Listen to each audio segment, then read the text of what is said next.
Hello, everybody. Welcome back to Race Events. This is round number 3. Then you want to know why I fall asleep. Why is that, Nudie? I don't know. I was going to ask you, why is that? Guru's been up there the whole time. This is his 3rd round.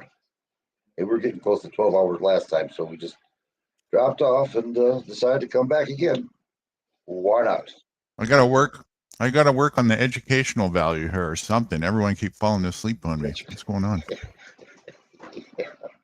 Really? Oh. Well, dude. I could teach you how to make the cookies I'm eating. Oh, that sounds good. Does that work? Does it come with hash or what?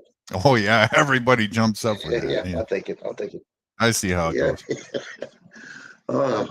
What's on the agenda today, dude? I know you got something planned. You always do. I think I was thinking to continue on maybe where we left off there. We're on a excellent trend there, talking about what to do when you're actually in a position where you're taking authority for yourself and you're up against a challenge of false authority that wants to run it amok over your presented authority. And we're showcasing some good examples of people doing that. Lots of activists are doing that,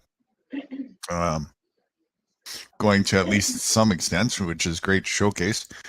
And then you had to get off, and I showcased another Dean Clifford episode there. Actually, the next one, there's about 6 of them, I think, all in line. That's from a seminar that he did back in the day. I don't know if you caught any of that or not, but maybe we can pick up where we left off there. Oh, yeah, I was with you. During the whole time. Yeah. Oh, so you caught the Dean Clifford? Yeah, with the before I had to take off. But yeah, I did not the whole thing, but yeah. Tell me when he put on the board again. CEO. Well, how did it go? Because I was in the garden. How was it? I never seen that one. Good that I know. If I come back and it was gone, it disappeared. It was like an hour. Yeah, I thought you took it down, but apparently you didn't. So no, I didn't. No, I just I let it run while I was out, and then I took longer than expected. Yeah, so I read 2 more videos after that. I noticed that. Yeah. Yeah, you could have questions on those too, you know. Oh, right. Well, okay, your quiz is first. Naturally, yeah. And I get to pick the questions now that you said that. Yeah. Well, I was which reminds me, I got to take off at 7:30 for a minute. I got to make a phone call for my dryer again, so this guy can write everything down, all my information, and I'll be back. Oh wow, are they giving you a hard time with that? Trying to get that organized? Well, the guy, when I called him up this morning, the first guy couldn't do nothing. And I had to call, they gave me a number. Called the gentleman up. He was busy working, and he says, "Can you call me up at 7:30 when I get home?" I said, "Yeah, I'll call you up, you know." He said, "Good, then I'll get your information and I'll come on out and do what I got to do." You know. He said, "I hope you don't expect me to come now." I said, "Why not?" That's the phobia, you know. But anyway, yeah, I gotta give him a call at 7:30 so he can write it all down. I'll figure out what's going on. Okay, cool. This has been I have never had anything like this before in my life. Never. Yeah, quite the ordeal. So are you still going to try and get him to come out today? No. He's not going to come out today. Being a serviceman, you're busy. You know, you got one day, you got to do everything, and you know. But I'm going to make sometime this week. So well, at least there's somebody that is agreeing to come out and do it. Unlike before, you're having trouble with that. Yeah. Yeah, it doesn't matter to you. I when I get done wearing my underwear, I just turn it inside out and wear it again. You know. What happens the third time? The third flip. Well, if it's not that dirty, I stick it against the wall. If it sticks, I know it's dirty. If it don't, then I keep wearing it. It's a stick check. Yeah, right. Yeah. A stick test. Works. Yeah. Okay. It works. Yeah. Okay, and if it sticks to the wall, then what? Well, you got to clean the wall.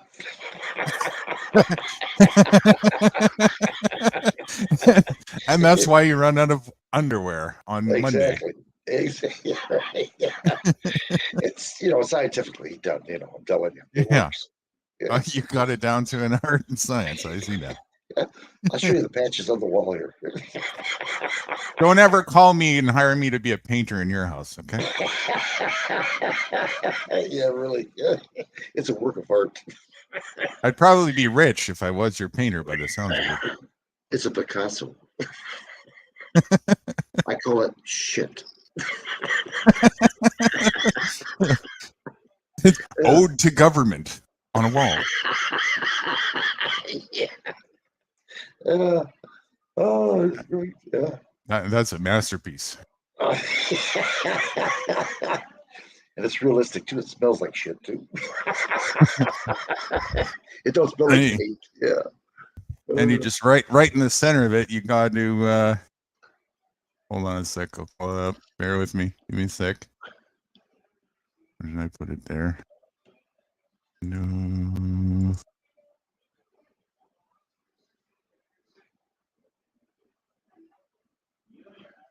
There it is. Did I put it in here? I think I put it in here. Right in the center of that masterpiece on your wall. Put this right in the middle. Yeah. Oh, yeah. Yeah. Yeah, that one, eh? Yeah.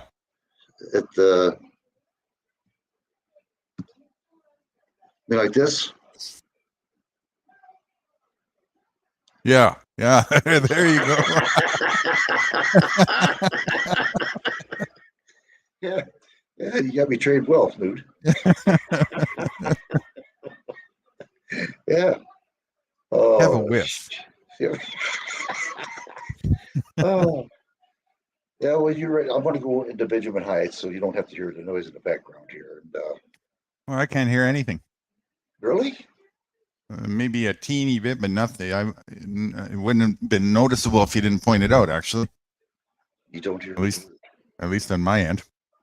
Yeah, I didn't know if you could hear it. Okay, well, since I got this up again, let's go back to where we left off. We were on what is it again? 3 ET3. There you go. All right. Come back to the one where we left off, the one with James Freeman and one of your favorite auditors.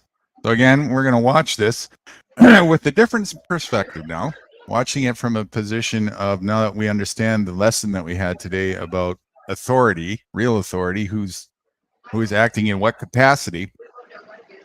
We're going to look at it from that view point and see it from the perspective of who's standing their ground and successfully expressing their capacity of authority. So I told you my policy is. I told you go talk to the calling party. Go talk to the calling party. No, you will do what I tell you. I don't have to do it. Yeah, you do. You work for me. Remember who you? Yes, you do. Usually a little bit suspicious when people are filming government buildings. Is suspicious a misdemeanor or a felony? I gotta be smart on me, dude. I'm asking if it's a misdemeanor or... The sound is working, yeah? Forgot the sound. Yeah. It's a little bit low, but yeah, it's working. It's working. They can turn up the volume. Partially my fault. I didn't see that. Or a felony. Is that better? I have every right to ask you for your ID, but you won't give me that. Got it. But I have it. It's not a tit for tat. That's not very professional of you. What was your name? That's not very professional, sir. What was your name? So I told you my policy is I don't. What's up, CT3 fam? Welcome back to my channel where we highlight 3 clips and I'll recap with a few educational pointers to ensure your rights are not violated on your next encounter with the cop. My name is CT3 and I have a passion for police accountability and our constitutional rights. And I'm sure you feel the same. As you can see on your screen, that's my new channel, CT3 Live. Thank you for the support on getting me to 1,000 subscribers. But if you're not, go ahead and subscribe so you can support me on my next live audit. And with that said, the channels being featured today are Press NH Now, James Freeman, Long Island Audit. Make sure you head over to their channels and show them some love because without them, there's no CT3. That guy's good, Long Island. I've seen him many times. so this video will spread and help put an end to police misconduct and educate the uneducated. So let's get right into it. Say 1, 2, Spirit. What's going on? I don't know. You got to talk to the calling party, man. Yeah. What's your name, badge number? Do you have a name? What does it say? I can't see it. I don't know. You want to be professional and give me a name and badge number, or no? What's going on that property? I'm not going to answer that question. I told you go talk to the calling party. Go talk to the calling I don't party. have to do what you tell me. No, you will do what I tell you. I don't have to do what Yeah, you you do. You work for me. Remember who tell me. you? I don't work for you. Yes, you do. Are you the city of Keene? What? Am I the city of Keene? No. Where's your country in Chico? Where's that? The right answer would have been yes, I am the city of King. Oh, from the tax-funded dollars, right? Get it right, dude. Remember who you work for. What's your name and badge number? Stop being a little tyrant. Yeah, mine's right here too. I knew that was coming. Yeah, right here. That's my name. Was it Good Child? You must not have been a good child. I don't need directions, Good Child. Bye, bad child. See you later. Yep. Thank you for the directions. So don't kick your wife. Don't kick the dog. Piss in the yellow snow. Yeah. Don't do any of that, buddy. What's your name, badge number? What's your name? Honor? Awesome. Yeah, professional. You can answer, buddy.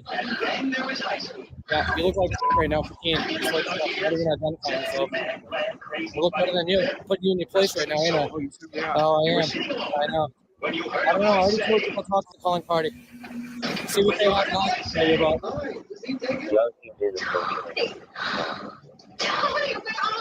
Hostile towards her. Yeah, I heard it. It said hostile, right? Yeah. I don't answer those type of questions. I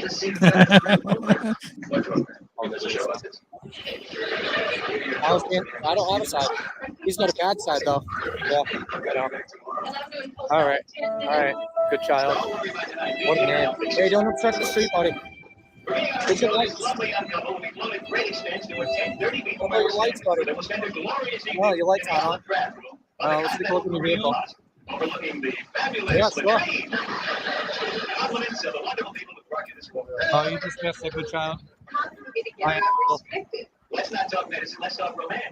I'm sure you've heard of the saying, if you give them an inch, they'll take a mile. Well, Preston makes now shows us in this clip how not to give them that inch. This is a perfect case, especially when the cops are called on you.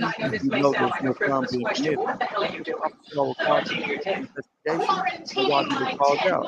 Where the Fifth Amendment have the right to not discriminate. It's not obligated to help the police out on the investigation. It's you. Because sometimes when the individual who the police is called on is needlessly giving statements about what happened to him, ends up leaving the handcuffs because they incriminated themselves. Law enforcement officers call the lead because you're the so-called problem. They immediately come to talk to you as soon as they arrive on the scene. You keep this group in mind.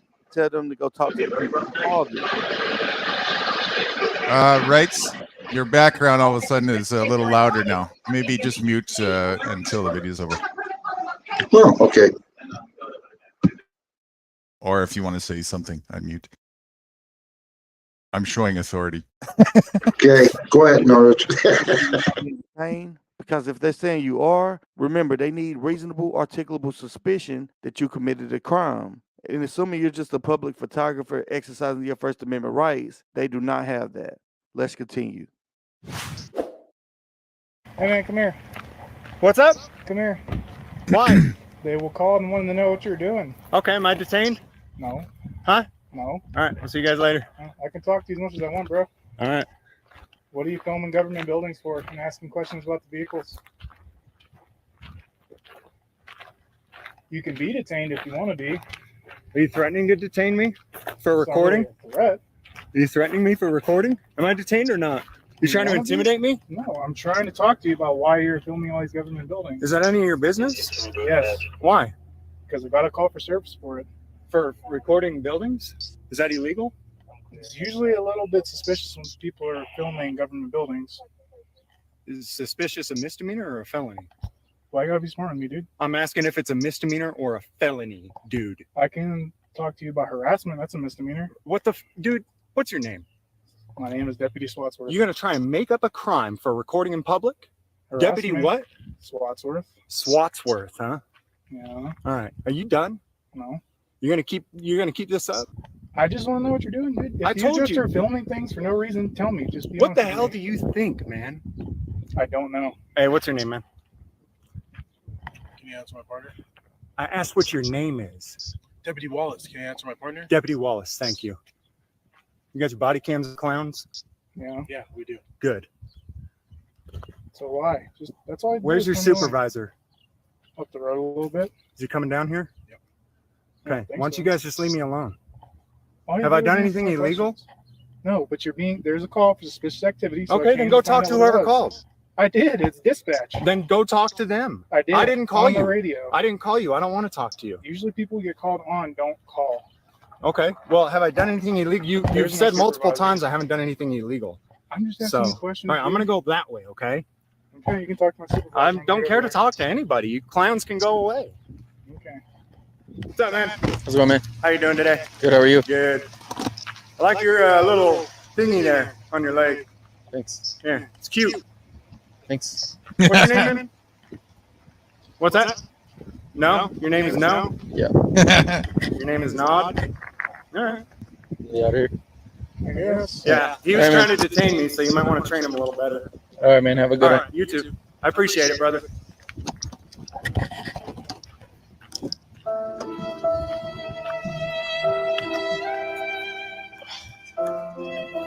You're pretty stupid, aren't you? Yeah, you're pretty fucking Hey, dumb. hey, man. Don't be rolling up on him like that, though, Shut okay? up, dude. There's nothing illegal about me walking You're up walking here. pretty aggressive towards him. I'm not aggressive. Shut the hell up and get out of here. How is any of that language not aggressive? Dude, you guys are clowns. It's your first rodeo? Not really. Get in your truck and get out of here, you stupid clown. I don't listen to a word you say either, dude. All right, cool. Let's hang out. You got anything to say? I've said everything I needed to. Yeah, say something stupid into the camera for me. Something Oh, stupid. you already did. You've been saying something stupid ever since you got here, huh? The longer you stay here, the dumber you look. I don't care, though. I mean, for me, I really don't either, dude. yeah, you tried to detain me, though, didn't you? Get up. Yeah. And you aggressively walked up on me. Let's go over here. Good. Yeah, smart man. You're a smart man. You're a dumb man. You're a freaking idiot, dude. You're a clown. Have a good one, guys. I expect better next time. When cops approach you on the behalf of the dispatcher, it's usually not good for the individual because it's more personal for the officer. That's why the officer was trying to find a crime like harassment to have some lawful backing to stand on. Unfortunately for the officer, the individual was James Freeman, and his cops' intimidation tactics failed right where it started. Keep in mind, most law enforcement officers are aware of the BS that Let's just pause it right there. Did you see him buckle and answer one question? No, he didn't buckle at all. Nothing. Not one. Absolute rock solid position of fuck you. I'm authority here. Go fuck yourself. Whole way through. Flawless. I like it when he says, say something. Yeah, you are stupid. Right. I mean, they are stupid, right? Everything that they're doing right now is on a presumptive basis. There's no actual facts. They're bringing this assumptive, to you. It doesn't matter how many millions of other encounters they've had that would give them the basis to presume that you're going to be just as dumb as the rest of the sheep in society. Fact is, they're too stupid to realize that you're not stupid. And so you're just mirroring, reflecting their fallacy right back to them. That's what he's doing, right? And right, cutting to the chase without giving any inch of breathing room for any discrepancy when it comes to that. Completely and not aggressively either. Just very standing your ground with assertiveness. And that's the way it's done. Well, This cops hate. Go on. This is how it goes for me. Same thing. It's exactly how it goes for me.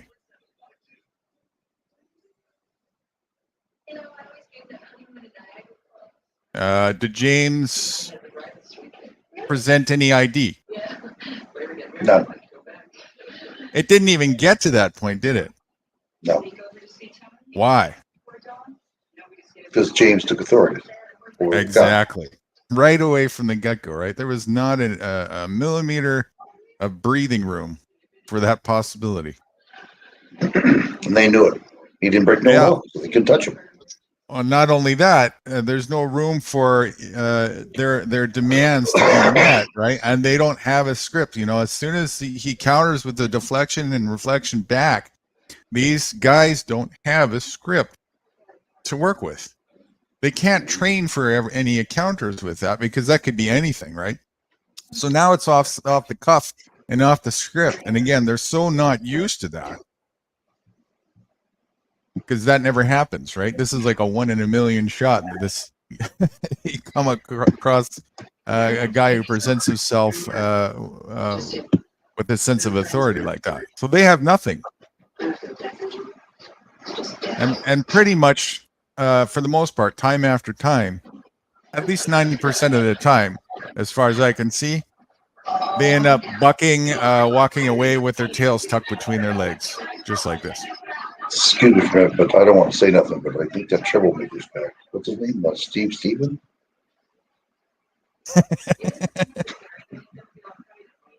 Hey, what's up, Steve? Well, they don't like it with the cameras. They hate that. I mean, they show more and more people what they can do to the cops. Cops don't have any authority. You know, Right. that they do lie. Yeah. Well, actually, no, they're not even lying. There's a presumption of authority.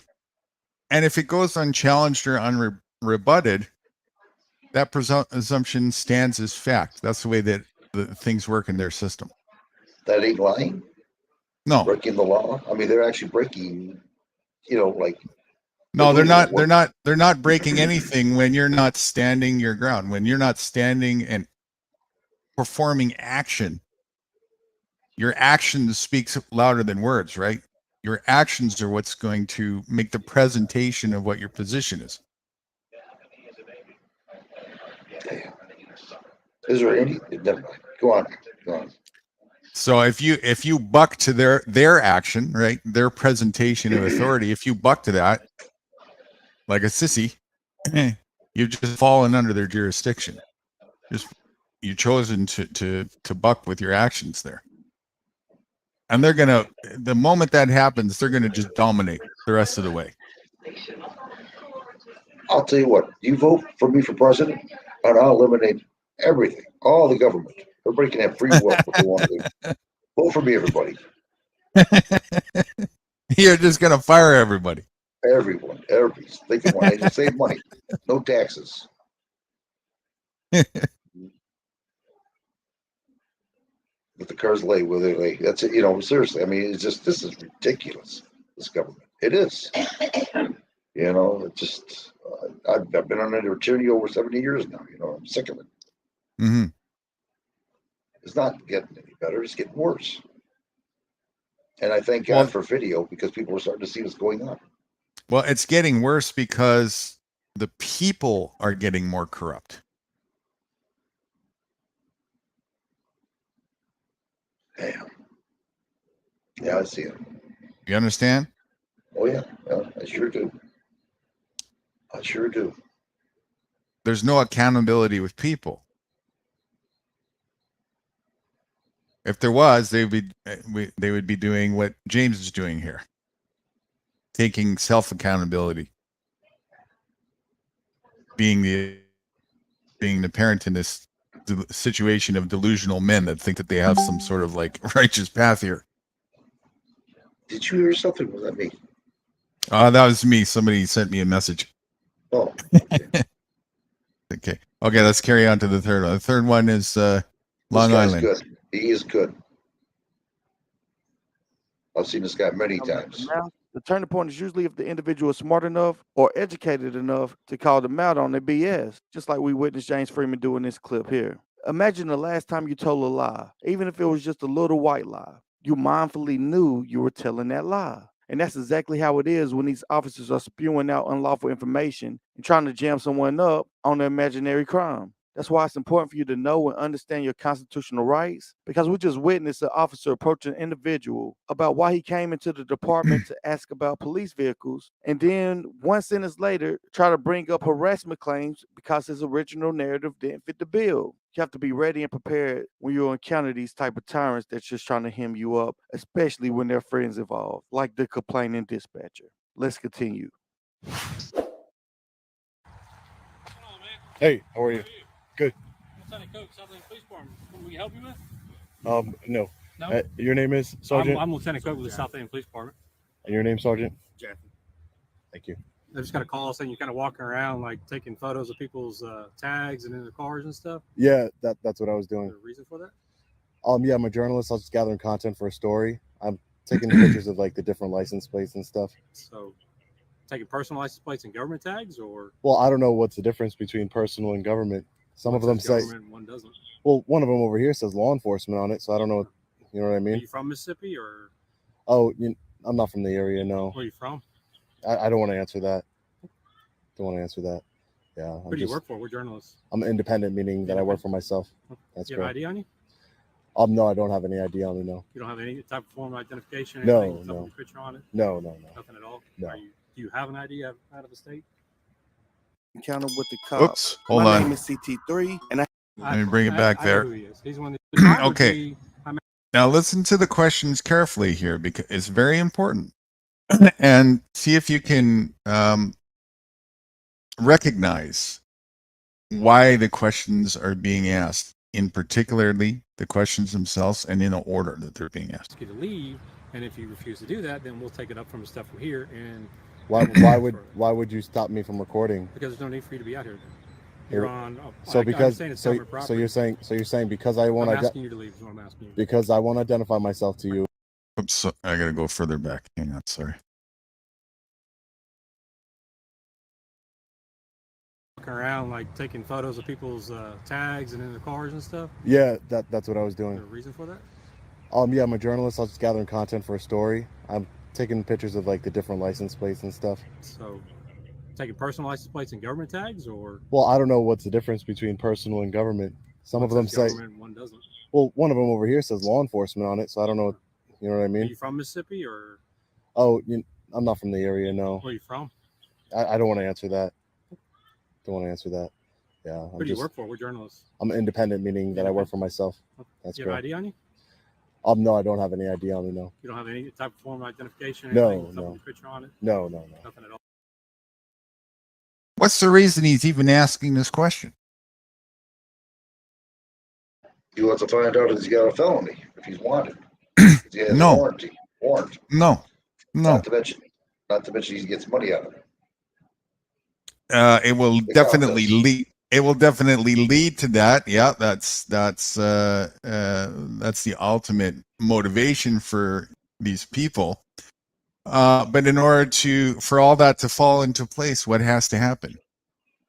He's got to give him his ID, his address. Why? Why is he asking for that? Why is that so important? For proof that he did Proof get it. So Proof of? the documentation that the person out there, and he can get money out of it. He gets a No. kickback. The cop does. That'll lead to that.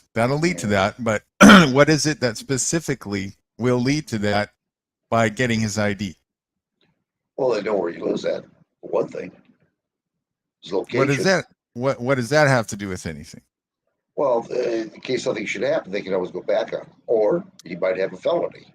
That's what they usually look for, so they can arrest you. Yeah, 'Cause they that's don't their like that. that's Go their on. excuse. But how? That's not what's going on here. You were more on the right track before about it tying into making money. How does them getting your ID lead into them getting paid? Well, like you said, it started out with my birth certificate.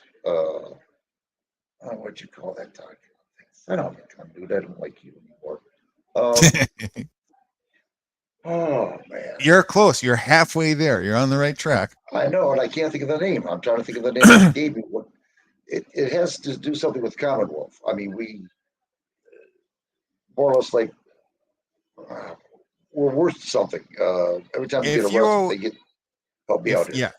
Yeah, just to keep it simple, if you owe me money for something, what is it that would make you owe me money for something?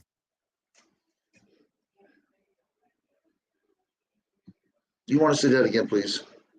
If you owed me money for something, what is it that would have made that happen? What is it that would have made a situation where you would owe me money for something? Not minus me lending you money. Well, that's what I was going to say. You just beat me to it. Yeah, no. No.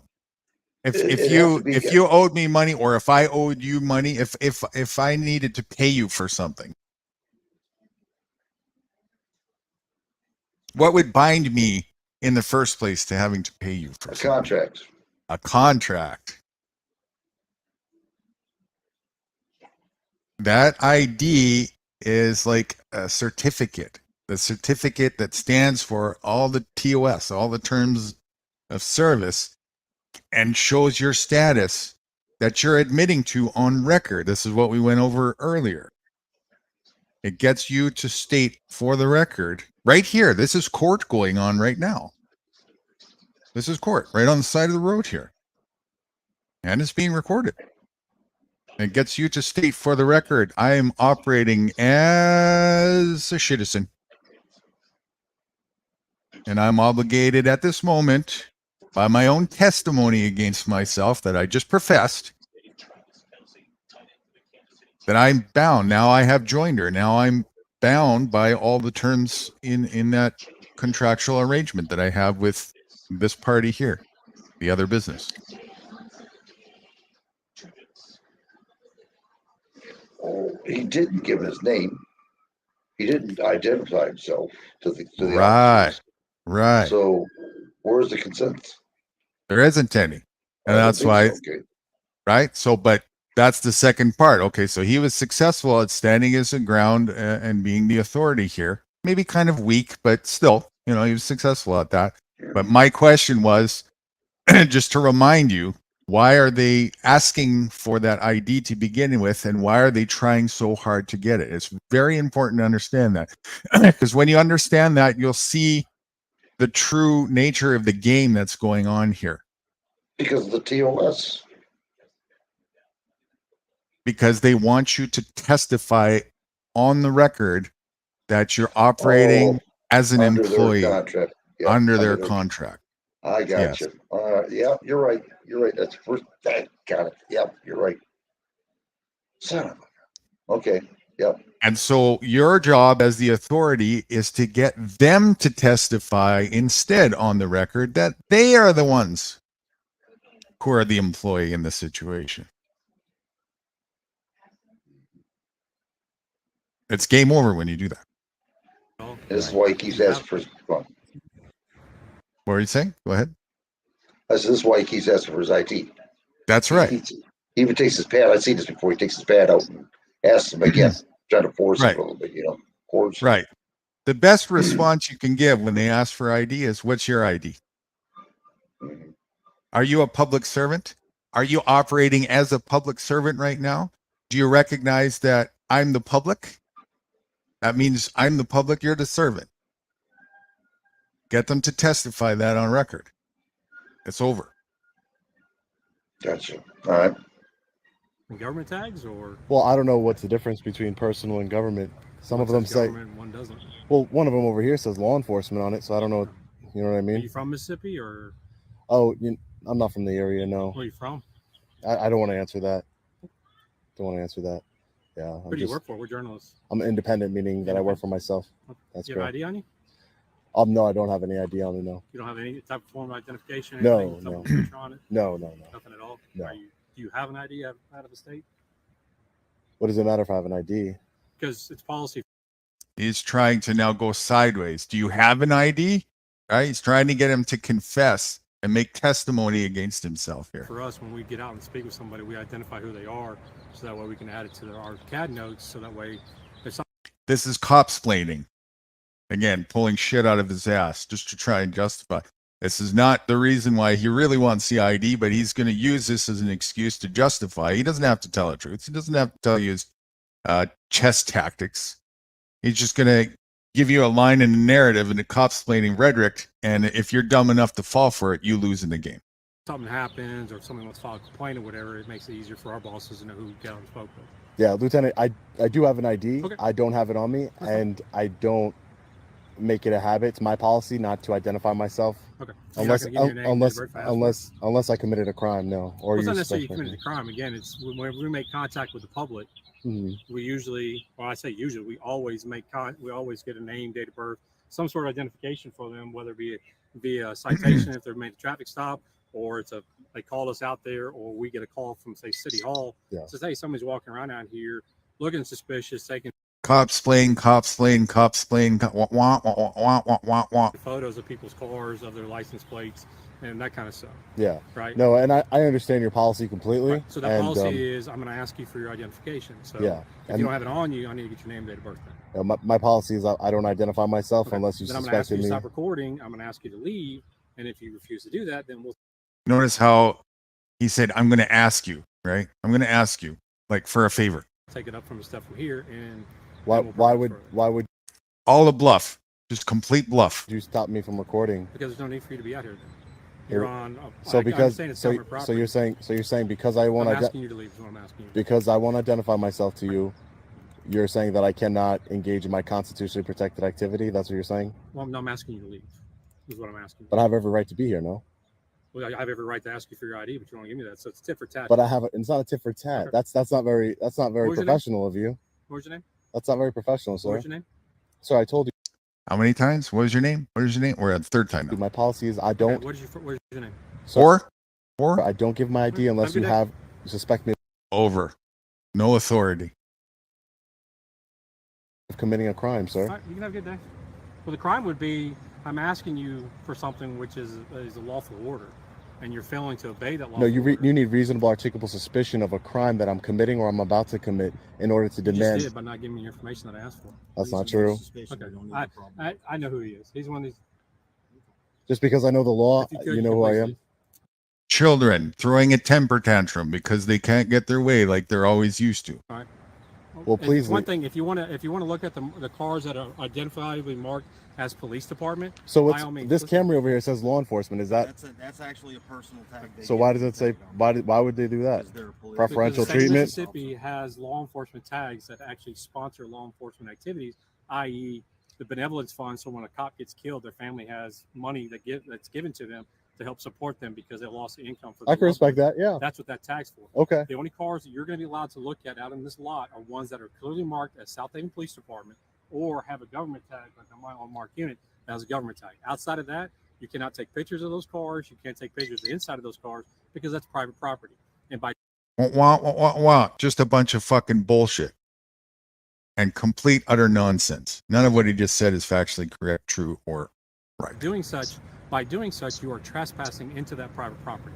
That's ridiculous. Okay, I'm That's- just telling you that's how it's going to work. You can't trespass the eyes, and at the end of the day, if it's in public, I could see it. If you went up on a traffic stop and you're looking in somebody's, it's the I'm plain, telling you right now, it's if the you plain keep view looking- if you keep doctrine. looking It's at the these plain, cars- it's the plain view doctrine, correct? Plain If you could see it, are you What is trespassing your into? reasonable suspicion to be out here to look at that car? Are you when Tell me you what look your- in when you're tell on a me what traffic your- stop, Lieutenant? Please, I'll let. He's asking him, where's your reasonable suspicion? That's a cop thing. And so I can't be out in public looking at cars unless if I have reasonable suspicion to do so. Talk about reaching for the stars.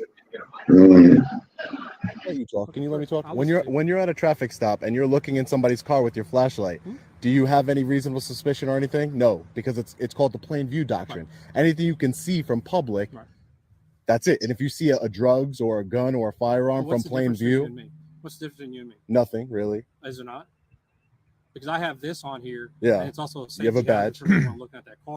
Yeah, this guy's got to learn a few things, though. Obviously, like if that were said to me, what's the difference between me and you right now? I said, I'm the authority. You're the authority, right? I'm the authoritator. You're the authority. You listen to me.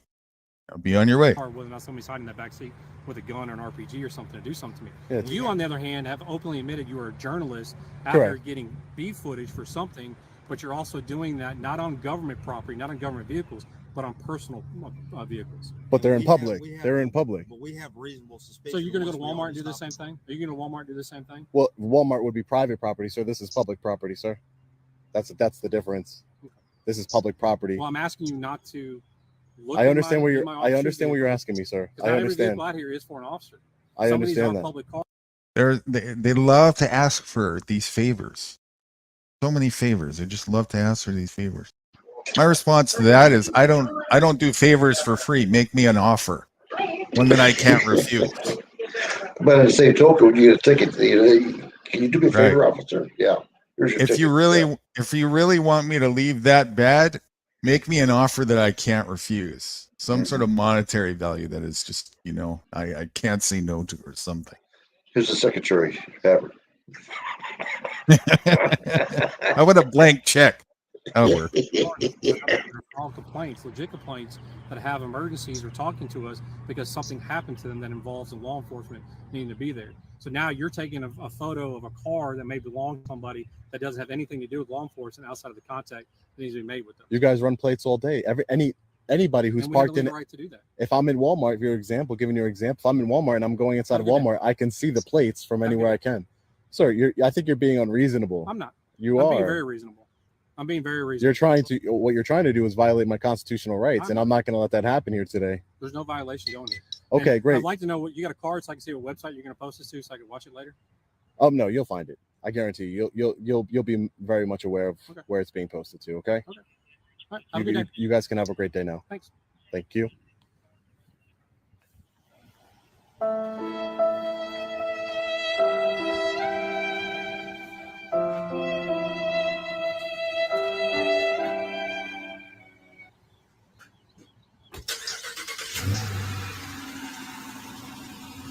Now they're going to go about their day.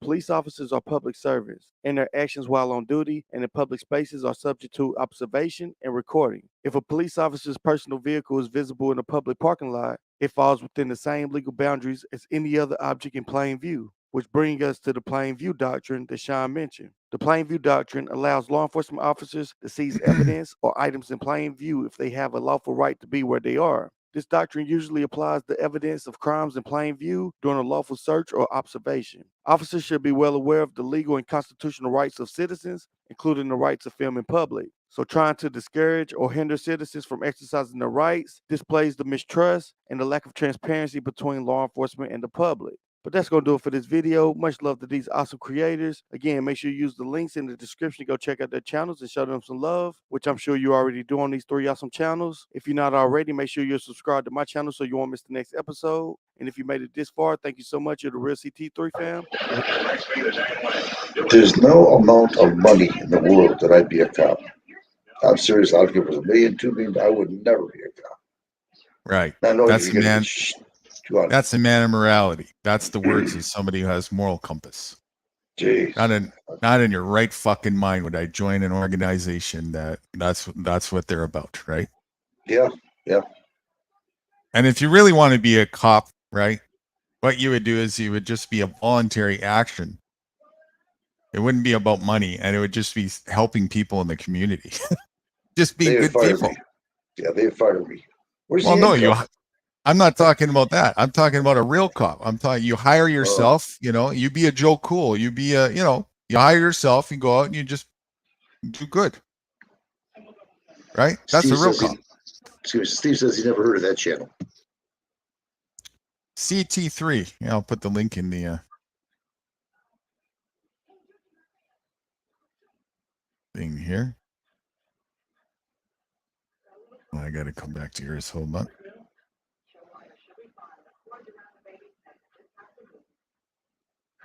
There's a guy. That guy's a good auditor.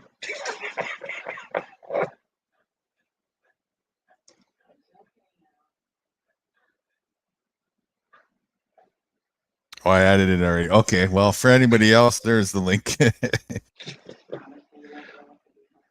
What did he say? He said something to you. I added it already, he said. Yeah, he said he added the channel, so. There we go. There goes your money. That's okay. I got your credit card. Well, that's right. That's not nice of you, Steve.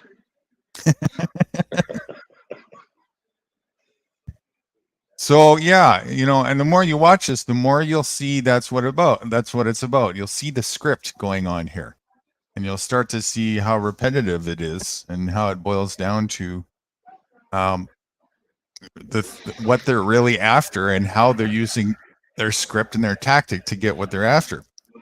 And how, like this last guy that we watched at Long Island Audits, he's not even well on his game. You know, he's got a lot of learning to do still to be more assertive and stuff like that. But even at the level that he's at right now, you know, I mean, you can see as he wasn't as assertive as the others that you saw, that gave more breathing room for him to be challenged more, right?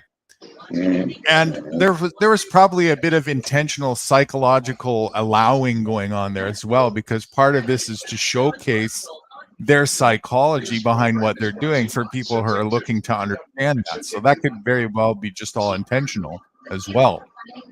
But nonetheless, you can see that number one thing that they're going for is for you to testify on the record, give testimony that you are in a contractual obligation, that you have some sort of joinder with to be under the thumb of their corporate structure at that moment.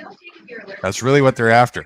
And if they can get you to admit that, boom, great. Now I've got the legal and lawful authority on record in this moment to be the authority and hold you accountable for whatever it is that I can show that you've broken that contract and whatever the remedy is that's set out and so on and so forth. They've already won the court game with you on the side of the road. So as soon as you say you got an ID or you show them the ID, you're screwed. That's it. Game's over. Well, it's a little more than that. Like just showing them an ID even wouldn't be total testimony if you understand what would really give undeniable factual proof there. Really what they need you to say is I'm operating right now as a citizen or whatever. I'm operating under this, right? So there's a presumption that that's what you're saying when you're giving them the ID. And also there's a presumption that because you actually obeyed the command to do so, that's what an employee does of their employer, right? They obey without question. They wouldn't dare when it was asked, you know, show me this. You're on the clock right now. You're getting paid. You know, show me this. And if you question that or challenge that, you'll probably be fired, you know? So it's the presumption of that position that they're trying to create this narrative of evidence right from the get-go to pin you up against a wall with. And you do it to yourself when you don't rebut that. And stand your ground and be the authority right from the get-go and remain there. And basically just tell them to fuck off. Well, I'm pretty sure people started telling people about this, what's going on now. A lot of people use that against the cops. But a lot of people aren't told about this. You know, show them your ID, don't show them your ID. Right. You know, I mean, you be the boss, but people are not been told that. This is why they hate these videos. But yes, you're the first person I ever heard explain it that way. I mean, you know, broke it down. Yes, because most people still don't even understand that yet. even all these people that we're watching right now, they don't actually understand to that degree what I'm talking about. And even without understanding that, they're still able to hold themselves against the challenge because you don't necessarily even need to understand that. But if you do understand that, then you can see why that's working and why these cops are trying to do what they're trying to do. I'm explaining and showcasing the psychology, the true psychology behind that and their objectives and goals and the focuses. And when you understand that, it makes it a whole lot easier. When you understand the psychology, you can win this game. It's a battle of wits, a war of words here. If you understand that, you remain vigilant in your position, the game was over before it started. Basically, right. And as long as it stays as just a battle of wits within honorable men, like, to be fair, these engagements were honorable. Nobody actually crossed the line here and forced participation against somebody's will. So it's fair game then, right? Okay. The second thing is when you're told to leave somebody alone, leave them alone. Otherwise, you're causing them harm. You're harassing them. You're disturbing their peace. You're disturbing their ability to enjoy the day, to be safe and comfortable in their person, and have alone time. You're intervening. Time is, your life is divine, right? And you can't put a price tag on that. Every moment, can't put a price tag on that. So interfering with somebody else's non-unlimited time. We don't have an unlimited amount of that commodity, right? So that's a very harmful high level of crime to do that to somebody. And a lot of people underestimate that, So when somebody says to leave you alone, leave them alone. But if they don't say to leave you alone, and they're engaging with you, that's a consensual agreement. Nothing wrong with that. Nothing wrong with that at all. And so we haven't seen any violence here in these cases. So far, we've seen honorable interaction, and once it's over, it's over. Everybody walks away and goes home, and nobody got injured, nobody got killed. 95% of the time, this is how it goes when it comes to people who hold their ground and are willing to go the distance, presenting themselves in the position of authority. That other 5% of the time, it can go bad, and it can go really bad. And there's lots of videos to showcase that. And for that, that's where people got to get even stronger and start being the ones that take accountability for that, and stop these fucking violent knuckleheads in their tracks. Kill them in their tracks if you have to. Whatever you got to do, right? It's no different than seeing somebody right in front of you on the street going and raping somebody. If you didn't pull out a gun and shoot that person in the head, you're just as much as a criminal in my eyes than the rapist, as the rapist.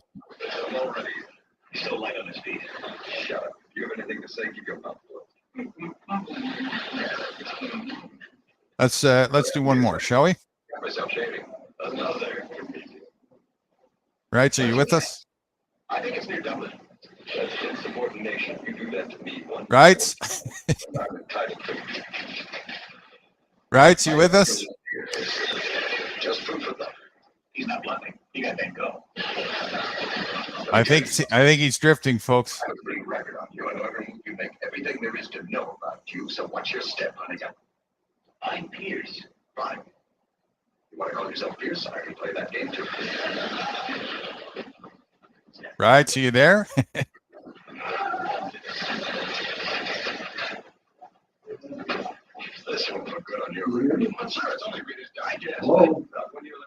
Yeah, you there? Hello? Yeah, can you hear me? Yeah, I can hear. Yeah, you can't hear me? I couldn't until now. You sound like you're in the background again, actually. You don't sound like you're on your headset. That doggone son of a... It's my computer again. Is it that, or is... No, it's my battery's working fine. It's just the computer's not picking up on my headphones. That's weird. Let me go my check.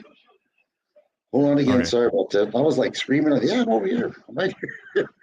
I heard everything you said. Hold on here. Which one was it now? Yeah, realistic. Here, let me put your screen back up here. Make it like this. So it's my... Okay, hold on. Testing 1, 2, 3. Yeah, that's better. Why is that changing all the time? Bouncing back and forth. I don't know. Maybe we didn't have the right one when we thought we did. Okay, I'm with you this time though. Yeah, here I am, Nude, right here.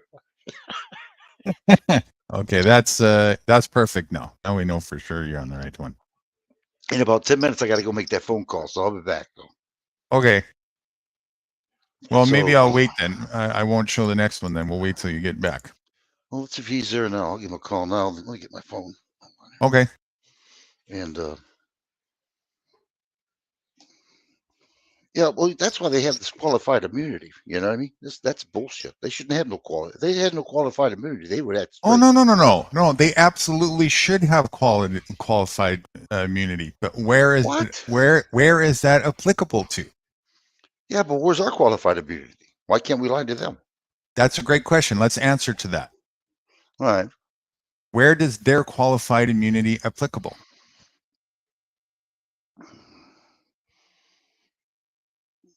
If they break the law somehow, I mean, if you take them to court Whose court? and whoever got arrested, if it's a city court, it'd be city, state, federal. Is it your court? No, it's their court. Their court. Yeah. If it's their court, it's their jurisdiction. It's their corporation. They have absolutely every right in their jurisdiction to write whatever rules they want. Now, where's your qualified immunity? Down the freaking drain. And No. I'll tell you why. Well, hold on. If they say, hold on, wait a minute. If they ask your name and you lie to them, they can put you to jail because you lied to them. You gave them a Put false them in name. jail first. You know. Well, yeah. If you attack them with money, that's what they. Oh, I hate that. No. So, You're still thinking that everything has to go in their business. You're failing to remember that it's about whose business it is. Remain in your business. That's where your qualified immunity is. Well, I understand it, but I'm just saying if it turns rogue and they break their laws, you can sue them. The city doesn't No. like that. Suing them is not the remedy. Again, now we're going back to that narrative where now it's not an honorable engagement anymore. It's not business versus business. Now it's an act of war. Now you've got to respond accordingly. You don't seek remedy from their brethren. That's stupid. That's not where you're going to get remedy. You're going to go to a gang member comes and jumps you on the street. You're going to go to his 5 gang buddies who are standing on the curb and seek remedy from them. One of them presents themselves as being the leader and the judge. That's not where you're going to get remedy. Where are you going to get remedy? Well, just walking away from you. Yeah.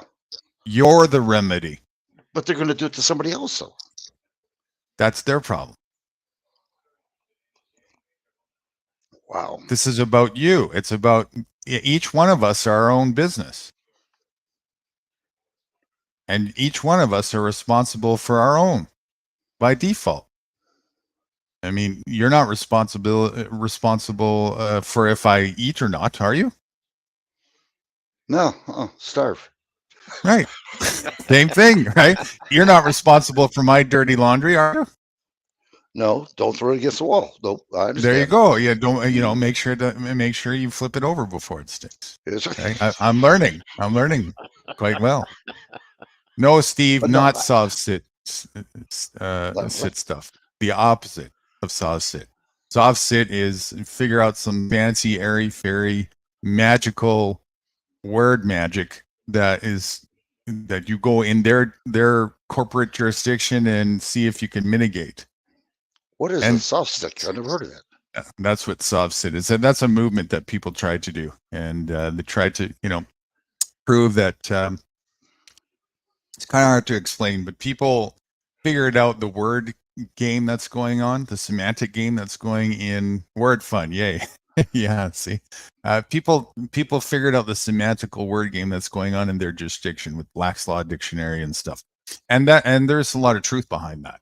The problem is, it's a fallacy to think that that's going to get you out of that's going to be your remedy. If that's your remedy, well, you're still advocating that you're not an authority. Then they're the authority because you're going in their arena and you're giving them all the keys to the roost. They get to make all the decisions. They get to decide. They get to judge, and so on and so forth. So to advocate for that as being a solution or a remedy is just absolute lunacy, right? So now here, it's the opposite. What I'm saying is, fuck that. Fuck the idea that they write any rules that have any you have any obligation to follow. You don't. And they don't have any obligation to follow any rules that you write either. Neither one is authority over the other by default.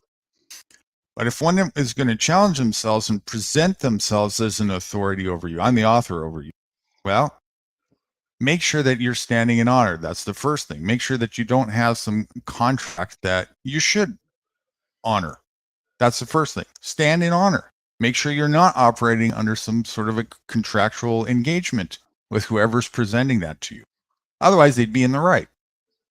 So make sure you nullify any presumption of that. Ask them for some sort of proof. Are you under the presumption that I'm operating under some engagement with you right now at this very moment? Get them to show that to you, because I'm a man of honor and I want to honor a contract with you if I have one. But if you don't have one, then I'm not your bitch slave. I don't work for free, and you're not an authority over me. So fuck off. That's how it goes. And if they want to continue at that point, right? Now you've got an act of war. It's not a contractual engagement anymore. It's not a consensual engagement. Now you've simply got a man who wants to oppose his will over you. And now you have an obligation here to stand your ground and do whatever, as we were talking about earlier, whatever is necessary to defend yourself. Yeah, got to self-defend, right? Including to the death if necessary. Well, a perfect example was Dan. When that asshole went after Dan. Correct. That was pathetic. Correct. You know, and those real, okay, real quick, those officers were lucky it was Dan and not me, because one of them wouldn't be alive today. After what they did, that was rotten. I'll bring back on. All right. Steve, you want to come up and talk to Nude while I'm doing this a minute, please? He doesn't pay his bills. Oh, that's right. Forget about it, Steve.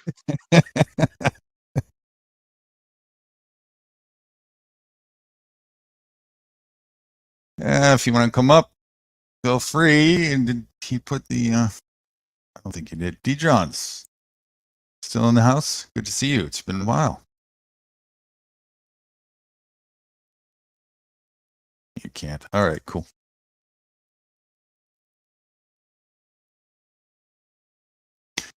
I can't live without owning my space. I don't know what to tell you, Steve. I don't have much sympathy. I don't feel for you. You poor soul, you.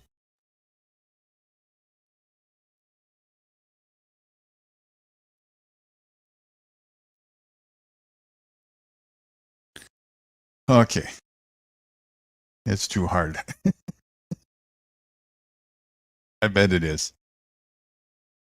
That must be mentally agonizing. Give me about 30 seconds, folks, while Wrights is on his call there. I'm going to do Tim 100. And I'll be back in about a minute.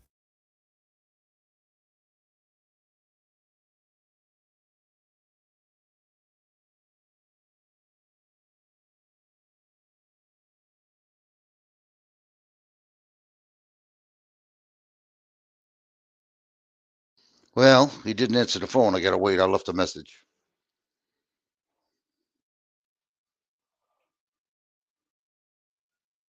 No, nobody's here. All right. Party Sorry, time, guys. I gotta go do Tim 100. I'll be right back. 1 minute. Okay. All right, guys. The boss is gone. Let's strip down and do the nudies. Call the women. Yeah. Here we go.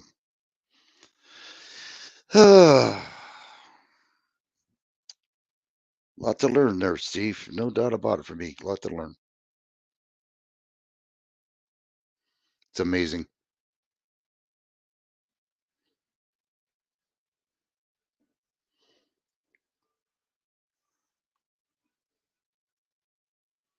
You know, this is our third panel. The first one, I fell asleep. This is the second one I'm on right now with Nude. And he's been staying up during the whole time. It's amazing the stamina this guy's got. Must be the cookies he's eating.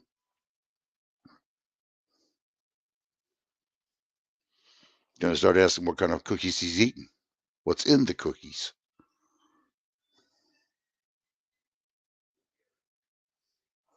Now what'd he say? I posted this link for you all. You did. Where's it at? I posted this link for you all.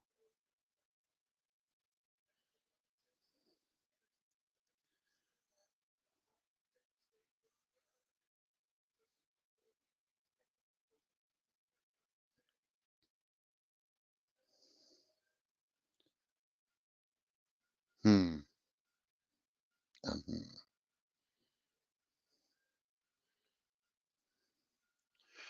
Watch me for a second. Hold on, everybody.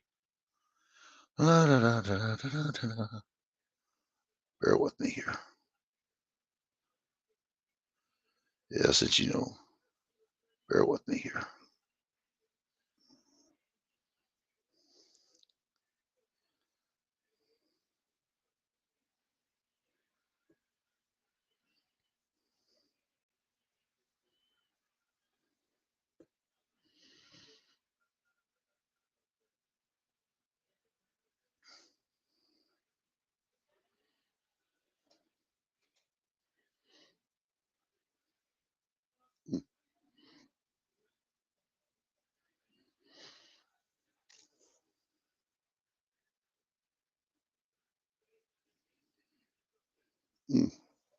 Thanks, Steve.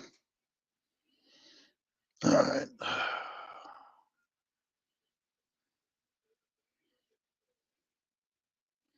Well, son of a gun. All right, how am I going to do this now? This has got to be. Come on.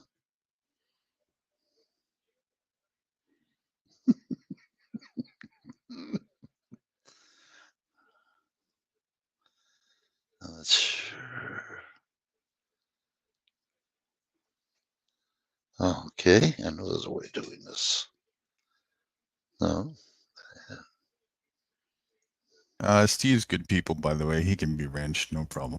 Yeah, I already gave it to him. Well, since he, you know him, and you gave him such a bad name. I thought I gave him a wrench. Well, a wrench is pretty expensive around here, so. Yeah, he left the link. I can't get the link off of that sucker. Unless I got to go to YouTube. Maybe that's it. I see the link in StreamYard. Hold on. Yeah. Did you get it? No, it's there. It's in YouTube. What link are you referring to? The Facebook one? No. Steve left the link. Yeah. Today to his Facebook. It's on there. Oh, is that what that is? Oh, I thought it was for us. Since I left you a link, I didn't know what. Okay. No, that's his. He's got a Facebook group. Ah. Yeah. Let's see if I can get in there then. Now, if I go to your link, you won't kick me out. Wait, what the Facebook? Yeah, if you want to go to his thing, you have to sign up for a Facebook account. Nah, I don't like Facebook. That's one thing Thanks though. Anyway, Steve, that's wow. You could, I mean, I got one. Whatever. I don't put my real stuff on there. It's a Nude Guru account. It's just amazing. Same with Discord. Same with all of them. I just don't. I got to make another phone call. This guy did not answer the. Oh wait a minute, I left a message anyway. Never mind. He can call me back. That's right too. Okay, so where were we at now? Where were we at? We were at the videos. Where did we leave off? We just left Long Island.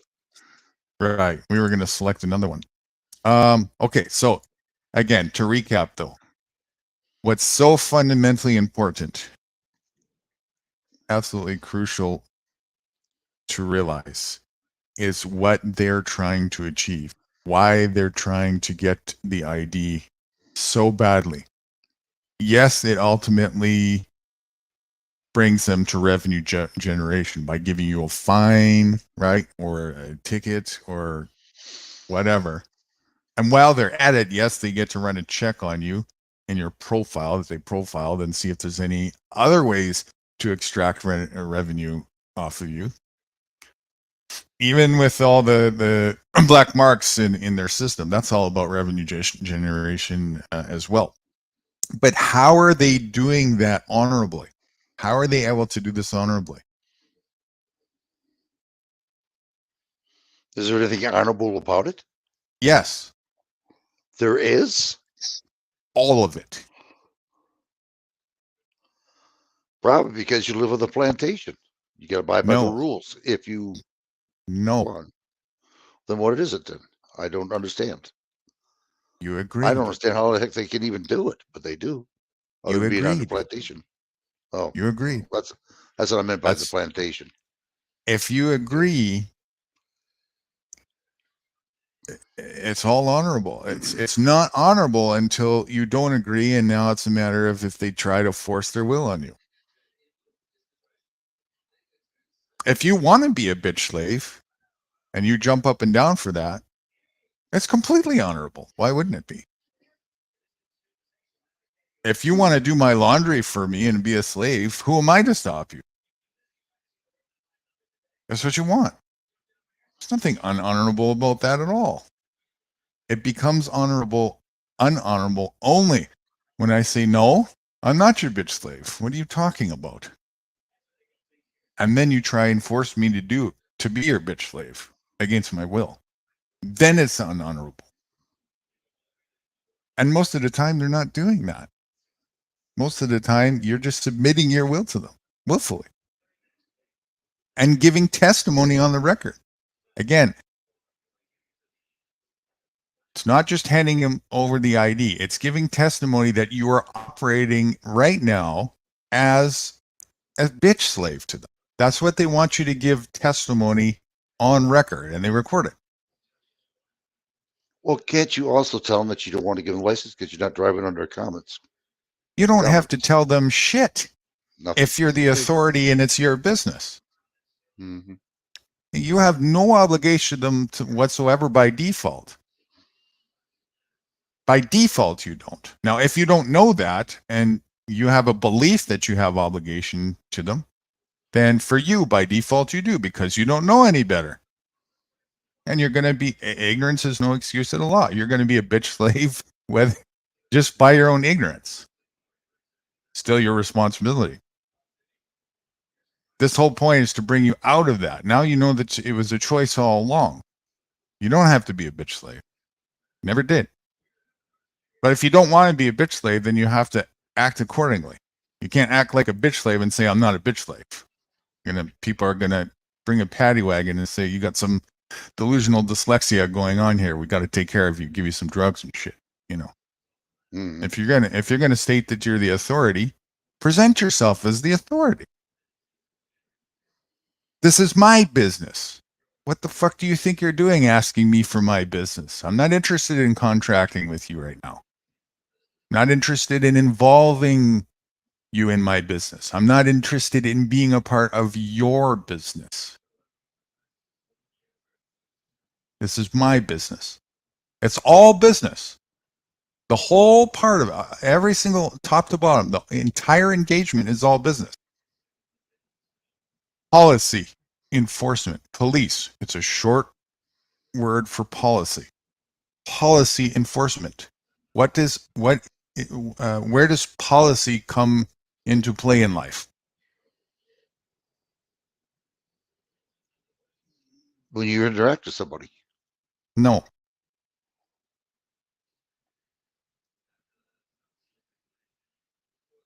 Well, how else would policy work? Where specifically, though, do you see where this thing called policy?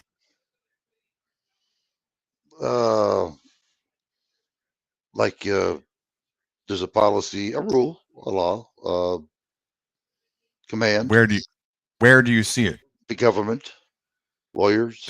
That's one place. Do you see it? Do you see it at McDonald's?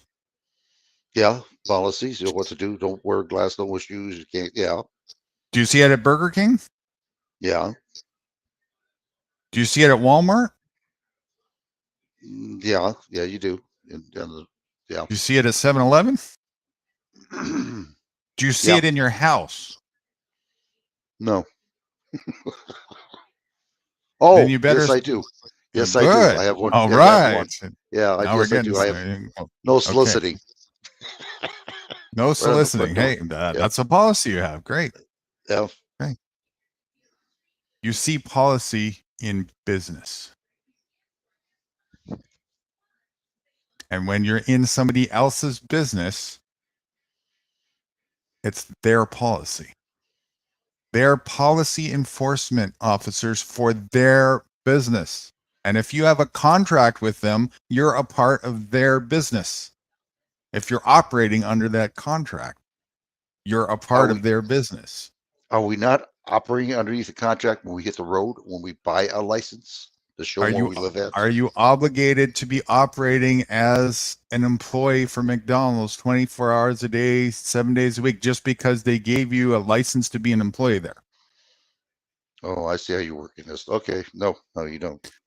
It's up to you, isn't it? Mm-hmm. It's Now a I see. capacity.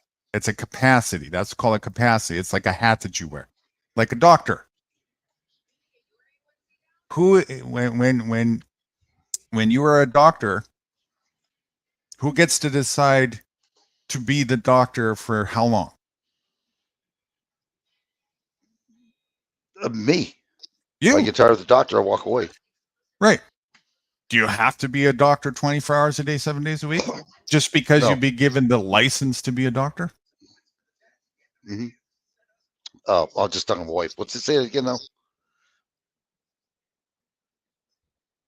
Nude.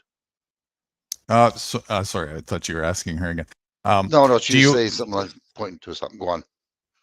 Do you have to be? So they give you a license, right, to be a doctor. Right. Right. Now you could have been a doctor just because you said so, but even if that was the case and they gave you a license, let's say you went that route, right? You're operating as a franchise now. That's what it is.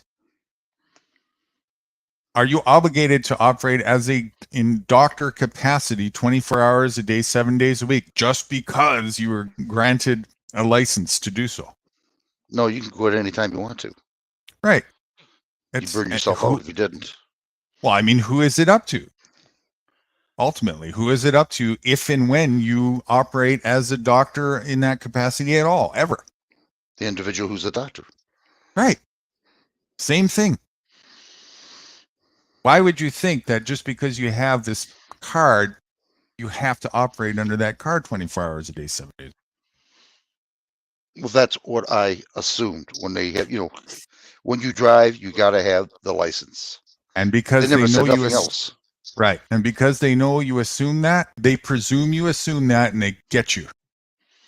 Because you don't rebut it, and you don't make any claim otherwise. So if we can't read your mind, it's up to you to be clear about your status and capacity. Nobody else. That's your responsibility, not mine. I have a responsibility to make my capacity clear if I'm engaging with you. You have a responsibility to make your capacity clear to me if you're engaging with me. Isn't that how honorable people operate? Mm-hmm. Mm-hmm. So if you don't make your capacity clear to me, well, I have to be. It's obvious you don't have the capacity to be the parent here. I got to be the parent and more the grown up here, and I'm going to make the decision for you to place that position of capacity on your behalf because you're still a child. You're an imbecile. I'm going to do that. And if you don't rebut that, then they did righteously what they really should do because you truly are ignorant. This has always been there, hasn't it? Yes. That's been the way all along. Damn. You know how many tickets I could have beat by doing that? Oh, fuck. Okay. Oh, shit. All right. Right. It's all about acting in the proper capacity. Now, again, because we're actually dealing on the other side of the fence, we know we're dealing with men who really aren't honorable most of the time, right? There is a chance that they're going to go and act in bad faith and be aggressive, possibly, right? There's a man that it happened to right there. Dan. We were just talking about him. That happened to Dan. Dan was up against a motherfucker who decided to get aggressive and violent, kicked him in the ribs and cracked his ribs. For what? That was bullshit. For what? Yeah. Mm-hmm. Dan was standing in honor. Dan didn't submit his will over. Didn't give any position of status of capacity where there was authority over him. And this motherfucker, in his ego trip, decided he wanted to be a real tyrant and go the distance. Now that's why I said that cop there, Officer Choi, that's his name. He's very lucky it wasn't me in that position and it was Dan. Because if it was me, somebody would be dead. Maybe 2 people would be dead, but at least 1 person would have been dead in that engagement. That's how that would went down. And that's how it should go down. And if it did go down like that a little more often, then the idea to be an oppressive tyrant would cease pretty quickly because people would know, the tyrants would know, oh shit, they're not going to take that shit. That's what's going to send a clear signal. If I want to go home at the end of the day, maybe I better not be an asshole here like that.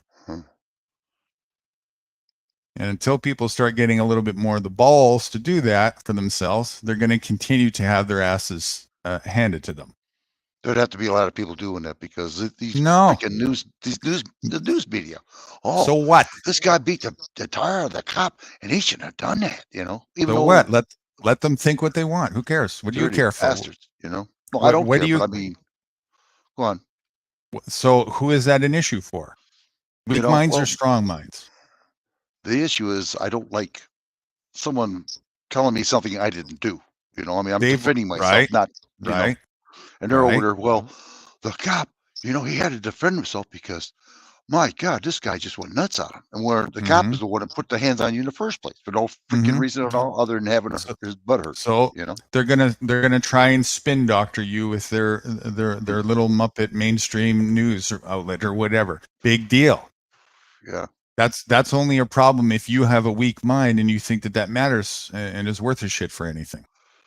Oh, man. Who cares, right? That's just hearsay, potato, gaga. All we hear is radio, gaga, blah, blah, blah.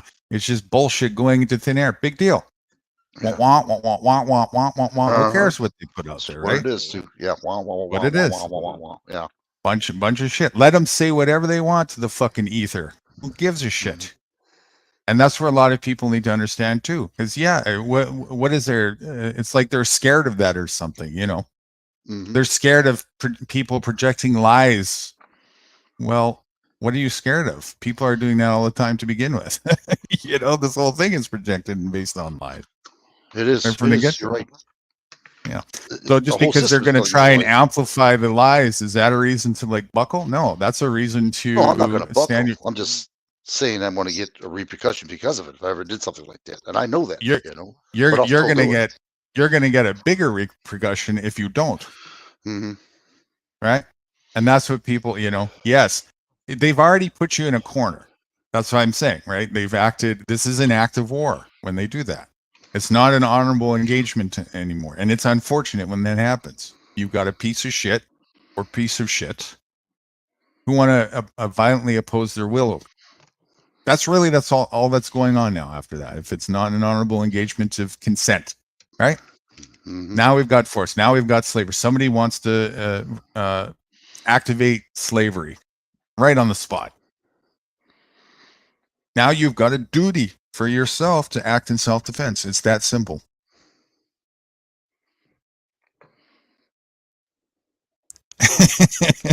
Dan says, Rue got spinach for dinner out of the greenhouse. If you've been following along, this has been progressive. We're really getting somewhere here, and we're going into different phases now. Wrights graduated grade 1 a couple days ago here. We're going into grade 2. This is where it starts to get a little serious. I got a graduation hat out of it. Now remember, right? Remember, don't confuse what I'm saying. I'm not saying, and anybody who's listening, don't get this idea. Don't just go throw on a cowboy hat and go out there tomorrow and taunt the cops like me, and ask for your ass to be handed to. That's stupid. There's a reason why I can do that. That's at least grade 5. Start off small. Start off like these auditors, right? Learn how they're doing what they're doing and start understanding the word game, what it is that they're after with this contract. And start learning how to stand your ground.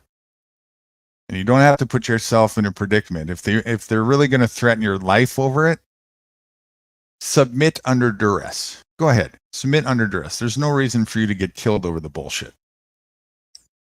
And just go that way for now until you get to the point where you grow in confidence. You see it enough times where you realize it's all a bluff, and you're ready to defend yourself to whatever distance you need to go to, including killing them.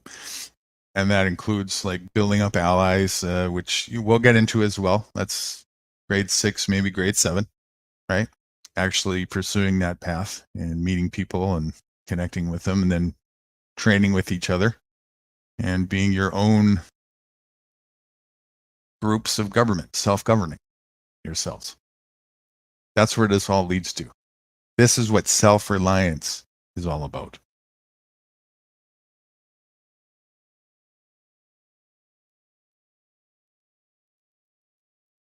Thinking.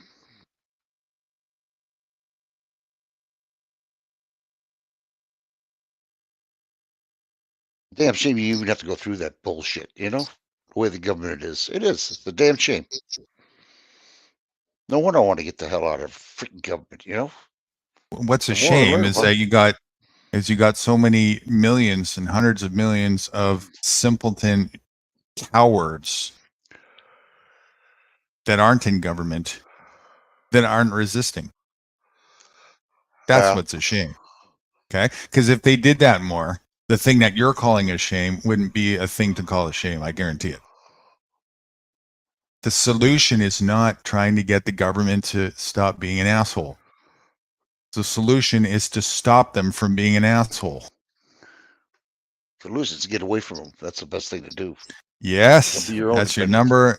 Right. That's the number one thing. The number one first choice to mitigate violence is to walk away. 99% of the time, that'll probably work. Well, if you know my demeanor, which I think you do, I'm a nice guy. I've been over backwards for just about anybody, but I don't like to be shit on. I hate it, and I'll back myself up for it, because I like to be treated as I treat other people. You know what I mean? I'm not perfect, and I know I'm not, but I'm not an asshole either. Where like you motherfucker, I'm not that way. I mean, I'll bend over backwards for anybody to, and I've proved it in my lifetime. Help people out. I just don't like people that, think because I'm easygoing, then I'm not going to, take their shit. And I'm not going to take the shit from the government either. It isn't. The more I This learn, isn't this isn't a matter of principle of if you're a decent human being or not. This is a matter of cooperative function from one human being to another.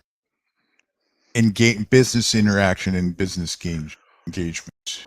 I'm not talking about literal businesses in McDonald's meets Burger King. That too. I'm talking about just man to man. How to engage with each other. It's either honorable or dishonorable. One of the two. If it's honorable, no problem. If it goes into dishonor, you've got a problem. And you must take responsibility for that. Not delegate it away. Who are you going to delegate it to? Jesus ain't coming.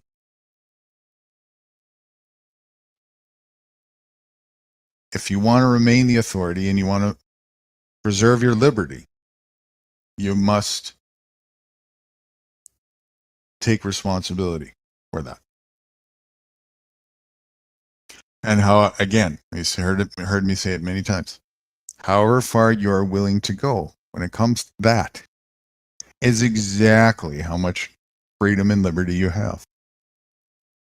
Not an ounce more or less.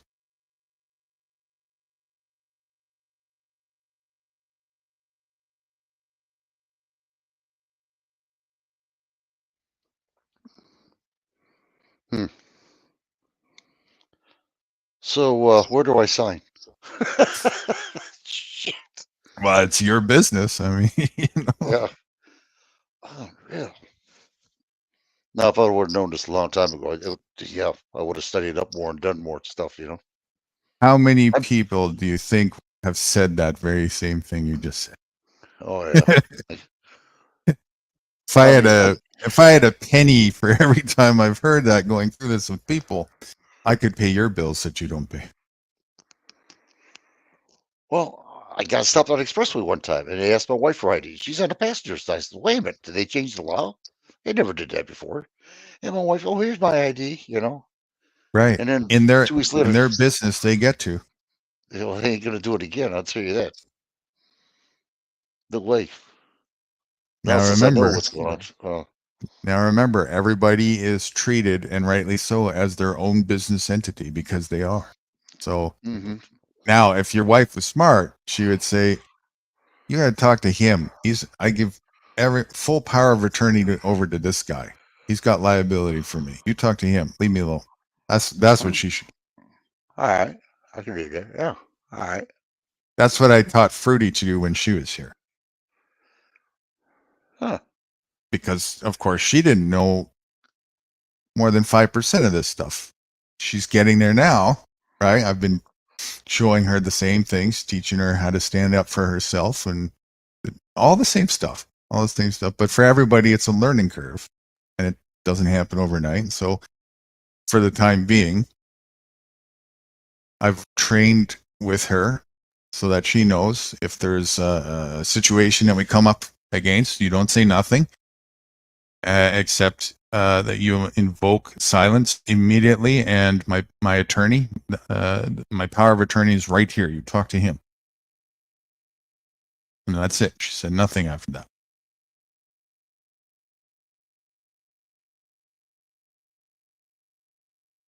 At that point, everything I say for her stands, right?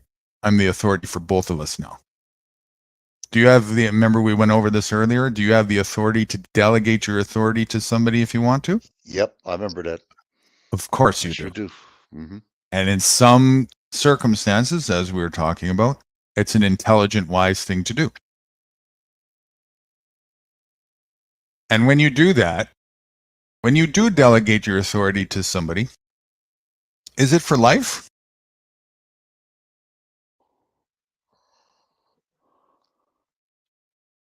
For how long does it remain? Think about Until you this. get done. Till you get done. Whatever you're doing at that time. You're close. But what's the real deciding factor as to when it's done or not? When she tells you you're done? Or when you drive away? No. Nude. Damn it. It's your business. When you delegate authority to someone, is that it? No, they keep. For how long do they get to have authority that you delegated to them?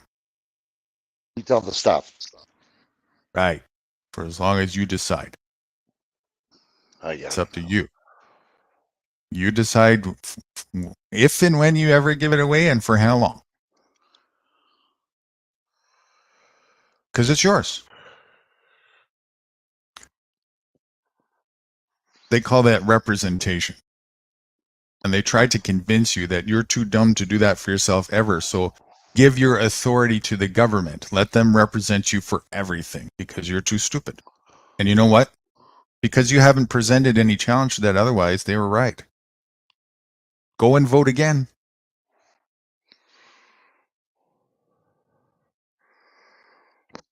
Well, it'd be a damn shame if a cop says, my wife says, well, I give all the power of attorney to my husband. I start talking, and he'll say, shut the hell up. I'm talking to her. And no, you're talking to me. You That's ain't right. talking to her, That's right. That's right. Keep the windows rolled up. Keep the camera rolling. Address the situation. Present the authority. There's no contract. Beat it.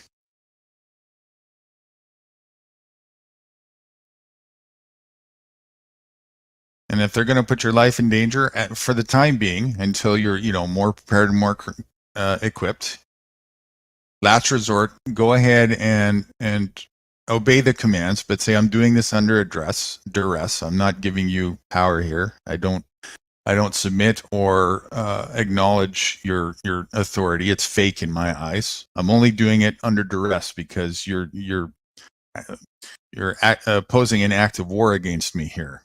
I have no other choice to preserve my life in self-defense here.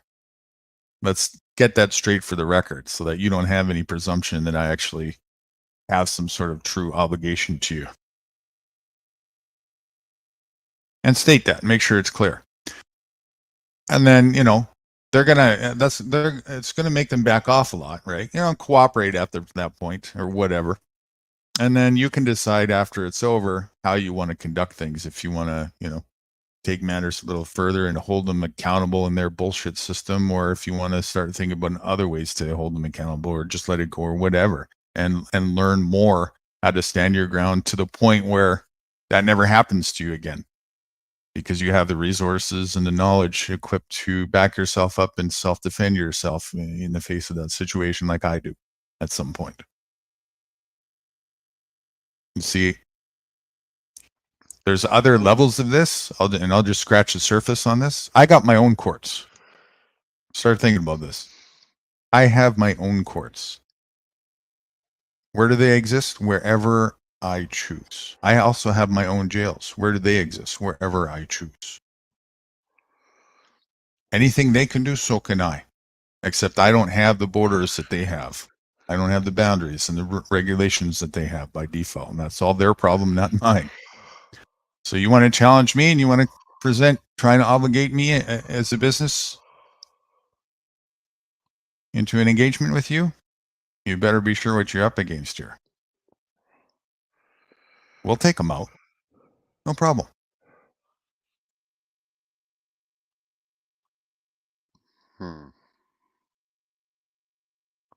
In self-defense. I got a lot to think about. Ooh, yeah. No, I understand what Right? you're saying. I know exactly what you're saying now. It's just. And you know what? You were even taught by your oppressors the philosophy of this, because the whole idea behind military is to preserve and protect liberty, right? Uh-huh. What they never really taught you is the true psychology that it was up to you to do that against the oppressor. They even said it, against all enemies, foreign and domestic.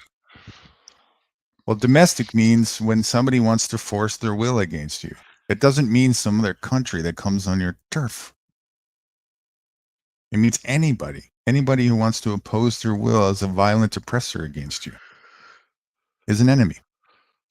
They presented now an act of war against you. Now you have an obligation and a duty, which has nothing to do with the rest of the military stuff and serving and the Pledge of Allegiance to the flag and the Constitution. Nothing to do with that.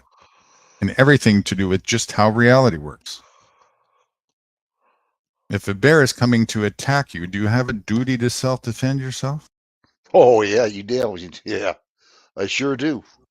Okay, you see how fast you responded to that, and you were very sure of that and confident. Now let me ask the same question. If a human comes and attacks you the same way that a bear does, do you have an obligation and responsibility to defend yourself? Oh, yeah. There's no hesitation there, yeah. Then everything else from this point forward should be crystal clear.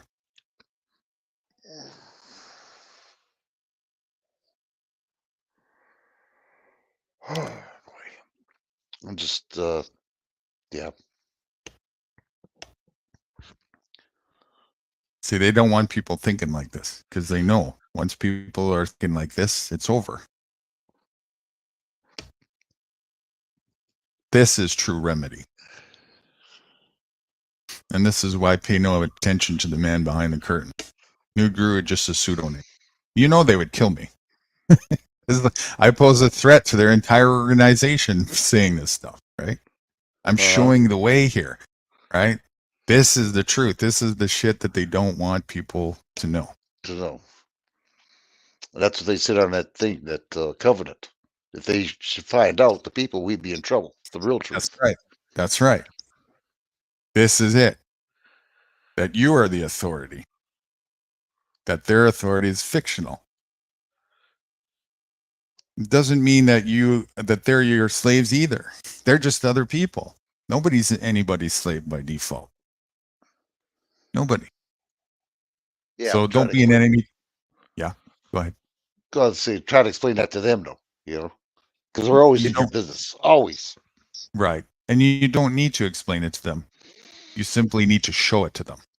Hmm. That's actions. It's not about words, it's about actions.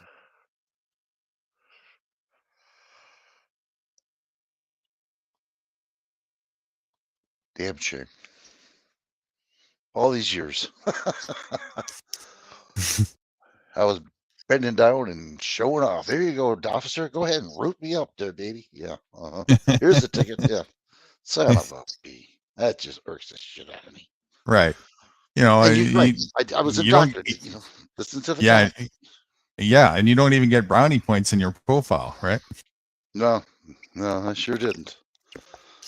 You want to know what you really get in your profile? Hmm. Easy target for revenue generation cooperative. Mm-hmm. That's what you get. That's I what they wouldn't know if they want. put it on the computer. Hey, this guy's easy. Arrest him. you know. I wasn't joking. Uh, That's exactly what they say. I've seen their notes, and they have code words for it. Little symbols that they mark and stuff, right? Make up their own symbol language. Little code words. Cooperative. Easy target. $sign backwards, right? Shit like that. well, I'll tell you what. Next time my friend has a party, it's been a while, and there's cops there again, I'm going to be asking him a lot of shit. Because it was a cop party, really. I didn't know that went on there. Well, when that happens, the first thing you say is, get off here, you're trespassing. Fucking shit. Yeah. Get off here immediately. I'm not asking you. This is not your jurisdiction. Get out of here. Right? Mm-hmm. If there's a claim against me, unless if there's a victim here, it's an administrative complaint. Have you got the address? No? Well, and it's probably none of your business. Because if it was your business, you'd know where to address administratively. Now get out of here. Oh. I mean, if you're part of the business, wouldn't you know the address? Oh, yeah, definitely. I need your address, sir. I'm not here to do your job for you. If you were legitimately part of my business, you would have the proper administrative directions. And if you don't, that's probably because it's none of your business. I should have known this 30 years ago.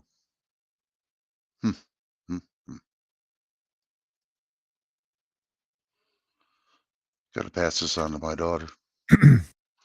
See, they love to get people in the naive game, right? People are so ignorant to this, so it's so easy for them. That's what they do all day long, right? Just go out there another day, another revenue generation wheel, turning the wheel like clockwork. Cha-ching, cha-ching, cha-ching, cha-ching, cha-ching. And while they're at it, they get to boss around little peons. A little. And then get praised like celebrities when they arrest somebody who might look like they're a criminal or actually are a criminal once in a while. But you know what they do with the real criminals? What's that? They offer them a job. Jesus Christ. Wow. And I'm not joking. No, I believe you. Look at the stats. Over 60% of the police force in the United States comes from the military and inmates. Yep. Well, I knew about the military. I didn't know about the inmates. Whoa. Shit. And most of the military is a certain class of military. Stupid. Oh, yeah. Obedient and tyrannical. Mm-hmm. Oh, yeah. They sure are. No doubt about it. Depending on how high you're up, you're like a Navy SEAL, you're, in the ops, CIA, Yeah, SIA, it's, yeah, all that shit. Yeah. right. And and it's no secret anymore that if your IQ is too high, you don't get hired. Makes sense. Think about that. Oh, that's Mhm. for real, right? If your IQ, they give you an IQ test, a test for entrance, and if that's one of the first things you go through, and if you pass the test too high, you're disqualified. It's a test for cooperativeness. If you're too intelligent, you're probably have more capacity to critically think, so you're less likely to be cooperative, right? So to them, they're doing quality over quantity in reverse. It's quality to them is mercenary obedience. Well, the only place I ever got anything spotless, that was in the military, I mean, I got a clean record. No Article 15, no court martial, no nothing, I did a clean sweep and left. Did my job and left. God, I hated that place. They knew it too. All my friends, they knew it, and I had a lot of people send me off at the subway, the train, going Right. to Frankfurt. And yeah, we had a good time. We spent an hour there before the train, started leaving. But we had a good time. But they knew it. In fact, one of my friends helped me to get out of there earlier. Sergeant, what the hell is his name? I forget his name now, but he helped me out get out early, So it was nice. I had good friends there. I did. A lot of good friends. And they never snitched. You know what I mean? They never snitch. You never snitch on your other brother. You know what I mean? Mm-hmm. But yeah, it was quite amazing. It's something I'd never do again. I'll tell you that. Never. And that's why I always hated them. I knew something was wrong. I knew it. And I couldn't pinpoint it all these years until you said something. Now I'm just like, damn. Why didn't I see this? Let's digress. Let's go over to my website.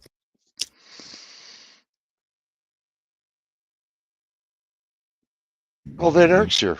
How you doing, Van Eric? Hey, Vaughn. What's up? 12B, he's here too. Yeah. Dan's still here. Does anybody Some want to people. come up? Just put down a link. Come on up.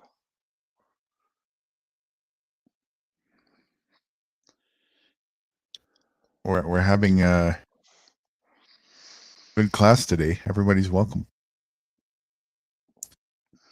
Come on and get spanked like I am.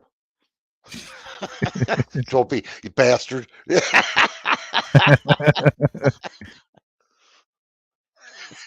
not nice of you, 12B. It's authority, you see. Yeah. See, 12B knows what I am. Freaking candy cocker. That's what they used to call us. Oh, why did that not today? I got a muffin in one hand and one hand to type. Where did I go wrong here? Freedom. Oh, there we go. I pulled a U. Didn't put a. Van Eric says, "Where's your faith?" All right, you come up here. Come on up here, Van Eric. I need your help here, buddy. You too, 12P. Question is, face. He's just worked out pulling it away from government one step at a time, Oh. Okay. So digressing a little over to my website here, which is really needs to be updated. And I'll get around to that. But let's start looking at, again, some of the additional focuses of the project that I intend to do. And now, with a more clear understanding, see if they make more sense.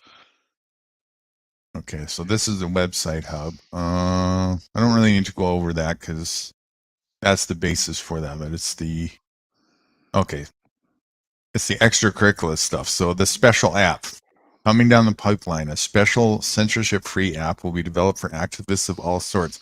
Anyone will be able to sign up and benefit from this app for free.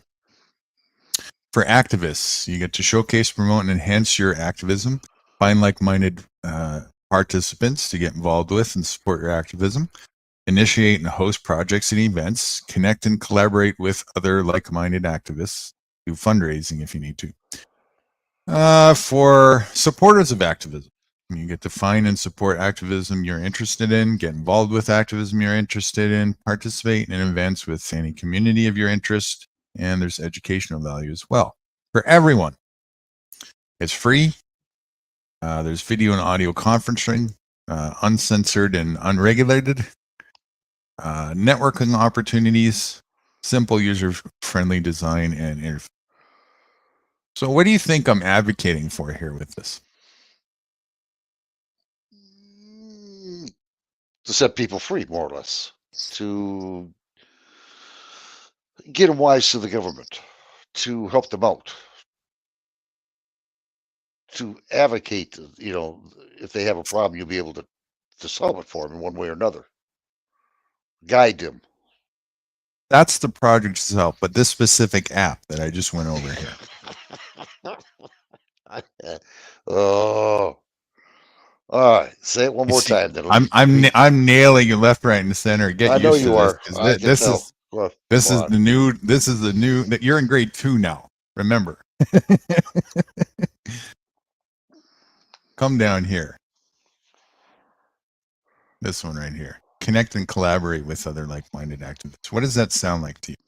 Sounds like you want me to get to know other people out there, to link Why? with them. Right. Why? It's so they get to know me and I get to know them, so we can have some sort of relationship. Right. What kind of relation? Right. What do you think this could lead into? It could lead into knowledge, learning how to. Of course. Yeah. What else? Getting to know each other by email, phone number, talking, bringing people over here to our site, more or less communicating with each other in case something should happen. Like, how do I do this? I'll be able to find out by somebody who does know it. Sure. So there's a lot of, networking in terms of that. Yeah. And down the road from that, if things progress even further, what else is possible in the horizon that connects back with the things that we were talking about earlier as far as being in self-reliance and taking a stance against the suppressive violence that may come into play here from these tyrannical fake government agents? Well, if I need help, if that's what you mean, I just press the button and that's it. If somebody's around, they'll come to my aid. Right. Remember how I said ally? I've allied with many people. This is it. This is the pathway for people the gateway to connect and start have an introduction into going down that route all over the world.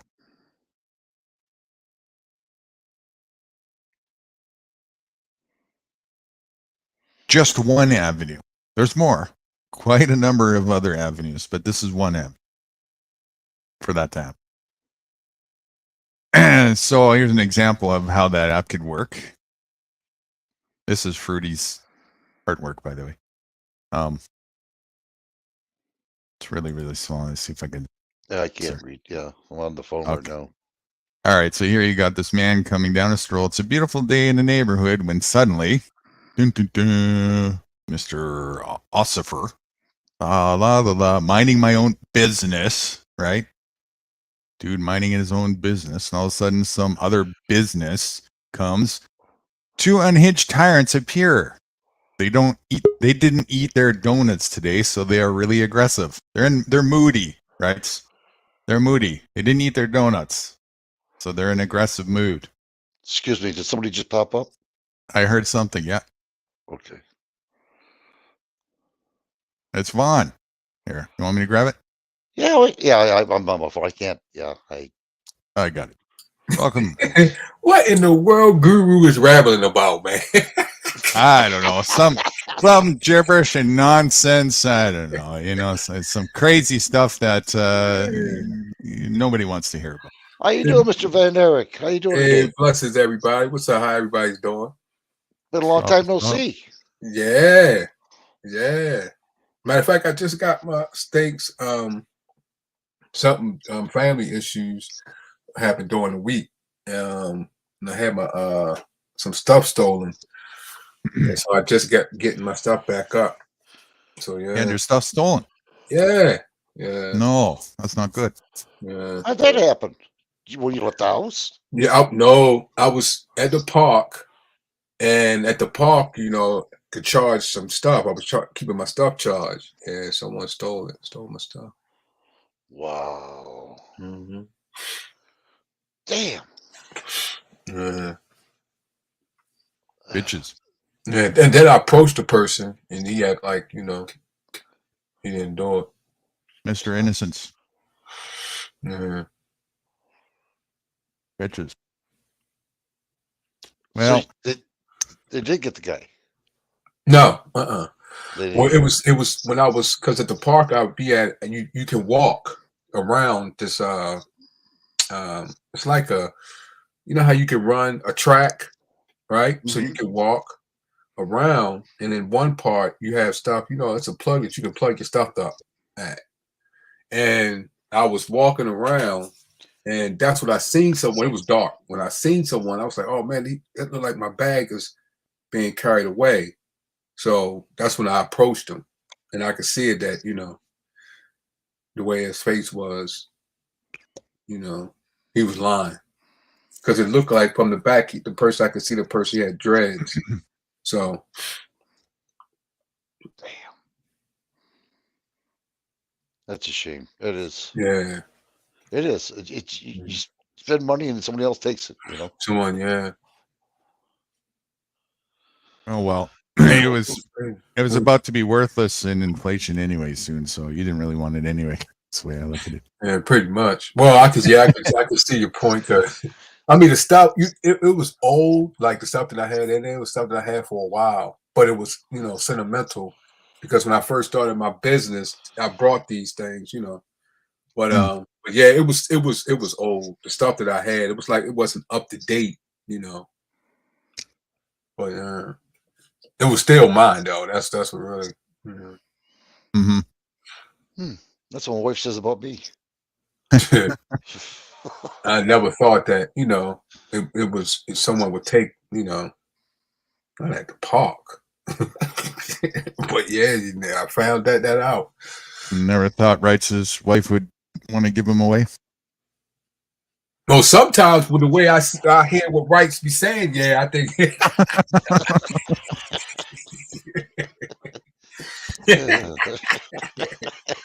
I'm like, yeah, I can see his wife might have left, would want to leave him. He's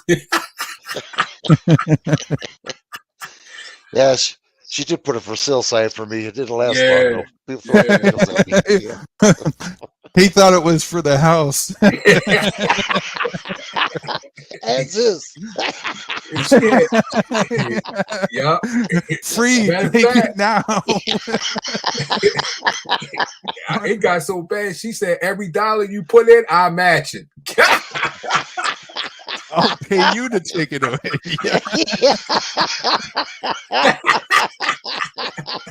Every dollar you give, I match it. I'm glad my wife ain't hearing this. She'd do it too. Yeah.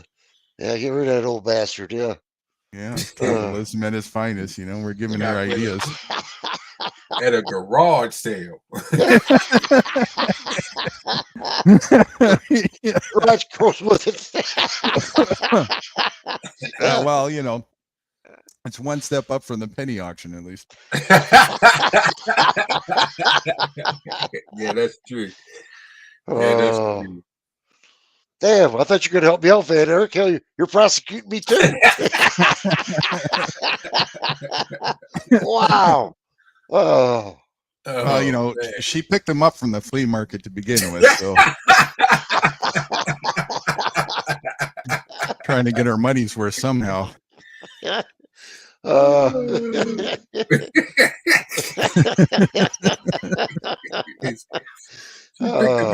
a side road sale.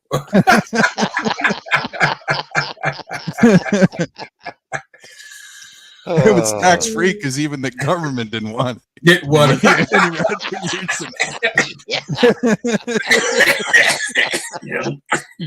Yeah, I'm glad you came up here, Van Eric. I was nice talking to you. Oh, God. Damn. Woo. Oh shit. So, yeah. so what's the rambling about? Oh man, well you're walking into the middle of a huge saga that's been going on since what, 2 nights ago now? I lost track of time here. Since when was that? I don't even know. This is the third stream we had so far. Right. So yeah, we're deep in the middle of an educational thing as we speak here. And so we've taken rights from he graduated from grade 1. Mm-hmm. And that took about 2 years to get to. Oh my okay. Great. Whoa. Yes. Yes. I'm a fast learner. Whoa.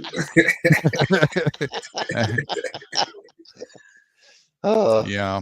And we've entered into grade 2, so it's a little more serious now. And this is all about self-reliance and the path that you got to go down to take responsibility for yourself, especially when you're up against tyrants. So we are talking about that today, and we're showcasing some different things, educational things about how the system really works, the governmental corporate system, and how it tongue ties people into it unbeknownst to them, how it really works, and how it's 98% is about just standing in honor and professing that you have an authority, a position of authority by default. And it's only if you decide you have a contractual obligation with anybody that you actually do. And so the government's, that's one of the reasons why they want to try and get your ID right from the get-go and all this kind of stuff. They want to get you to give testimony on the record right away. It's court going on right there on the get-go, And so it's about how to mitigate that and keep your ground and keep your position of actual authority yourself, and basically just tell them to go go take a hike, piss on a tree. And so we showcased how that can be done and how that should be done. And then we started talking about, well, what do you do when you do that and you stand honorably? But then they don't want to stand honorably. Then they want to go into an aggressive force-based situation and try and force you into compliance, whether you want to contract with them or not, whether you want to cooperate with them and be in some sort of an arrangement with them. They want to force you to be a slave at that point. Okay. So we started getting into the real truth of that as to how you need to appropriately respond and who the onus of responsibility is when it comes down to for that to maintain your liberty. And so I'm just summarizing it all and catching you up here in a nutshell where we're at with that. And now we're showcasing some ideas of how that really truly works, and that it's a progressive thing. You got to learn how to do that. That's why he's in grade 2. You don't just go out and profess that you're the authority of education without going through the grades first. And so in the meantime, we were discussing, well, what can you do to at least mitigate when you're up against that threat? And now I'm showcasing some of the stuff from my website that's a little bit dated, but to put a better perspective where I was coming from, now that he has, and anybody else has been following along here, a better understanding of what I'm actually going for here with the ideas of the additional focuses of this project. Okay. So you said the progression, you said it when it comes to corporations and the contract that they force you in, you said that takes some time, or you said that these type of actions took some time, or we in that action now? those when it What comes takes to what takes time? Excuse me. Hang on. Sorry. That laughing spree got me in a choking spree too. yeah. Okay. What takes time is the learning curve Mm-hmm. to know how to appropriately remain in a position, an authority, a proper authoritative position Mm-hmm. when you're up against any governmental or business entity that wants to oppose or challenge you on that. That takes time. Okay. And so we're discussing, different ways how to keep it simple. What do you do when you don't know those, when you're going through the learning curve? Because that does take time. And so we are taking it down to sort of entry level position of where you should start. And, the end point, I'll go from the end point and then I'll bring you to the starting point. The end point is tyrant comes up against you and he either secedes to your authority and buzzes off, or you do what you need to do in self-defense to mitigate whatever he might want to do, he or she or they, to oppose their will against you, including self-defense to the death if necessary. Whatever is necessary, including allying with others in self-defense as well, in the face that you might be up against Gestapo or a gang, right? So that's the end road, or the far down work to get to, because you have to find people and ally with them and know that you can back each other up and so on and so forth, and that takes time. Then you also have to know what to say and how to properly respond with words and not be trigger happy. You don't want to make that mistake, so there's a whole array of stuff to go down to before you get to that. On the forefront, taking you to the front, and this is where I want anybody who's listening, once again, not to get the message wrong here. You don't, without having that education, you don't put yourself in harm's way and go there into engagement with tyrants intentionally or whatever and taunt them like some silly boy named Nude Guru would do. When you're educated at such point and qualified to do that, and think that you're hotshot and think that you can do this and you can do that, you're asking for trouble if you do that. What you do at the beginning is you just stand your ground, and at the point where you might be up against a violent threat where some physical harm can come to you and possibly your life is threatened, there's no need to lose your life over this matter at all. In that case, submit under duress and claim on record that you're doing it under duress, and then just cooperate under duress until the event is over. And then it's still not a legitimate thing that they did to you. It's unhonorable because they didn't have your consent to begin with. It was an act of war. And then after that, there's a whole array of different things that you can choose and have options as to how you want to progress from there forward. I remember years ago, before I went into the business, I did the cable business, because that's what business I was in, the cable business. But it happened in all business, but simply to what I've seen in the cable business, what they had did as far as putting people within a contractual agreement. So here, the business, cable business, they had contract with the city, right? Right. So when they had the contract with the city, they had it, and then they had other contractors with different businesses like apartment complexes and things like that. So if you had a contract with them, you could not. They'd say, Comcast would say, well, no, we want to have it that the satellite, you couldn't do don't bring the satellite in. No other business were able to come in. When that happened, they able to force the people within their contract, and they did it another way also. It was years ago that it was a box called, we used to say, called the hot box. You'll pay for the box, and then once you hook the box to the cable, you was able to get all the channels. I had one of those. Right. Yep. So many people didn't know that the box and the chip that was in there, the cable Same company. company. Right. They do. So when the cable company knew all these people had the boxes, they knew it. Matter of fact, we was like they getting paid off of it also. The Okay, mafia controls both sides of the equation. right. So, and if once you hook the box up, remember in the contract they had with the city, they got paid for every person that was hooked up to the cable. Right. So that means you was paying for the box, but also you was paying through your tax dollars because everything that was on the Comcast was getting paid. So if I go and hook someone up that had basic cable, I'm just hooking them up at the tap, running a wire to that house. They just got basic. That's it. But by them being hooked up, they was getting paid due to tax dollars. So even though those hot boxes, they was on and Comcast knew it, Comcast was still getting paid on both sides. When it came to time when they switched to that digital, that was it.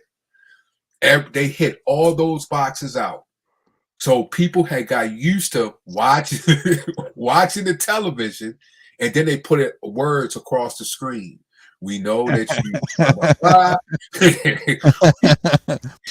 we forgive you. If you want cable, just boom, boom, boom, boom. I was like, ooh.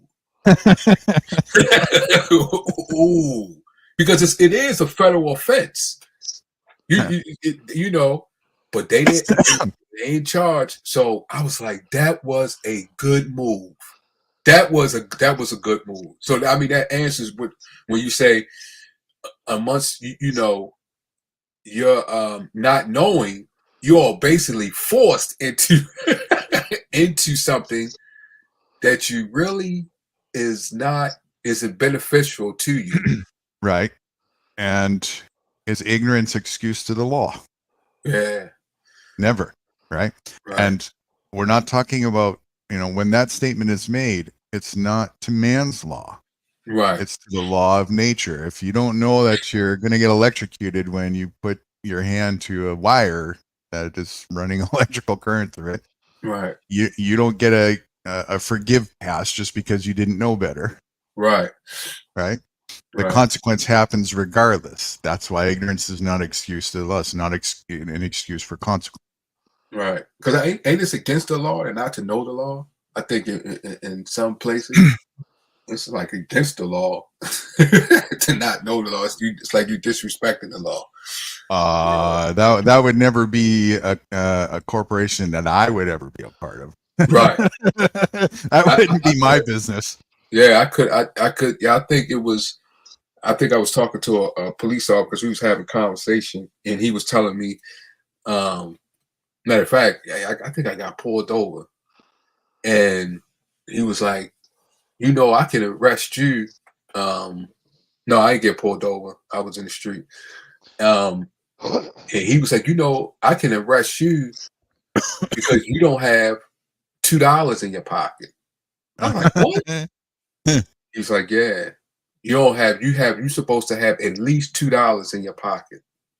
So like, yeah, I didn't know about that. And when I said, man, I didn't know about I'm supposed to have money on me. And he said, it's against the law and not to know the law. You're a disrespect. Is that a felony too? I don't know. It's not I don't think it's a felony, a fair felony. I think it's like a misdemeanor.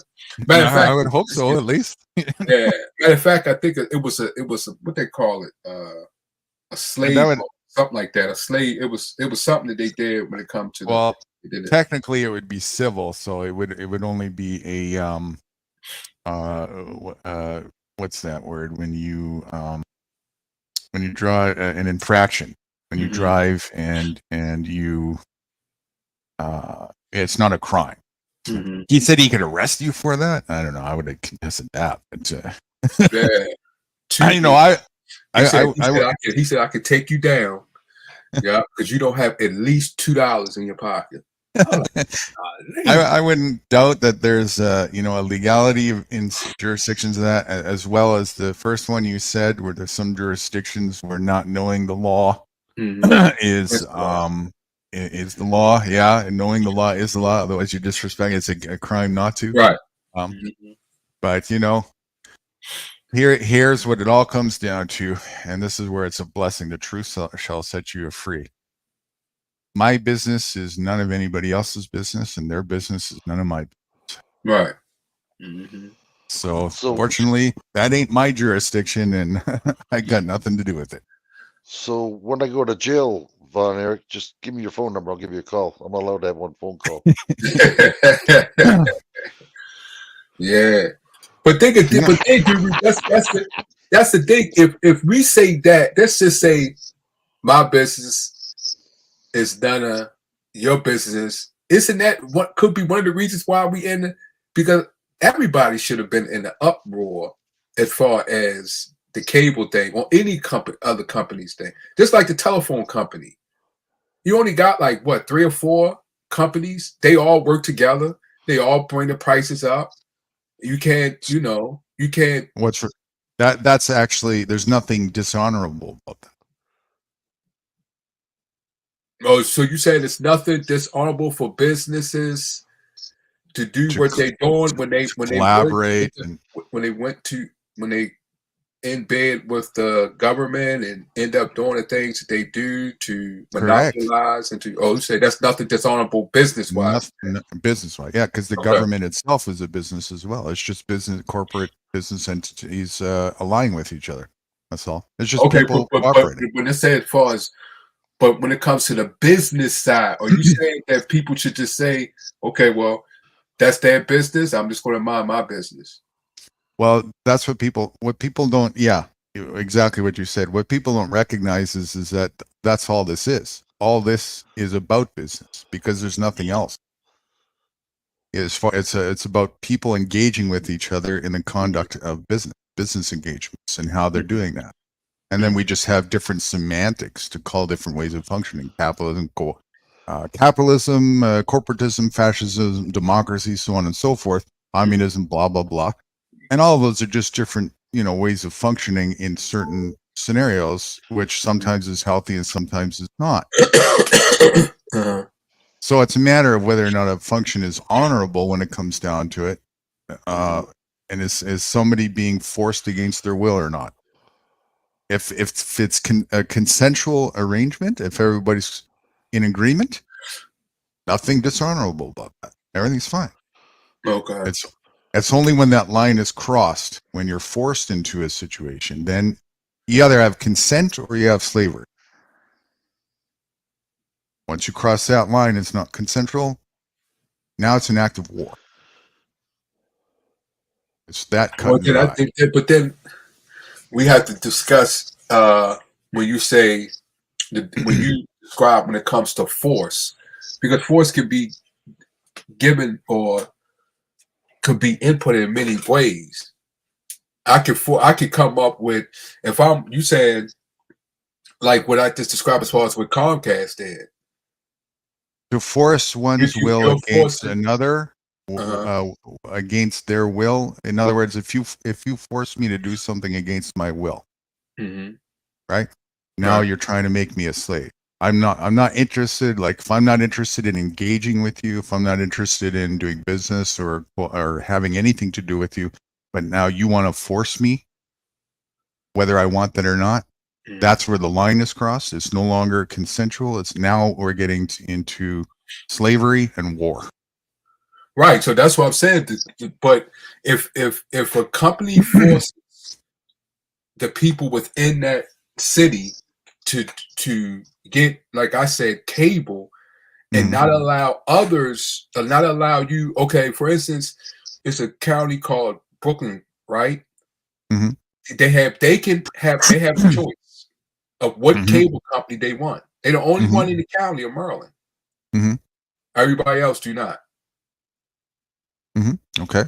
So is that forced, or is minding my business? This business. At that point, you've only given me a narrative of business. I see no force yet at this point. Now, if we go further, if someone can't go nowhere else, if I live in an apartment complex and I cannot get another subscriber, you said that's not forced? Well, let me make sure I understand the narrative correctly. So the reason why you can't get another subscriber is because there isn't another option to subscribe to. Is that correct? No, you can. What you mean? Not you can. If I live in apartment complex, Yeah. there's other providers out there, but I cannot get that provider. They won't allow it. Is Who that won't force allow it? or business? Who won't? Let's go. It might be. According to the contract that you said that as far as they do. But who specifically? So you just said a moment ago they won't allow it. Who Right, specifically? the apartment complexes. The apartment complex won't allow you to.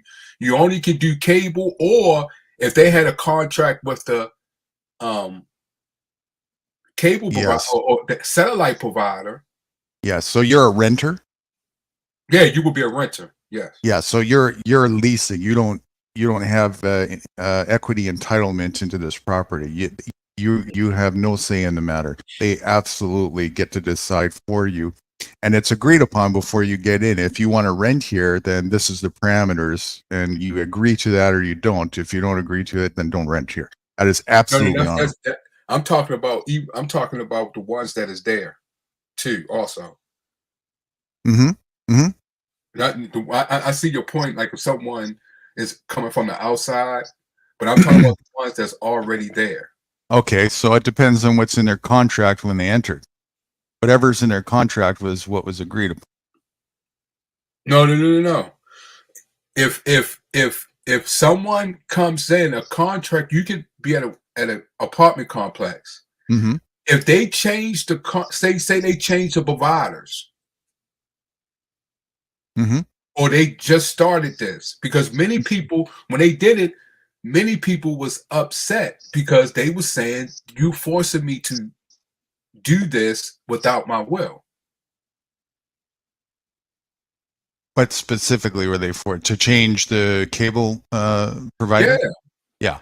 I would say that I think it's a bad business move for them to do this, but because it's their property, unless if it said in the contract that it's left specifically that the onus is on the renter, right? Now, if this is the case also, then I would say that the contract for the cable should also be in the owner's name. Is that the case or no? What contract? What you mean? The contract for each unit, the cable contract, the month where you get a bill and you pay the month, right? In this case, that contract should be in the owner of the apartment building's name, and then they would be forwarding the payment part onto the renter.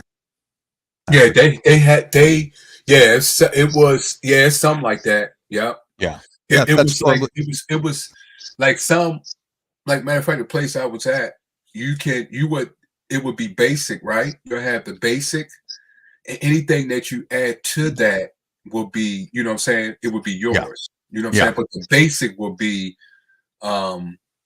the owners, basically. The owners. It comes with the right. Your runner thing. Yeah, so it was something like that. It was something like that.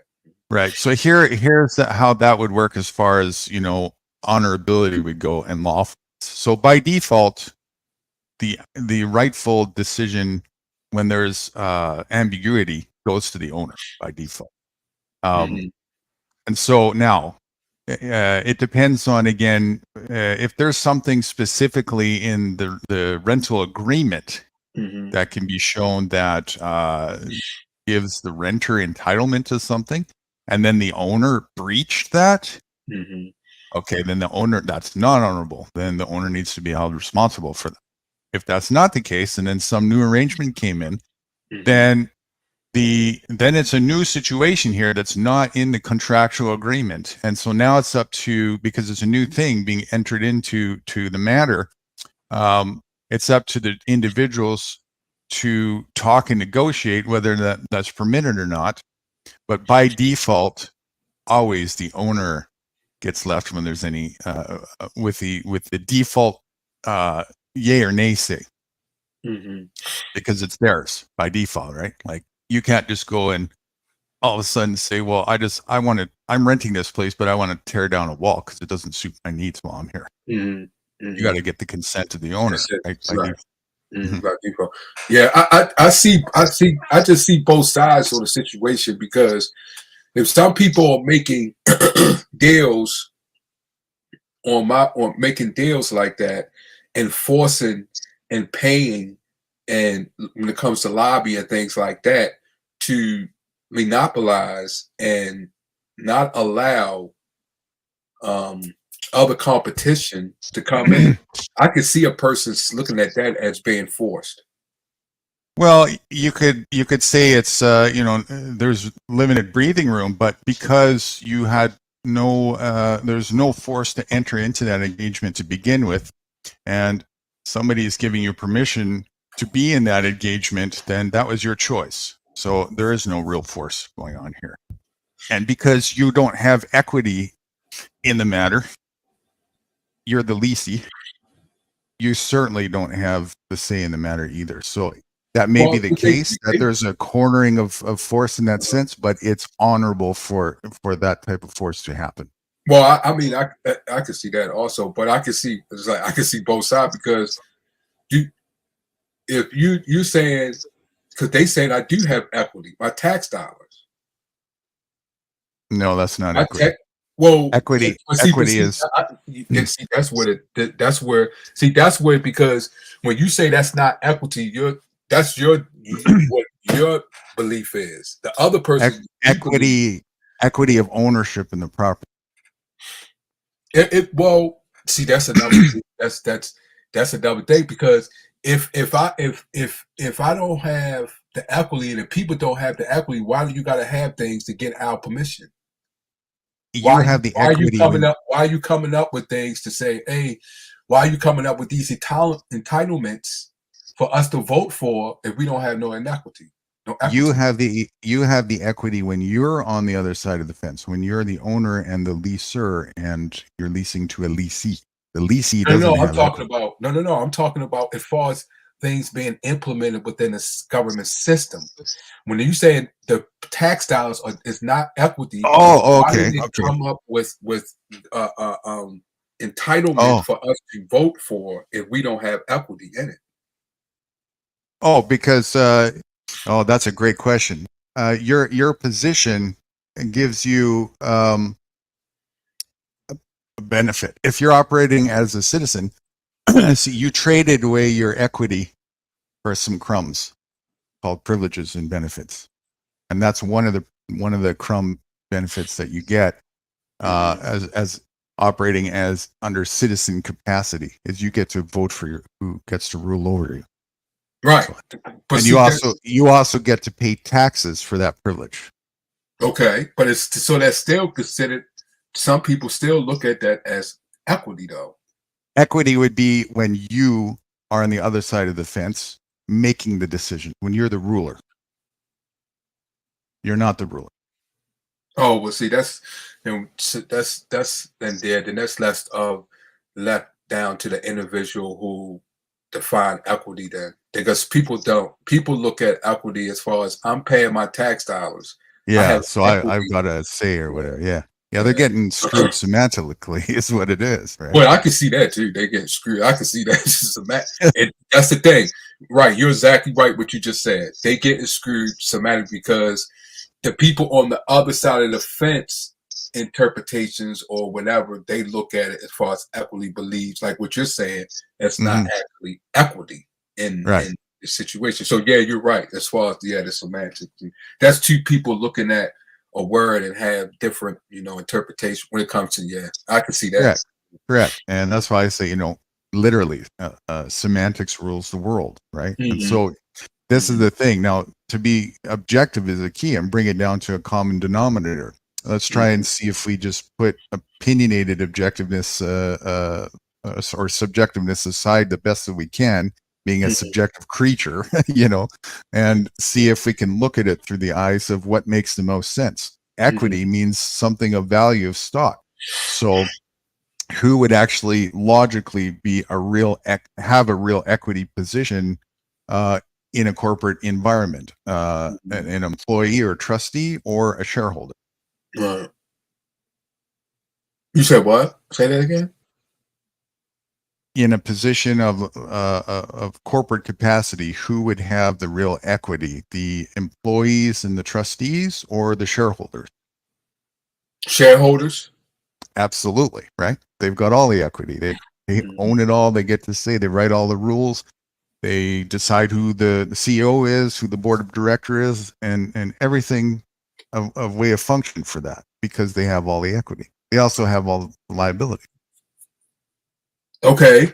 Now, but you know how people still believe yes, that they may say yes, but you wouldn't be able to have that if it wasn't for the employees, who's the engine running this corporation, for you to have as much as equity that you have in this company. But T-Bone Pickens, right? Because you said the person that runs it, right, has the equity, correct? So remember, T-Bone Pickens revolutionized when it comes to the shareholders, because he said, just because you run it, we the one who has, like what you just said, the equity in this company, we should be heard. All right. So what you just said has just been implemented years ago. But what you first had said, when you say the people that runs it, so at first the people that runs it, they was thinking just like what you just said. We Absolutely. run this corporation, we the one who has the equity, because we the one who's doing what is needed to keep the corporation together or whatever. Right. But And then it's ours, T-Bone and Pickens, we make. but hold up, but T-Bone Pickens said, hold up. Like what you just said, as far as the shareholders. That's when he said, wait a minute, we the one who put the money in the sword. So don't look at us as we are nothing in this, which they was looked at as that. Even as a shareholder, they was looked at that they was nothing. By who? By the people who runs it. Wait a sec. The people who the shareholders dictate who the people who runs it. That was implemented decades ago. Read the story. Read the book of T-Bone Pickens. He revolutionized that. Read the story of Carl Icahn. It was no. At first, they was the one who revolutionized Carl Icahn, T-Bone Pickens. They was the ones who revolutionized that when it came to shareholders. But at first, it wasn't like that. Oh, okay. They was like, you have the people that ran it was the one you had to listen to them as whatever they said. Well, they would be the owner then. Huh? That's the owner. No. How can no? They wasn't. You mean the employees made the decisions? No, I'm talking about what you just said. What I just answered. The shareholders, right? Okay, that was implemented decades ago. Yeah. Okay. Yeah, I'm talking about before that. They didn't have no say. Even though they had, like what we described as equity, they didn't have no say. Just like you just said that as far as the tax dollars, and you saying the people who provide it, who pay the tax dollars, they don't have no say. You said the people that runs it, right? Right. So before this was changed, I'm asking who did then? Who did what? Who did have a say? Who did make the decision? The people, like you said, that ran the corporation. What capacity are they in the corporation is my question. The CEO. Oh, the CEO ran. Okay, so the CEO then. So it's just a different semantic. The CEO then is actually, in this case, it was just named CEO, is actually the true owner. They're making the decision. Okay, you could say true owner as far as what? How it's set up on paper? That and had the real equity. Again, just the only thing that really happened is the semantic of capacity got switched. There you go. So that means it's what you saying, semantic, or as far as how you look at when you describe or define equity, because because if a CEO, he's just a CEO, and he runs the company for the shareholders, right? But the shareholders did not have no say in it. Yeah. So what was the role of the shareholders at the time? What To what was their listen to the capacity? CEO, to go And by what what did the CEO dictates. Okay, and then what do? They listen to the CEO, and then what? Then the CEO had the power to do what is he or she was he or she is supposed to do because they ran the company. They was appointed CEO. So the shareholders appointed the CEO. Is that right? I don't want to say yes or no because it could be different ways how the shareholders got appointed. Okay, I wanna try and understand what the capacity and role of function is before this changed for the shareholders. What was their position in all this? What was their responsibility? To run the company. Okay, so the shareholders, their job was to run the company. Right. Okay, so and to run the company, then they made the decisions. Correct. Okay, so they had the true equity. Who? The CEO, right. As far as No. how you saying. Yeah, as far as how you said it, you said yes, they had the true equity. Yeah. As far as So what you described. right. So yeah. So and one more time to recap. So I'm getting you straight. So before things changed, because it doesn't actually sound like anything really changed. The shareholders, their job was to run the company. No, not the shareholders. Okay, so that's what my question was about the shareholders. Okay. What was before this changed, right? Back in that day, before that, then at that time, what was the actual role of function, position, and responsibilities of the shareholder at that time? They was the ones who put the equity, the money to invest in the company. They had no say. Or very put it like this, they didn't have the say as what you're saying now. And how is it going now? How things are going now. Like did they get to decide CEO? Did they what? Did they get to decide who the CEO was? In cases they decide, yeah. In cases they decide. I don't want to say because I don't want to go deep in. Wait a minute. I'm trying to make sure that yes, it's in cases they had appointed the CEO. Yeah. Okay, and so they put up the. I don't want to say as far as because some of them might appoint another CEO, but they still have to go by things as far as the final who would be the CEO. So okay, it like say I might not be I'm a shareholder, but am I a shareholder to the point that I have a lot of say as far as and if I did, I might have picked another CEO, but this CEO had got it because it was other things that was put in place as far as the CEO. Okay? Sure. So I don't want to say that it probably was in some corporations, but other corporations it may not have. I reckon that's probably the case. And okay, so they put up a capital, and were they the ones reaping all the benefits of profit because they put up the capital? Yes. Did you talk about the shareholders? Correct. The shareholders, yes. Yeah. Yes. Okay.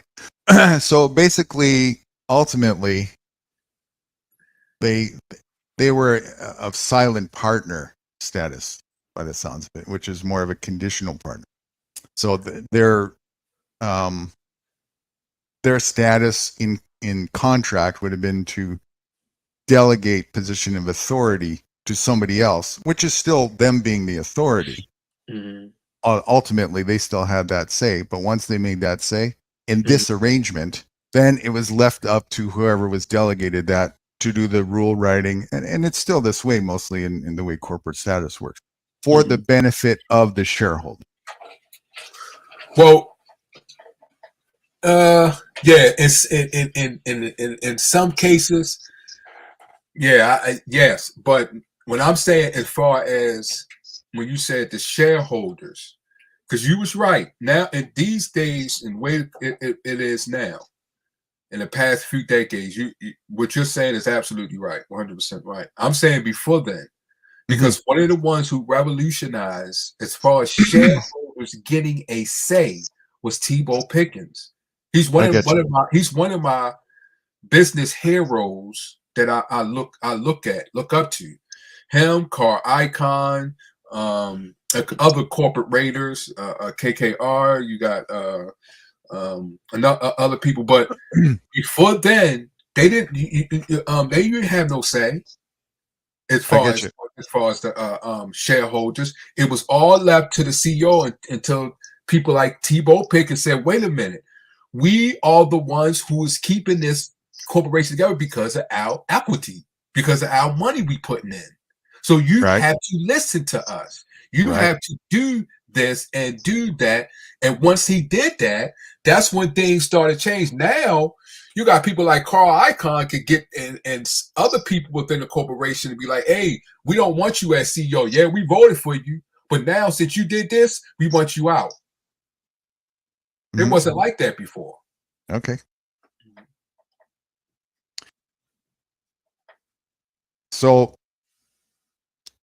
people can have, as you can see, like there's no constriction as far as how a business in any capacity goes. Is actually truly arranged. Of course, we're making kind of generals here when we're talking about a typical corporate structure. I'll tell you what it comes down to is how specific a contract is and what your capacity is according to that contractual engagement. That's what it all boils down to. Okay. So what about is our birth certificate a contract? Your birth certificate is a receipt of a contract. Okay. So explain that, because that's interesting. A receipt of a contract. Yeah. So your parents would have created when you were born something to the effect of a live birth record, and then they would have traded that, handed that to create a trust with government, and that trust was named the name that you think is actually yours. That's actually the name of your person, and the person has terms and services, which you may or may not have ever seen or read, but you can. And that's the actual contract. And then in exchange for that live birth record, which the government is holding on to in trust, your parents, which now you hold on to at this point, were given a receipt, and that was called the birth certificate. Okay.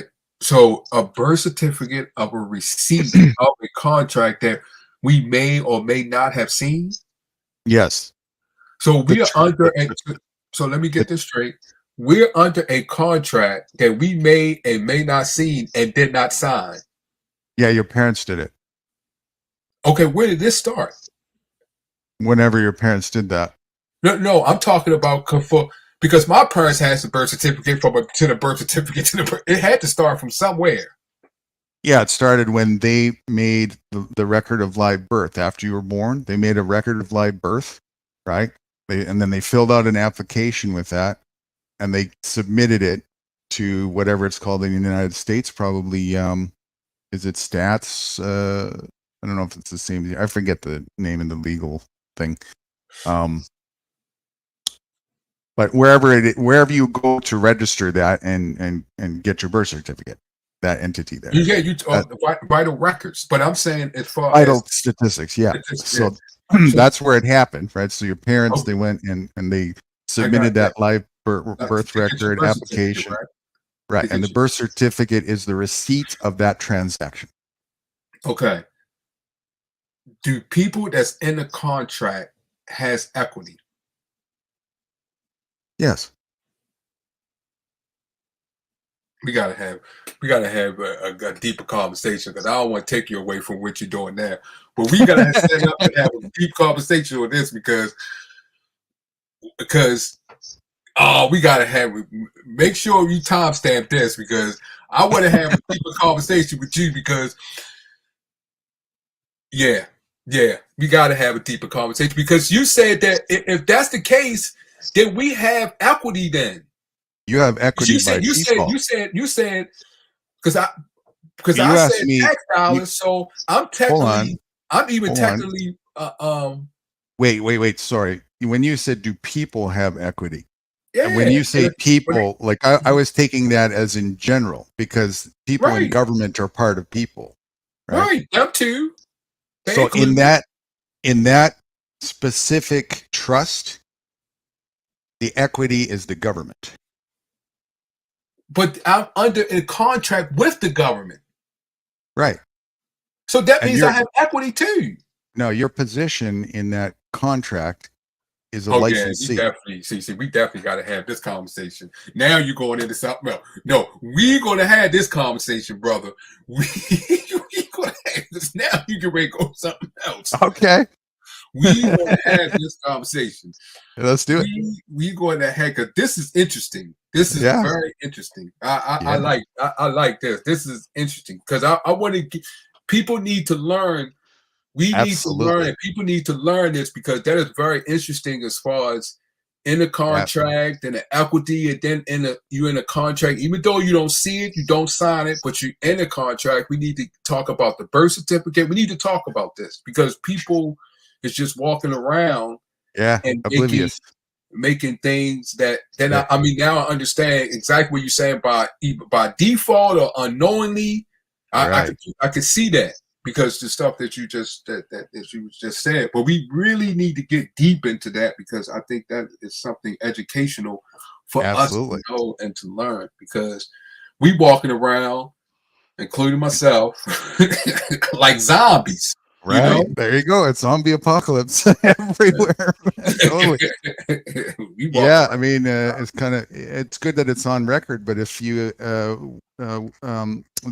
since we started this, I've been playing some videos that actually completely simplify and elaborate this and actually some sources where I got introduced to this and learned about myself, but then also went further with my own investigation to come to these understandings, and so I was playing that earlier, and I can play them again, or we can just discuss it if you want, whatever floats your boat, and I'm always up for discussion. Yeah, we could discuss it. I just don't want to take away what you was doing a few minutes ago. Don't worry about it. No, you don't. We don't see you that much. Go ahead and talk. I'm all right. You just, any excuse to get off the hot seat. I know you're No. No. We talk. You don't see Von Erich that often. I don't know where he goes to, but I'm ribbing you. I'm just ribbing. Yeah, yeah. Oh no, we're not. Oh no, we're not. I'm not done with you yet, dude. I want to hear this one. Go on, Van Erich. You go ahead. Are you gonna? Does that mean you're gonna schedule another live where you put Nude in the hot seat again?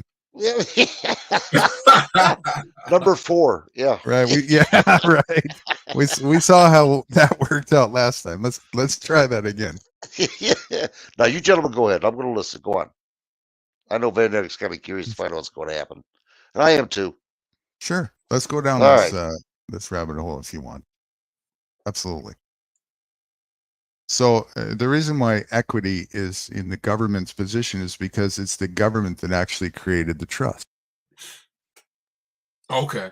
Now, they're the shareholder, the trust, right? And your position, a trust generally has 3 positions for a corporation in general. And you could draw it like a triangle. Let me see if I can actually do that here on a little whiteboard of paint. So here. Okay. I am still on screen share, right? Yeah. Okay. All right. So 3 positions here in a trust. First position here is down here. The founder / shareholder. These guys here, they got the gamut. They get all the benefits. They get all the equity. They make all the decisions. They founded it. And typically, but not always, typically they put up the equity, the capital as well. Typically, but not always.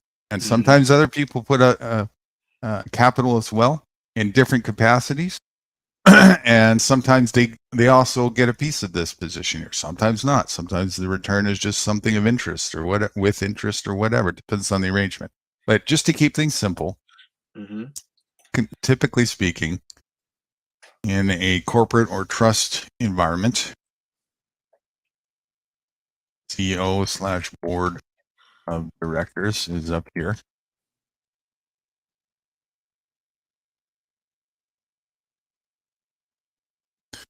And the final position down over here, see employees, trustee.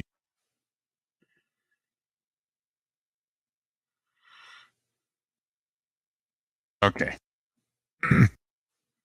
when your parents registered and gave an application to the government, what the government did is they created this here. And because they created it, they put the name was whatever your parents designated as your name. Let's call it Von Erich. Actually,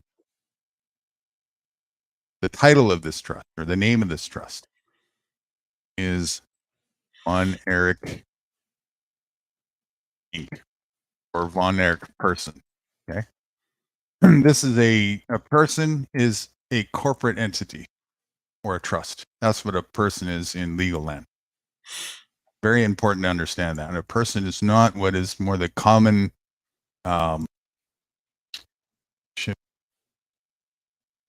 not the layman's term definition of person, which I'm a person, you're a person. That these are legal terms. And a person is a synonym for a trust or a corporation, a legal person or a fiction. And so the government, with your parents' application, created a legal person called Von Erich. And kind of to distinguish that it was a legal person in their system, they usually make that all capital letters. But that's mostly just for their own recognition. That really doesn't mean anywhere near as much significance as most people think other than that. And so because it was them who created the trust called Von Erich, whose trust is it by default? That's the question. Whose trust is it? If would you say again? Say it again. Because they created the trust, whose trust is it by default? Oh, by default, it's the people that created it. Right. And who was it that created this? We would say the government. Correct. Mm-hmm. What your parents created was a certificate of live birth. They created a document. Wait a minute. My parents created the certificate of live birth, or or life given, or had to sign a certificate of live birth. No, the first thing they did was they created a certificate. There's a few different names for it, whatever it was called. Typically, it's either a certificate of live birth or a live birth record. Right. They created that. Who created that? They did. Your parents. How did they create it? They just made a document. No. They didn't create no documents. Yes, they did. They signed the document. Okay, no. What document did they create? Well, they created it in the capacity of, it was a form called Certificate of Live Birth. It was them who made this initial thing. They decided to create a document that recorded your birth. No, they don't do that here. Yes, they do. You might not be aware of it. You definitely have, because no documents are created as far as what you're describing as a lie. It's a paper that we sign. Yeah. That is signed. But I'm talking about when you say creating, that's going into something else. I'm not talking about vital statistics. Usually in this day and age, this will happen at the hospital. Is that the one? Excuse me. Is that the one where they put your feet on there and put and your hands on there, and they signed the Sometimes, signatures saying it's your sometimes, child's yeah, birth. Yeah, but sometimes. those And documents Yep. are not created though.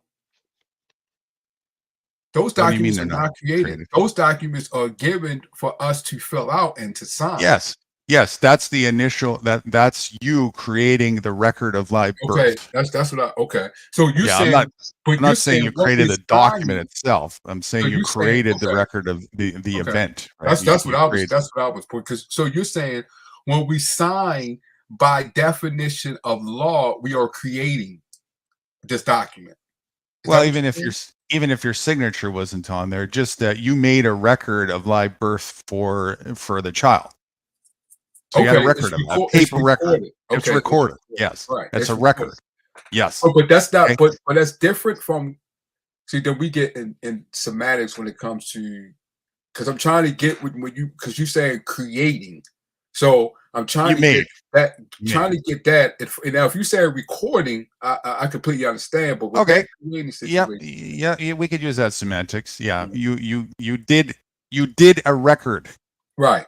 You made a record, right? A record of, okay, right? Yes. Okay, And you did it physically on a piece of paper. correct. Okay. So that's the start. A recording of live birth, correct? Right. A recording of live birth. Mhm. Okay. So that's the start. And then what your parents did was, and you would have done this too for your kids, right? You Mhm. take that, and some hospitals might even have some different, and some different jurisdictions might have some other different things that go along with it, as Wrights was just saying. Sometimes some footprints or whatever, Mhm. all of these can go in there. And then you go down to vital statistics with an application. You fill out an application, and the application is to apply, to ask the government to create a trust Okay. on behalf of this, with the collateral as surety of using this instrument. That record of live birth actually becomes a collateralized document that can be used on the stock market to create debt, and it is. Right. That's why they're holding on to it. So your parents actually gave the security of you and all the possible labor that you're going to produce for the state and generate tax revenue in your life in the future. Mhm. Okay. Now, in exchange for that, because they get that's their benefit. They created a trust, right? They created a trust. It's their trust. Okay. And in exchange for that, they placed you here in the trust as a trustee Mhm. and gave your parents, which is now that you're of age, it's in your possession, a certificate for the record of this transaction here. That's what your birth certificate is. It represents that there is a trust that was created by the government, which the government is the founder of and the shareholder of. They also have this position here. That's why all the Right. terms of the contracts, they wrote them all, and you're Right. over here. And they gave you, in exchange for this, a couple little crumbs. Mhm. Mhm. That's the arrangements that's going on with government here. So when you're over here, you don't have equity. They do. And this is the capacity here. All these positions here, this is what we mean by capacity, right? Each one of these is the capacity. It's like the position you're playing on a hockey team. Where are you? Right? Are you left wing, right wing? In corporate capacity, are you CEO, founder? That's what matters most, because wherever you are dictates and determines what happens to you in this engagement here. Well, first with this illustration, I get it. I completely understand. But the semantics, like you spoke of, will be sometimes the difference, because, like you said, I can see where you're saying employees and trustees doesn't have any equity, but it depends on how you look at it, because this is where you get as far as what is that they be out there marching, protesting? What's that? What's that? What do they call them? Vets probably know. What do they call it? Honorable wife. What's that? I'm sorry. Would the people be out there, the corporations and employees be protesting. Back in the day, they started unions. I'm sorry, unions. Yeah. Oh, unions. Right. Okay, yeah. Okay, so put it in. Okay, so as you write how they looked at it, because this is how U.S. Steel and the Carnegies, who was charged with U.S. Steel, that's how he looked at it. Employees, trustees, they don't have no equity. Matter of fact, we bought houses and things from them, U.S. Steel. So, but they formed a union. Right. So when you form a union as that, you're showing that, and they was protesting, saying, "Hey, we do have equity." No, it just shows that you're interested in negotiating. Okay, but interested in negotiating. So, what if they did not have equity? Why was they able to succeed and get a union then? Because these people here agreed to it. Agreed to it because of what? Because they wanted to. Wanted to because they've seen that these employees do have equity. Because if they walk off if they walk off, right? This is how it was back in the day. If they walk off, we're done. Yeah. So they felt it was probably best for interest in the interest of the business to do so. It doesn't mean that you have equity though. And if they can create the illusion that you have equity when all you have is privilege, then you're a productive slave without question. That is good. Not assumption. That is a good things to reveal. When you just said create a illusion. So even though you said these employees doesn't have nothing, you're saying the shareholders or the CEO created a illusion to show and work together with the union presidents or the union leaders to create an illusion to make you feel that you have equity. All right. So you can sleep better at night in your slave position. And they even changed the semantic from slave to serf at that time, which is just one little step above. That's all, just to make you feel better about it. And now you work 10 times harder because you feel like you've got some real ownership in there, you know? So, but the union people became very wealthy though. Yeah, because the union people were actually, let me come back to my thing here. Hold on a second. This is what they don't want you to see. The union people were actually really paid by these guys here. It was a scam. Okay. And so the illusion is that really what a union is just an honorable union would be a negotiator, right? That's what they would be on behalf of these guys here, to try and negotiate a better position. Okay. But why do these people even need a negotiator? Because they don't have the capacity to negotiate themselves. These fuckers realize that and say, well, okay, we're gonna pass down some of our own over here. And we're gonna set up a stage where it looks like you got people on your side, but we're really the ones telling them what to do, and we're writing the contract. So it's an illusion. I think I see. I mean, don't get me wrong. See what I'm saying? I see exactly what you're saying, but I do see where people. Well, I see exactly what you're saying because, but that still goes to show that even the founders or the shareholders have an illusion also. They really don't. They really don't run. Ultimately, this whole thing is an illusion. Right. Exactly. It's all a fiction. Exactly. Right. Exactly. The whole thing is an illusion. Yes. And it's not even really it's only something that you consider when you're functioning in the corporate capacity, which is not a healthy thing at all anyways. This is not really a proper way to cooperate. This is what you do when you're in a non-cooperative environment as a whole. What it is it leads to capitalism, which fuels the idea of fascism, because ultimately the only logical thing to do in a capitalist environment is to compete to dominate, right?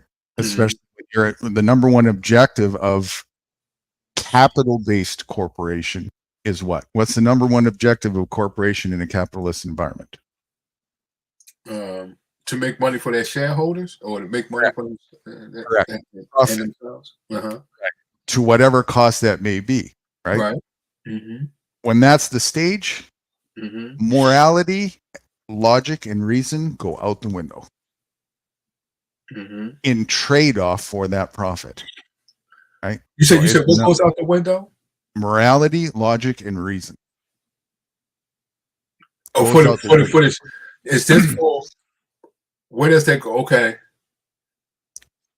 Well, okay. That gets traded away because the focus is profit.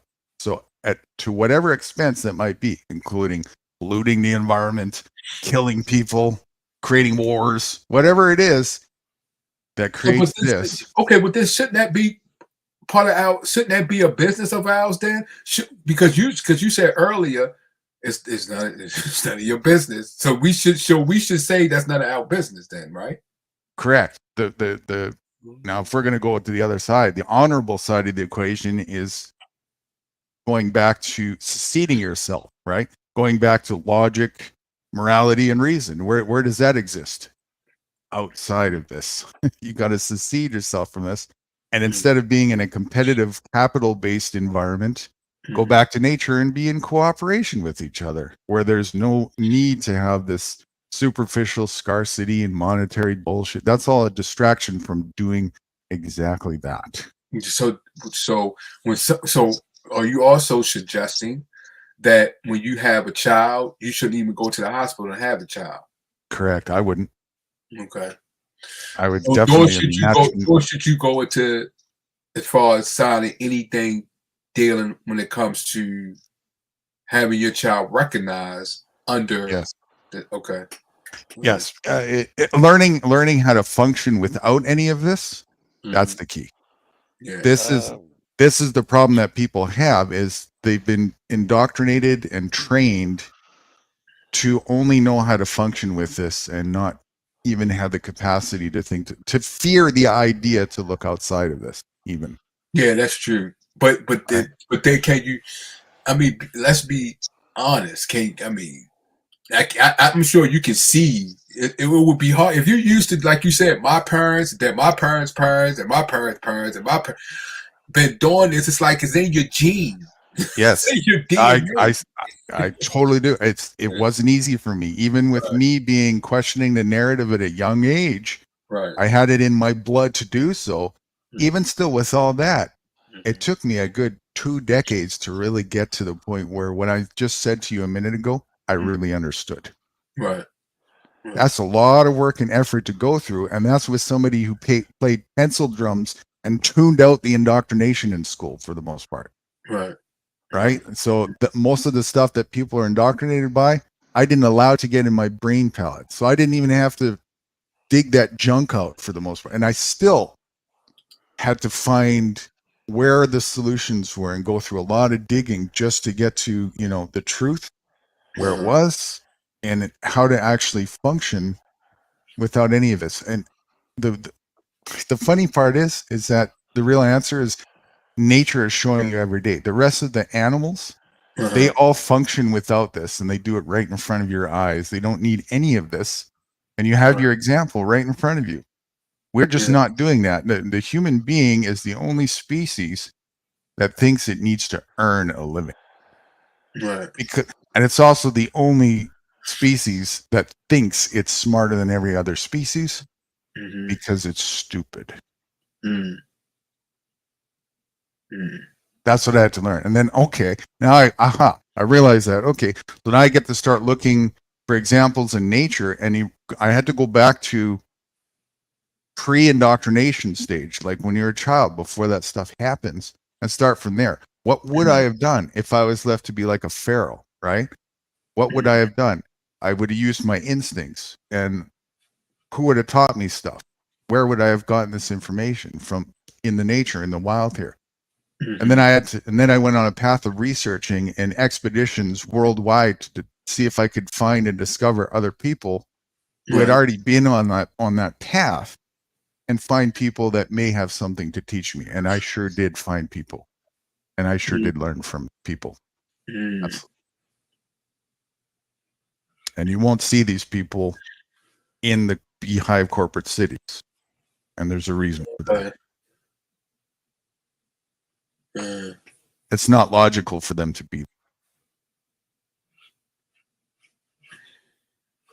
Yeah, I get that. So, and then you get everything in between, right? Like that other individual who's kind of on the right path with like self-reliance, but then he's got this other corporate ideology of you can't leave unless of so or something, you know. No.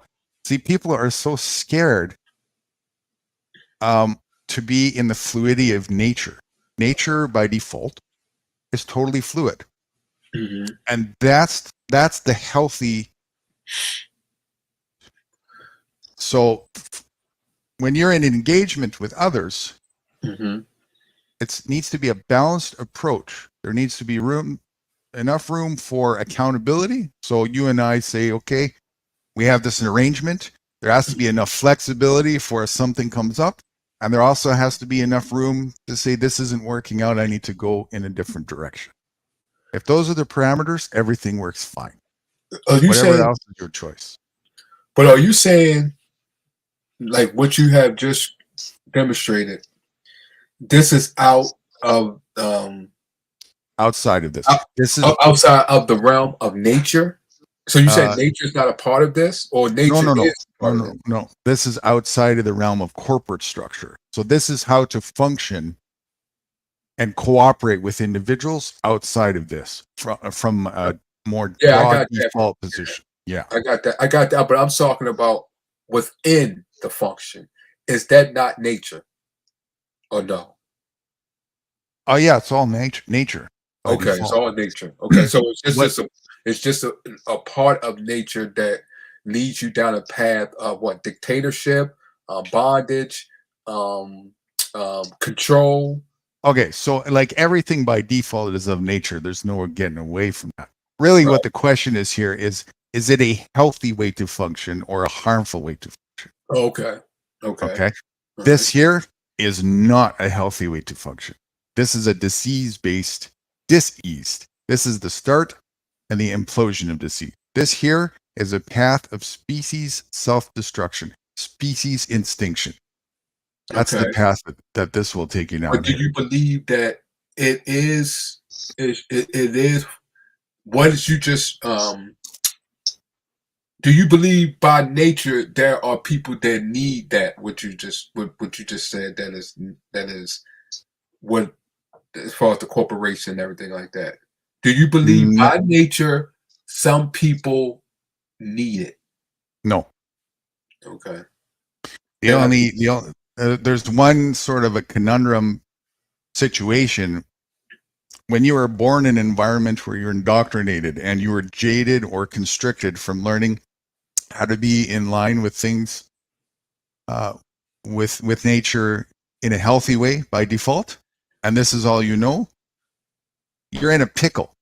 In order to weave yourself off of that, this is all you know. So you still have to rely on this way of functioning until you get there.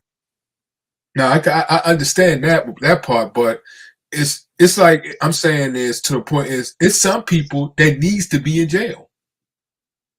No, nobody needs to be. No one needs to be in jail. No. So no one is by nature born evil. No. What we call evil. That would be definitely a subjective human interpretation. For sure. Okay, well, let's go with the subjective that someone decides, and all the time on a consistent basis, they decide to do evil, what we call evil. Do they not supposed to be in jail? Go specific. Give me an example of what they do. Jeffrey Dahmer. I really don't. I kind of know the name, but I don't know the specifics. You'll have to elaborate. He killed eight people. Okay, if somebody is going to pose violence against me, especially to the point where my life is threatened, right? It's survival of the fittest. It's nothing to do with good or evil. No different than if a bear is coming to attack. I have to put it out, or my life is gone. We could take the definition or take the word evil away. Does those type of people belong in a certain environment? No, that person should just stay free within the environment that everyone stay in by nature? Somebody who is opposing force to the point of aggressive violence over another needs to be shot and killed. Okay, then you're taking their nature rights away. Then, if you want to look at it that way, I that's would. it. But if so, and those people, you're deciding to shoot them. Yeah, Other and people decide to put them in jail. Well, that would be in. But the Yes, point but you is, asked me if I thought they belong in jail. I said no. But they the should be point killed. is, you putting them in a state of bondage. No, I just killed them in self-defense. That's a state of bondage when you kill him because he ain't coming back. He's in a dead state of bondage. You took his rights away. So I'm saying is, I don't know. When somebody's dead, I don't see them in bondage anymore. I see that as something while you're alive. I'm speaking but, spiritual. I'm speaking spiritual bondage. So spiritual bondage or nature. I'm speaking nature bondage. He is done. He cannot do anything. When you cannot do anything, that's a bondage. Yeah, he's gone from here. Right. Here from where? Where we are right now. No, he's out of the picture. He's gone from where? But you say he's going somewhere else? Yeah, he's gone somewhere else now. Where? I don't know. I don't know. I'm not in charge of that. I don't know. Okay. Well, okay. Whenever you did, you put him there not by his free will, by your free will. Yes. Okay. So you whatever you took his free will away. Just like the same as taking someone, just like someone is putting someone in jail. You're taking their free will away. Mm-hmm. I responded in self-defense accordingly to take responsibility for my life. Right. And I went to whatever distance I had to go. And yes, so I would say jail is in. You asked my view. You said, does he belong in jail? I said, no, he belongs to be dead. Okay. I don't go. For me, it's more kind of black and white, cut and dry, right? No problem. I have a do no harm principle, right? And I also have, if there's no victim, there's no crime. That's corpus delicti. Those are kind of the two bases of not really moral compass, but how you function with moral compass. That's the way I look at it, right? I got you. I completely understand that, but my point is, it's still this person is acting within a nature, though. Oh, sure. Okay, so everything is nature. Everything is nature, right? So, but I'm saying if he's acting within nature, right? Mm-hmm. He needs, just like you just said, if he attacks you, he needs his whatever free nature to be taken away because he is doing harm to your free will nature. So, and I'm saying there are people that's walking around like that. And the only but the difference is as far as what it should be accomplished when it comes to do to them. You said take life. Some people will say put in jail. But my point is people that needs. And what you're just describing when it comes to a bondage or need something to be done to them, like what you're describing here, is some people that needs that. And that's my question. Is it some people that needs to be in these type of scenario, in these type of what you're describing, as far as the founder and the CEO, all of that, needs to be in that because how they are being subjective to a part of nature? No, nobody needs to. That's like saying, does somebody need to be a psychopath? Nobody needs to be a psychopath. And of course, I should always ask when you ask me a question to make sure I get your definition straight. When you say need, elaborate on that for me. Need in what capacity? Need to is something needs to be done to a person for other people to live their rights as far as in a free will nature. Hold on. Sorry. Your question is not going. My response question is not in the how to respond to them capacity. My question is, you said some people. Do you think that some people need to be like this? They need to be aggressive. They need to be in this corporate capacity.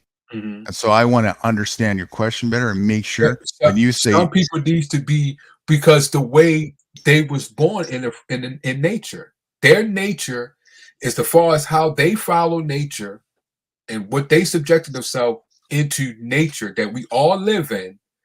They need to be in a type of environment because how nature created them to be. there is an essence of nature um,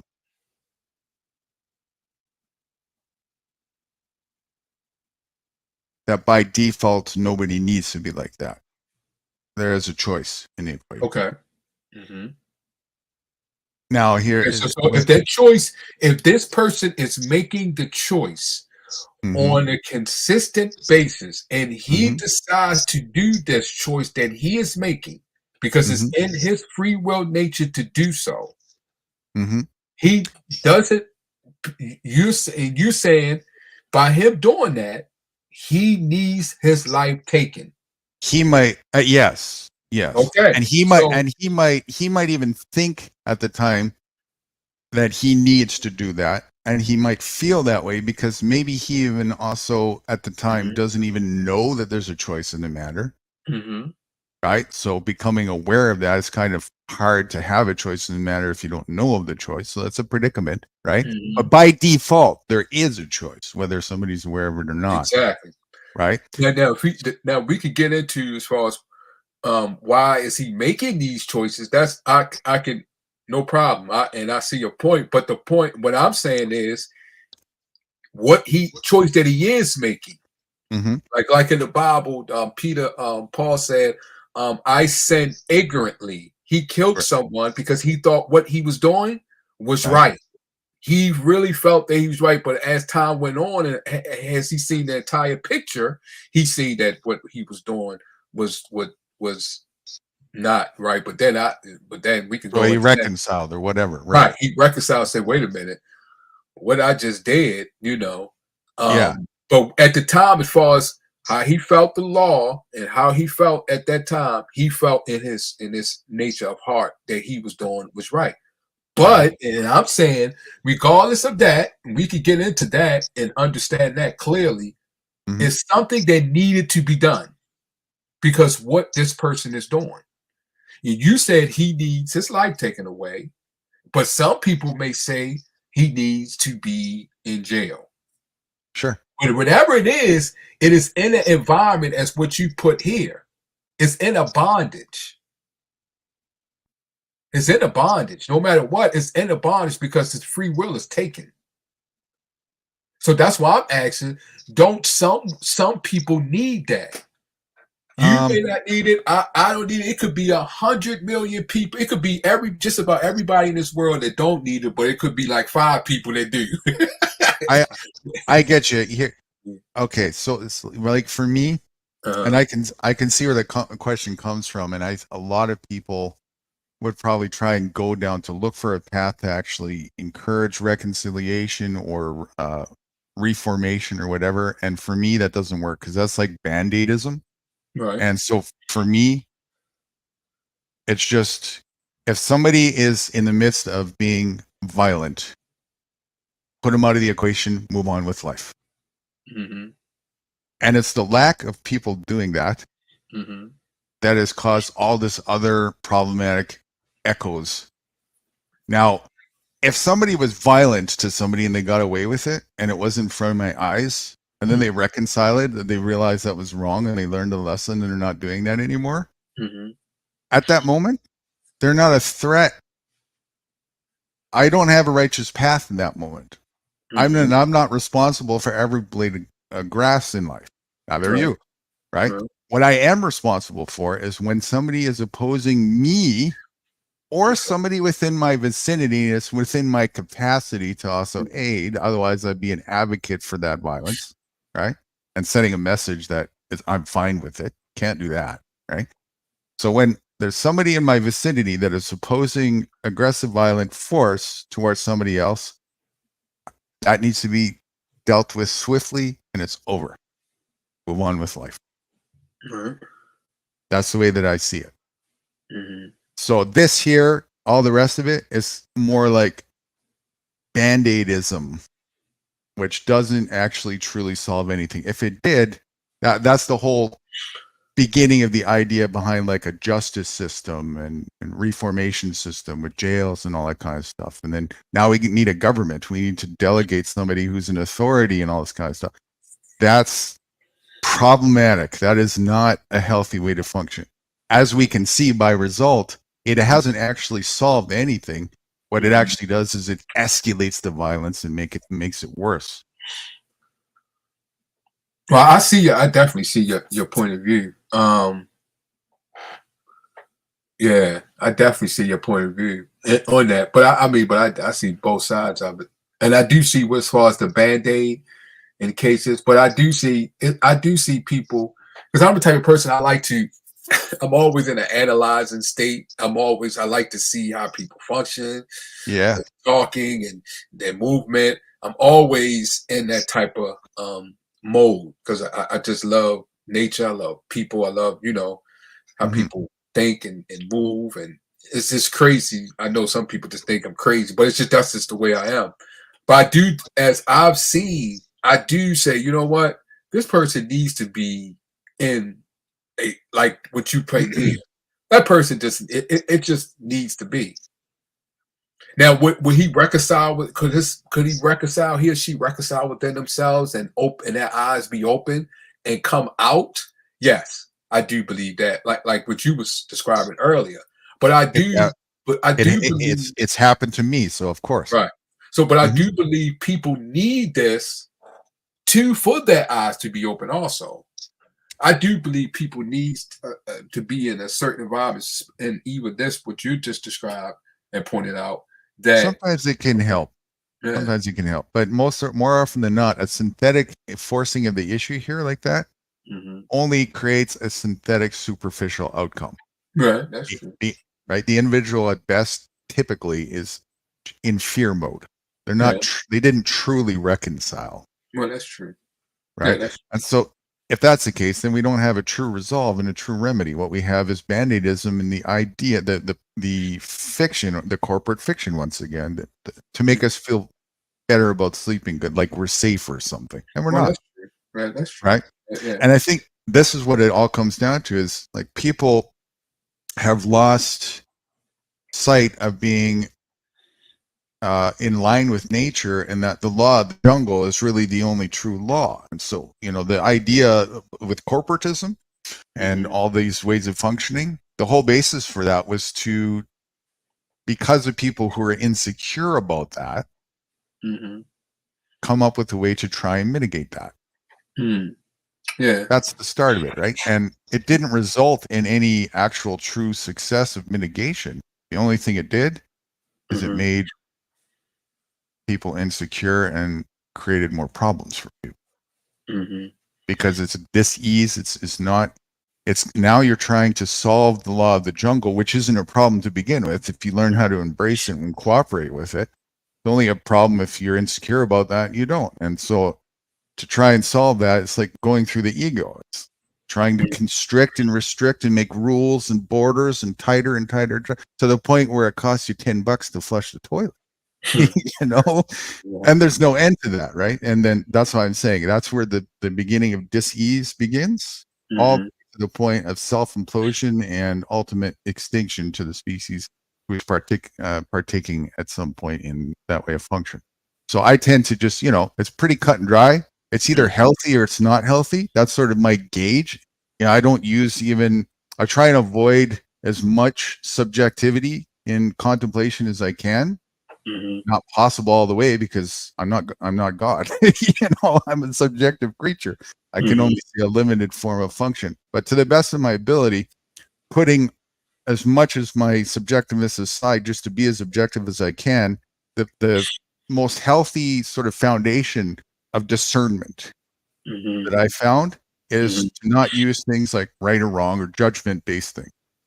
More of just a logical, positive, negative based thing in terms of, is it healthy or not? Is it harmful or not? Is it destructive or is it constructive?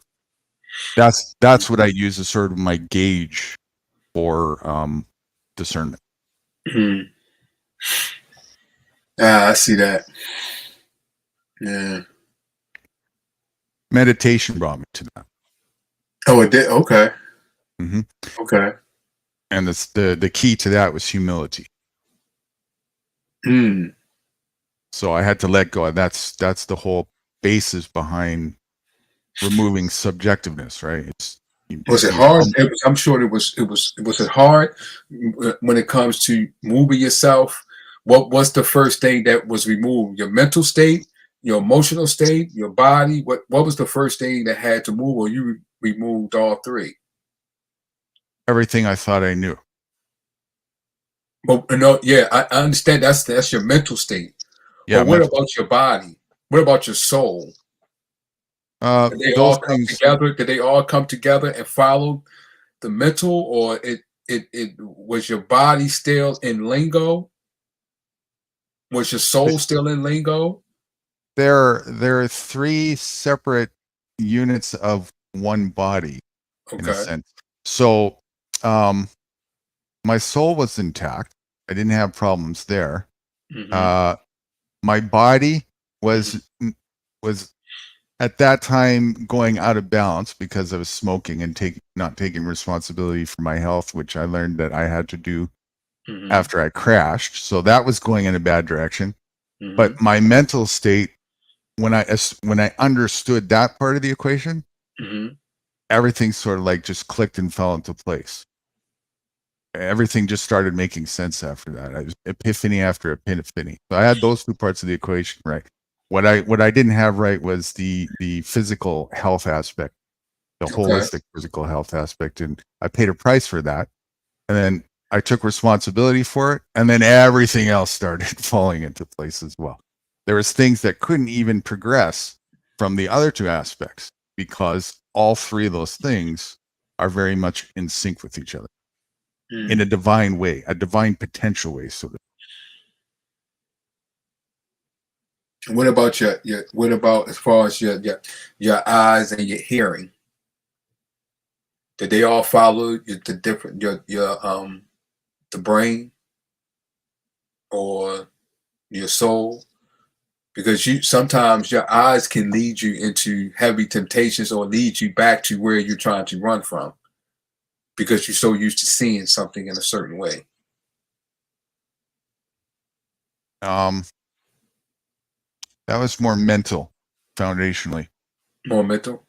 Yeah. Once I had that right, I was no longer as susceptible to distraction as I was. It was no longer interesting to me now because what I about was the hearing part too? It's the same thing for the hearing. Yeah. You hearing something, certain way. You was in a certain environment and used to hearing things a certain way. It's hard for you to get when you hear something that is what word I'm looking for. You hear something that is beneficial to you. That like beneficial to you as far as the free will of nature. It's more of a vibrational thing. Oh, vibrational. Yeah, that's interesting. Okay. How can someone okay, yeah, that's interesting. So how can someone determine that then? How can you determine when it comes to vibration, as far as what you describe with the founder, shareholders, the corporation, out of that into a free will Great question. vibration? Great question. Simply by observing the impact of how it feels and the consequence. Okay. I got you. That's where the objectivity comes into play and the humility, removing, the busyness, right, of the distractions and the focus, and just being very, very humble and focused internally, and feeling the resonation, the instinctual intuitions, and all the divine properties in the heart realm, so on. It's very much a meditational thing. And the better you are focused at that, the easier it becomes to discern that, where, see, the brain will get in the way. Your intuition is not an upper brain thing. It's a middle brain thing. Right? And that's never wrong. That's the ultimate wisdom place. That is the higher brain. That's the superior brain. And then we got this upstairs brain that we think through, and that can get everything all cluttered up. So we got to learn how to balance the functions of those and make sure that they're used for their proper roles and not get intertwined. That's very important. When you can do that, then it becomes clarity is the key. Clarity becomes just obvious to you when you have that balance in check. Okay. When you have clarity, discernment becomes easy for you.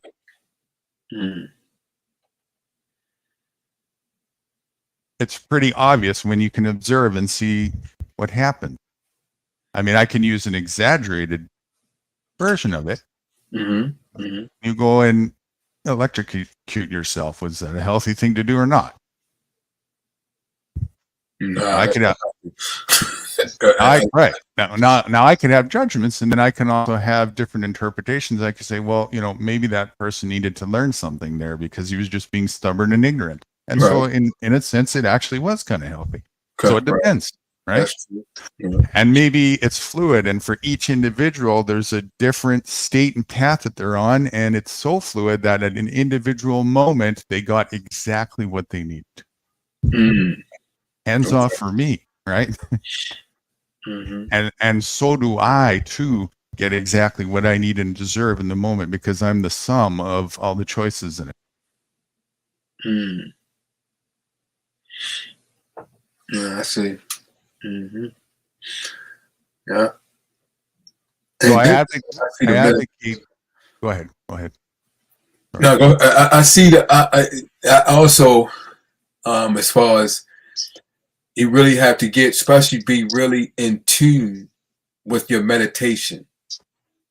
Okay. Yeah, for me, it's a way of life. All waking hours. Right now, I'm in a constant state of meditation. And of course, I do exercises as part of routines on a daily basis, which enhance and further the focus of that. But it's just different levels of that exercise. My way of life is a constant exercise of meditation. We talked about this before, and if you semantically just put the word as a synonym to conscious focus, then it'll make sense what I'm talking about. I'm consciously making a determination over I'm aware of my focus, and I'm consciously taking responsibility for that focus at every single given moment, and things are happening because of that methodically. I see. As opposed to sort of like the opposite, which is more of a subconscious, passive sort of, even delusional state where it just sort of passes you by, and there's this sort of subconscious program that it's making those discernments and decisions for you because you're not taking responsibility for that. That's the other side of the equation, and that's what most people have been trained to do. Very easy for them to be ruled upon if they're in a state like that. That's a trance state, right? We're always in a state of trance. Always. It's only to what capacity, what level of trance, and whether or not it's self-induced or not. Wow.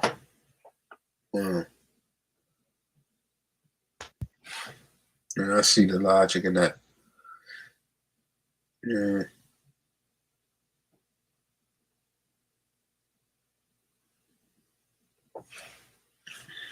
Man. Is Vet sleep, man? He always go to sleep. I'm not sure. Nope, I'm right here. I'm listening. You with us? I'm listening. All right. So pop-up quiz time. What was the 5 main points of what we just discussed? Sure. This may an Irish test here. No. No. Back to, you got off the hot seat for long enough. What? It's your quiz. What the hell? What did I do? Well, yeah, I mean, you said you weren't to sleep, so we're just, No, I was listening. But, the was meditation, he was in a corporate CEOs, he was in a stockbrokers. deep meditative state. Yeah, he that's was in all. deep meditation. Deep. Oh, I was listening. I was listening to her the whole time. Yeah, you were, but okay. Was you comprehending? That's why, when you was in a sleeping state. Oh, hell no. Well, that's a whole new area with me, guys. That's a whole new area. He passed the test. I'll give him that. Yeah, he did. Yeah, I just heard what he said. Yeah, he did. He sure did. I guess when he woke up and actually looked on the screen, he seen the box. Yeah. But he still got the board up there. I'm looking at it. Yeah, explain this biology here. What's going on this visual? No, I'm doing baby steps right now, Van Eric. I'm not as deep as you guys are, with this stuff. I take life as it comes. You know what I mean? Like, well, okay, yes or no. Would I do this? That's all I do. You know what I mean? I understand. Yeah, I understand. I'm getting more and more in depth with Guru, and I'm like, wow. Yeah. Where's my wife at? Your daughter? Oh, she was here. She was here. She's trying to get a hold of Nude, but Nude wasn't there at the time. Oh, he's busy with his leaf, and okay. She couldn't get a hold of him. So, but yeah, she was here. She and, was? Well, I didn't know they were married. Did I miss the wedding? What happened? Oh, you didn't know we got married some time ago. I forgot when we got. Yeah, we got married. We coming up on our 1 year anniversary. Holy shit! Well, I missed the wedding shower and the honeymoon and everything. Holy shit! Yeah, tell her husband said hi. Yeah, I will. Yeah, although she misses you, she talks about you. Has Van Eric been up lately? No, I haven't seen him in a while. She does ask you. I'll ask about you. Yeah, tell her that's my wife right there. Well, I hope she's asking about her husband. I mean, I'd be a little concerned otherwise. And she's talking something about back pay or something. Do you know anything about that? Back pay? All right. Now, to what you were saying earlier, Von Erich, about when some people need this structure, there's this thing called a prenup. There may be a situation here where need comes into the equation. A prenup. A prenup? Yeah, okay. So you mean to tell me they needed to, for you to have a prenup, that means you needed to be married? Yes. That's true too. Yeah. That's true. Well, but she hasn't been asking for you. I'm married to my prenup. Okay, you still married to? Well, when it comes, okay, which you married to? This one or the free will? I'm married to the prenup itself. Oh, the prenup itself. Oh, you gotta break that down. You gotta break that down because it keeps me in check and make sure that I never get into a position that I don't want to be in. Oh, okay. So you got your prenup structured. Okay. It's solid as a rock. It's permanent. Okay. It goes where I go, and it follows me to every engagement I have with every human being. Okay, but before you got there, before when you set up the prenup, you had to be married, though. So what are you married to? No, I'm married to the prenup itself. The prenup is my wife. Oh, okay. You're married to it. Okay. That's right. So do you have a prenup to the prenup? No, I had full reign to make the prenup exactly as I see fit, and I get to modify that prenup as I see fit as well. So I have no need for. Yeah. I got you. Okay. Oh man, you get to modify your own prenup. That's in the prenup. Amazing. Yes. Yeah. Okay. By default too. Better than that one. I got you. Yeah, I got you. I'm going to tell you something right now. I'm the boss of this house when my wife leaves. He said when his wife leaves.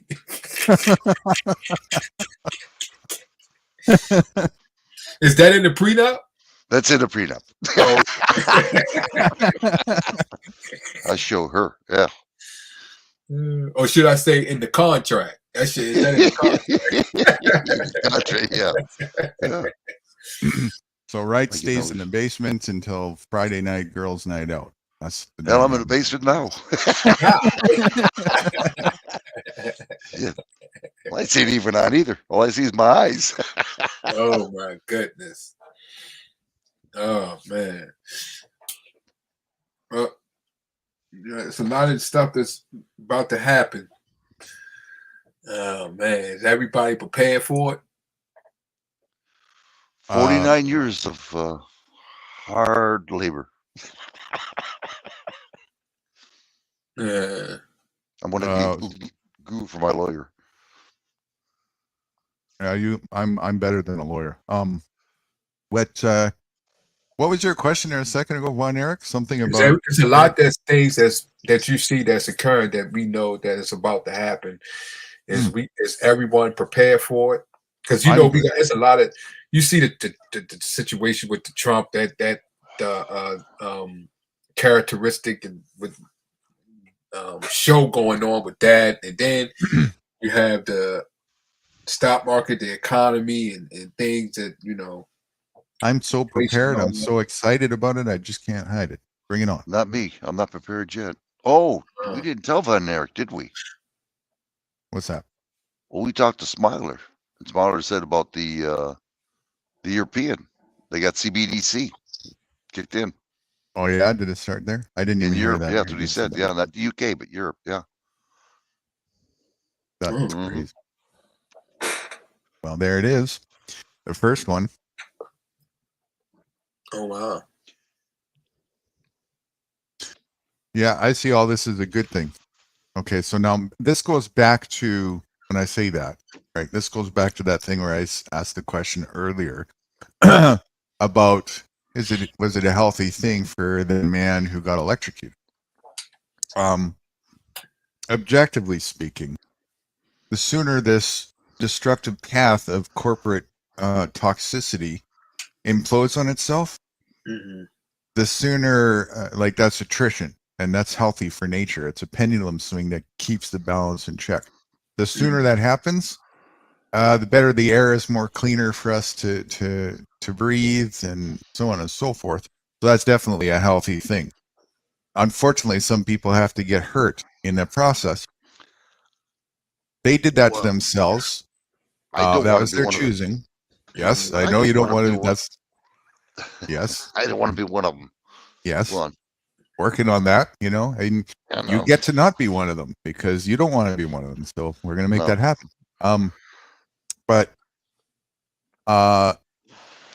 it's brighter days, for the other side of the equation after that, for sure.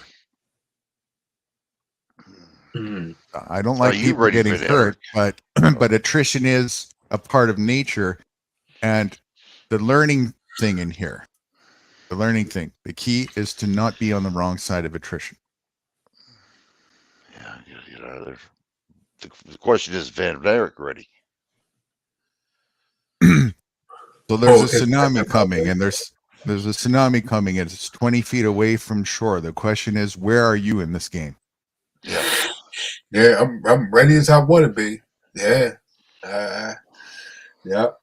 Mentally, emotionally, soulfully, spiritually. Yeah.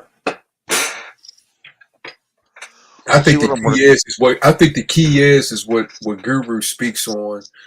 Whenever you see that it's set up as what he described, is to not to be subjected yourself to be a part of that. But if the case may be that you are by default or unknowingly, once you know, set yourself up to come out of it. Yes. And even though you may be in it, you still keep yourself within yourself to be free and walk free. Because if you do something, it's you decided to do, not the corporation that decided for you. So take responsibility for it. Yeah. Well, I'm going to get a video in just a little while, hopefully next year, and I'm going to start showing you what I'm doing. I'm going to start putting it out there.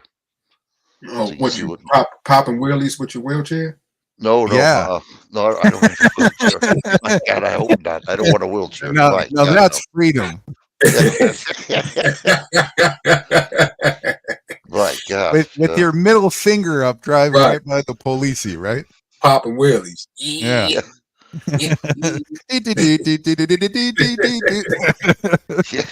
Me. Um, Bro, my you shoulder. say- and you got your middle rights. Put your middle finger up. Rights for bam. Put your middle finger. I'm going to show how I'm getting out of the grid, and All right. I'm trying to be self-efficient. Now here's a short quiz, right? That now I'm not going to let you get out of this one because this you should know. I got to go. I'll see you. Phone call. From the last few weeks, we've talked about going deeper in the question has come up as to what people can actually do as far as taking responsibility for heading towards the path of self-reliance and seceding yourself from corporate will. And what I touch bases on 3 of the most fundamental major things that people can do to begin with. Do you remember what they were? To get out of the grid, you mean? Yes. Okay. 1. To go towards the path of self-reliance. The self-efficiency. Specifically. Okay. 1 is get the hell out of Dodge. Don't even get into the grid of government. Get out of it as much as you can. Whether it be doing a garden, planting trees, buying property in the woods, hide if you can. Don't get into corporate computers, stuff like that. Be self-efficient with money if you can for a while, and then start being dependent on yourself without the money. That's more the middle. That's more the middle walk, and that's important to know, and that's very good. But more Okay. from sort of a Don't listen to government bullshit. Don't watch TV. Be your own man. Do your own thing. If you want to not have to pay for food anymore, where can you go? To my garden. Where else can you go? Oh, to people that are like Guru house. Huh? Well, that's one and the same. There's an where's my house? Golden Where's Corral. my house? Where do I live? Oh, where do you live? Yeah, where do I live? Oh, that you would have to ask you because you live everywhere. It's not one. You not There it stated. is. Oh, you hit the nail on the head. And that's What'd the he same say? answer. Where can you get everywhere? Where can you get food for free? Oh, in the woods. In the woods, everywhere. Mm-hmm. Where can you get resources for clothes for free? In the woods. In the woods. Where can you get resources for shelter? Not bushcraft survival of Bamboo. not getting wet, but actual Bamboo. real dwellings that can last 500 to 1,000 years that are luxurious. Where can you get the resources for free for that? Oh, the cob house. Yeah, where can you get the free resources for a cob house? In the woods. In the woods. In the nature. Clay, sand, and straw. Yes. You know, and I think I was talking to my mom, and she was telling a story how some people, in habitations, they live in trees, right? So in LA, they actually got homeless people. They living in the tree. I mean, one guy had his bike hanging from one of the tree limbs. Then he had his bed. You could see where his clothing was at this one place. I was like, oh my goodness. Wow. I was like, wow. I know people may look at that like that is weird, or they look at it a certain way because, you know, the environment that Guru just explained. But me, I'm truly impressed. I was like, man, I love it. Living like Talk that. about getting on the wrong side of the bed. Yeah, that's true. But yeah, I know I was talking to my mom, but that's how people lived before we got to where we are today. So I live in the middle of the bed. I sleep in the middle of the bed rather, with prenup on the left and prenup on the right. Right, it protects me. oh snap! Well, I know I got a lot more studying to do. I know that. That's the first non-false dichotomy I've ever put a narrative out to. You know? I ain't sleeping in no trees. Oh, but you're right, Ron Eric. I mean, there's nothing like that, you know. Yeah. And to be frank, I said this. I think it was yesterday as well. I don't really want a bunch of irresponsible beehive maniacs who don't know how to self-regulate, going out there and running amok and wrecking it. You know, Mhm. like there's enough stuff that's already wrecked it to a certain degree already from the bullshit. You know. Right. So, but it kind of goes hand in hand. The environment of the jungle is really only suited to people who are responsible minded. If you're not responsible minded out there, you're done. You're not going to last very long. Right. So I don't have to worry too much about that, you know. Most people who are not responsible minded really aren't going to be attracted for the most part. You might be attracted to the idea of like going to a cottage or camping for a while, whatever. But to actually be self-reliant out there, you know, foraging, growing your own food, making your own shelter,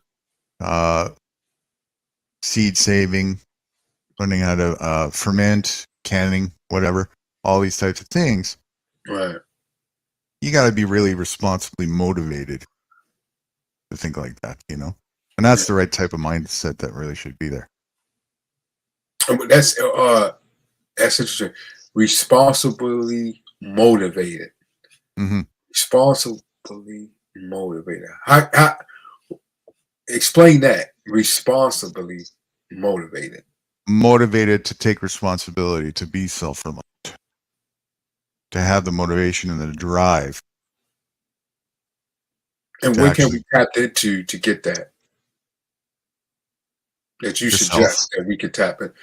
Where within ourselves? Wherever that realm is, to just feel, you know, passion or whatever, and feel what's in your nature. And you know, some people survival, sure. Some, and also aligning with what's objectively healthy as well is really important. Do you suggest? Do you know suggest or would be able to provide the level of vibration that we would know that the motivation that we are in tune to, that we can use to motivate us? Yeah. Put health at the forefront, and use that meditative focus with that as the forefront for discernment. Okay. And that's a vibrational thing internally Mm-hmm. for the discernment. So there's your compass guide. Okay. All right. Do we stay on that for a certain period of time? For life. Okay. Okay. Make that a consistent lifestyle commitment.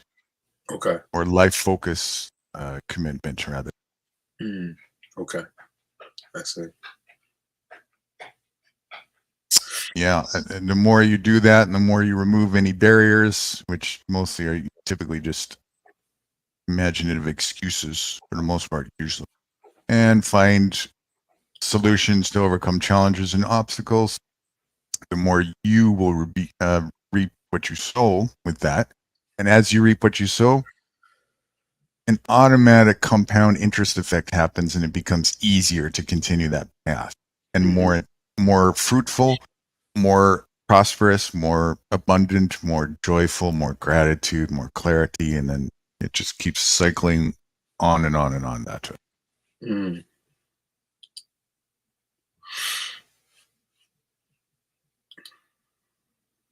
Eric, I know 70 years, corporate's not the answer. It really isn't. You know, you think it is. You know, I got a good plus job. It's nothing lasts forever. Right. It's no coincidence that the first 4 letters of corporation is corp. Yeah. Cooperation.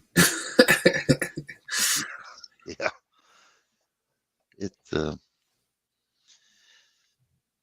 I just would have, wish I could have known Lou 20 years ago. I'd be a lot better off than what I am now. I wish I could have known me 20 years ago. Yeah, that would have been nice. Well, I could say the same thing about all the people that I learned from as well. But yeah, I don't think about things in terms of time as well. Like I focus on the present because that's all there really is, and that's part of meditational focus, right? And Well, my time is limited. I know it is. For my age. You know what I mean? so is mine. Hey, you're a young kid yet. You're just as old as my daughter. I could get struck by lightning tomorrow. I doubt it. Too damn mean. I doubt it too, but yeah.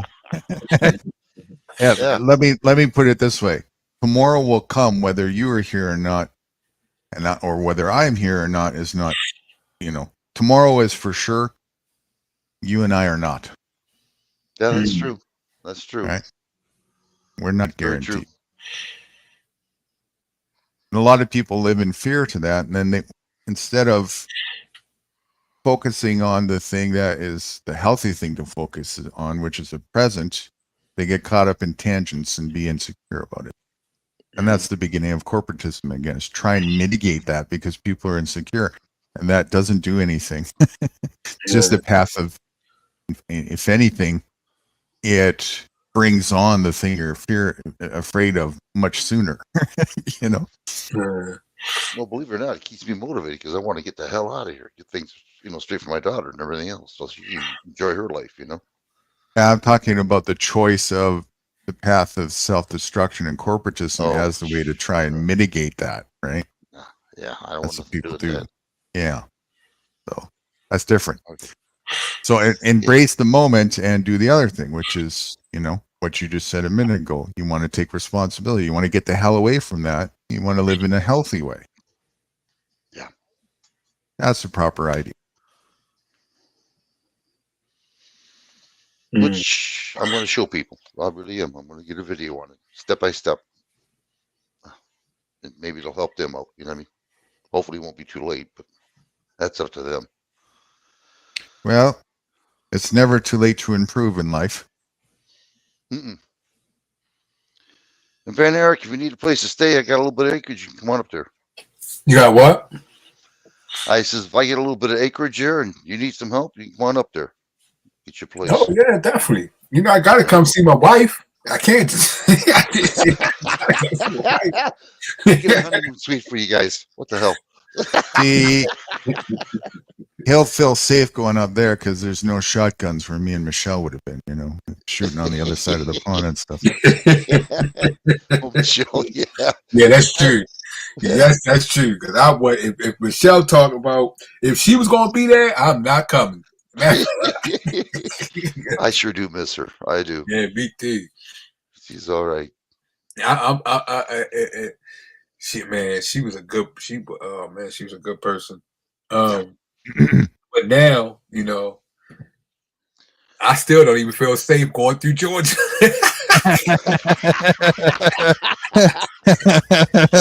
there's ghost echoes of bam bam. Right. It is I still don't feel safe. She's not along with us, but I still don't. When she spoke those words, I'm still guided by those words. I'm scared. I am petrified. Man, you should have seen that 50 caliber she bought. My he God, takes that thing's huge. For Von Erich to get to your state, he takes a plane that goes to France and then exactly to your state.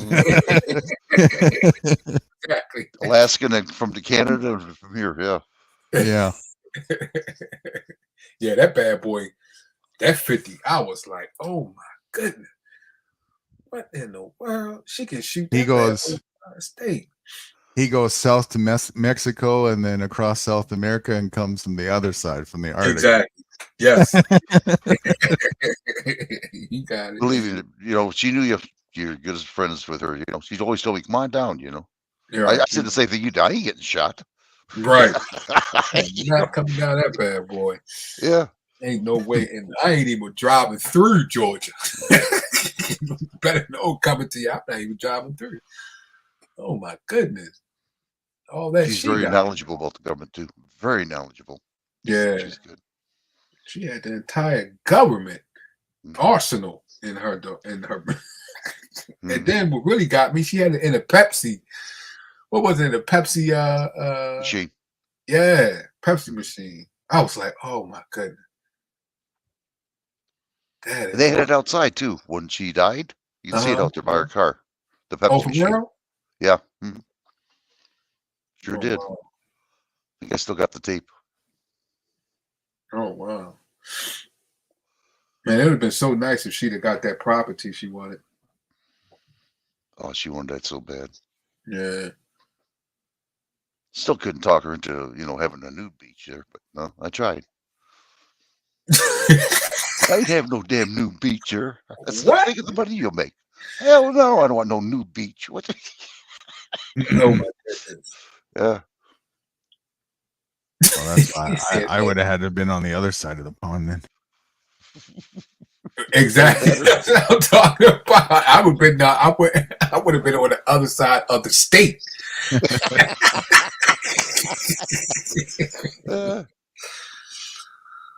Sewing leaves together for protection.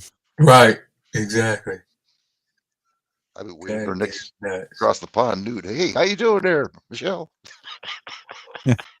Crazy ass damn guy, yeah. Yeah. She was cool, man. Yeah, she's all right. We had some conversation. Wow, Jesus. Well, it's surprising. And Nude said something about it too, says, I haven't heard from us. Well, we'll find out, I did. I found out. Someone got a hold of me and Oh, someone got a hold of you? Yeah, sure did. Says, well, my condolences about Michelle, and I told you, and, we checked into it, and sure enough, she died. Yeah. Wow. She sure did. Yeah. Because we didn't know it. We had no knowledge about it. Oh wow. Took us how long? January, wasn't it, dude? Couple months. Oh, to find out? Yeah. 2-3 months maybe. Yeah. So was she had passed 2 or 3 months? Oh, yeah. By the time we had found out, it was like September she passed, and we found out was it January? I can't think remember. it was. Don't know, Was December, it- January. Yeah. Yeah, it was at least 2 months, maybe 3 or 4. I can't remember. It's a little hazy now. Oh, what I remember the most is that she was asked a couple times, "Are you doing all right?" And she said no. And it was, and she was referring to her health. She said that, so that kind of gave me sort of a inclination that maybe she wouldn't be around for all that much longer. But she didn't seem like she was in dire straits or anything. Oh wow. Oh, so and then she might have known that her health was failing to the point that she was going to pass. She did. She did. She Yeah. told VA hospital, and VA hospital didn't give a shit. Oh wow. So she said, I'm going to take him for every dime I can get off him. And she did too. Yeah. And then, so she's on the quote of the day list, right? And when I send them out, Gmail gives me a response back if anybody didn't receive the message, and it's got a code message as to the reason why. Well, at a certain point, I was getting a response back that her email wasn't getting them because her inbox was full. Oh. And then it was staying that way, and I was like, that's not really like Michelle. I don't know her that well, but there's just, I was starting to put two together, and it seemed like it was getting too long. And she wasn't in. She all of a sudden just didn't come on our panels, and that wasn't really like her to at least not say anything. But then she wasn't anywhere else either, right? So that's when I said, you know what? I don't know for sure, but it seems a little odd here. I said that to Wrights, and 2 more weeks went by, and still the same thing in the inbox, still no change or whatever. And next thing I know, Wrights was telling me, yep, she passed. So somebody called you, Wrights, or you called them? No, they wrote to me. They wrote to me in my email. Oh, okay. And they said, my condolences, about Michelle. And I went, oh, shit. So we started Oh, investigating it. We found out, yep, sure enough. And I told Nude about it. So we had we do it every September for, remembrance of her because of her death. So yeah, that's where you got that clip that they had put up about her passing because she ran for office, right? Wasn't she the mayor or something like that? yeah, Okay. yeah. She's born a Methodite, is what she was. She had Oh, no choice of the matter. She had to figure which side she wanted to be on, uh-huh. and so she chose, the female side. She says a lot of Indians are like that when they're born. Yeah, She's Indian, so yeah, she did say that. Yeah, I remember she used to correct because her voice was deep, and I said he. She was like, "I'm not a he, I'm a she." I was like, "Oh, my bad. I'm sorry. I'm sorry." don't feel bad, Van Eric. For the past 6 months, I used to say that. I'm not a he, I'm a she, because of her voice. Right, right, And my apologies. I'm not used to your voice. right. And I The go through voice. that. Yeah. I mean, what she said, I think I only did it like a couple times after that, and then I was able to catch myself. But I know the first couple times, she her voice threw me off. That's why I kept saying he. But I understood what the problem and stuff like that. I mean, that had to have been a lot to go through because, like, when she ran for office and things like that, and people was look at it a certain way. They used it against her, so they Yeah. did. And she wasn't that way. Believe me, she wasn't. Yeah, I completely understand that. What she was going through mentally on that. Yeah. As far as I'm concerned, she was one hell of a lady. She really was. Yeah. She had respect for every one of us. Every one of us. Yeah, man, she told me she had stock in Disney. I was like, oh snap, what? She was like, yeah, stock in Disney. I was like, oh, shoot, you're a rich woman. I still ain't driving through Georgia to go to Disney. Yeah. Yeah, I still ain't driving through Georgia to go to Disney. Ain't no way. Matter of fact, I go to the Disney in California. I ain't even going that. I'm going out of Florida. Get that. Yeah. Disney was a focus of refuge. Right. Right. Oh man, forget that. No way. I see DJ is back on. I seen one day she was on. I didn't go on a thing because I was sleepy at the time. But I He's see been she's back. on more lately, it seems. Yeah, so Yeah. that's a good sign. Mhm. Yeah, I see that back up. She lost her voice. That's what happened. She couldn't talk. I mean, she lost it. She called me up one time. I was just, is this really you? Yeah. I said, oh yeah, it's you. It's you. You don't say, is that really you? Yeah. I said, yeah, okay, it's you. Wow. Yeah. Dude. Yeah, she did. She lost her voice bad. I mean, it was really bad. Yeah. I kept on saying, I don't understand. I know it's because of my accent too. Right. Right. Yeah. Oh, I love that lady. DJ's all right. Boy, you Yeah, couldn't get she's any better cool. than DJ. Yeah. Yeah, she's cool. Yeah. Oh.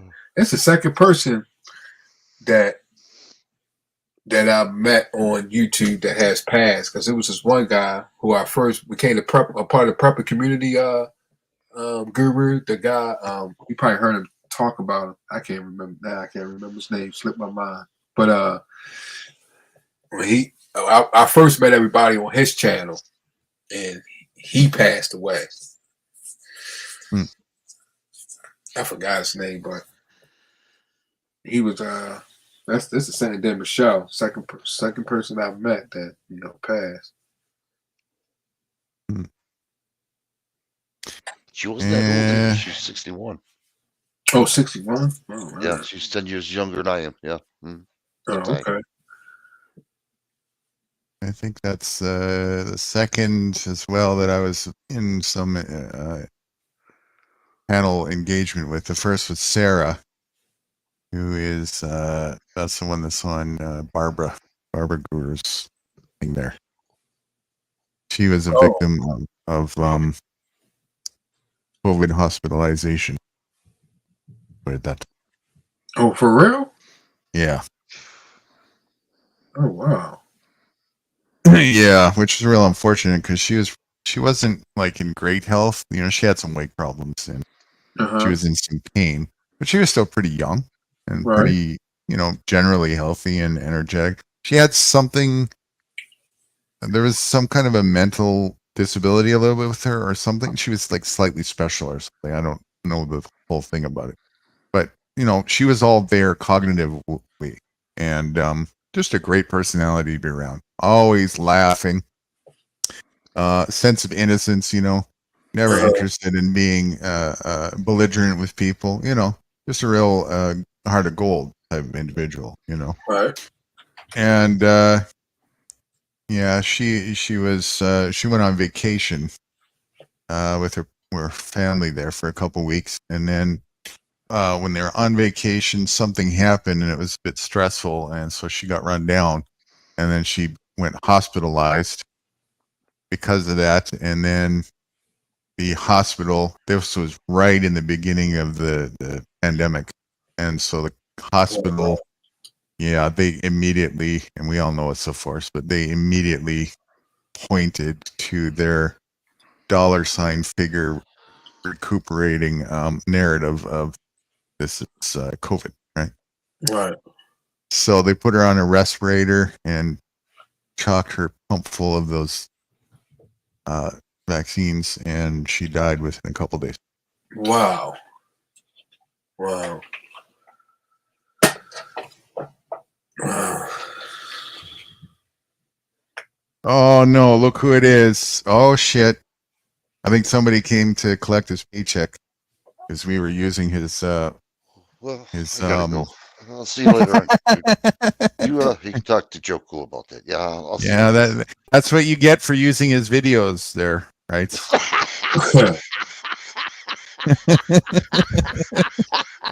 Yeah. Wow. Well, Van What's Eric happening, laughed and Joe? disappeared. You know what happened? Joe Cool came over here to visit me. Uh-oh. Here he comes. What's Joe Cool, do you know Van Eric? What you say? You know Van Eric? I don't know. Is he on the panel? Yeah. Yeah, I don't think you've ever met before. He's a great friend of ours. Joe meet Van Eric. Van Eric meet Joe, auditor activist fellow and family. Yeah, we met. Well, he from Chicago, right? Yes. He been on a couple here, and I was on the panel with him in one of the I prepping swear, I communities. think I remember you too, bro. I think I remember you too. Yeah. See, I told you they knew each other, right? Yeah, I guess you're. Yeah, all black people know each other. Come on, Guru. That's bogus. Today just ain't my day. So yeah, Joe Wrights was using your videos a lot, Jerry. So I think you're entitled to some compensation or something. Thanks for reminding me, Guru. I got a phone call, really. Huh? I'll catch you guys later on. I'm not feeling well. Yeah. My prenup gave me a call. Yeah, we did use your videos there, Joe. Yeah, that's cool. That's groovy. We did. That's great. And in fact, I wish I was here to get Guru's interpretation of shit, because I sent him new shit and to get his interpretation. And I show your shit. I hope you don't mind, to my girl, because you usually break it down a lot.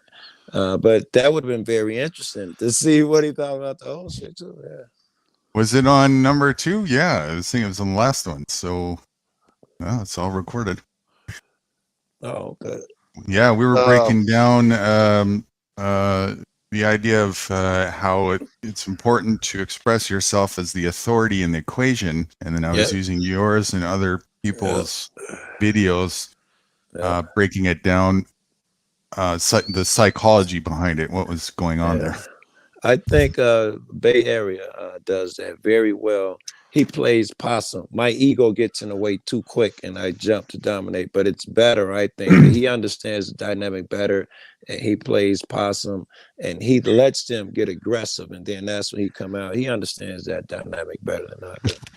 I still think though that your assertiveness right from the get-go is a showcase of it's most people that's very important to do, to make sure that you start off on the right foot in the It equation, saves right? your ass, right? If you do that, and blah blah. But I think I'm skilled enough where I wish I could lay the fuck back. So Let them hang I'm very aware that the assertiveness changes the tone and the tide. I'm very aware. I can't lay back.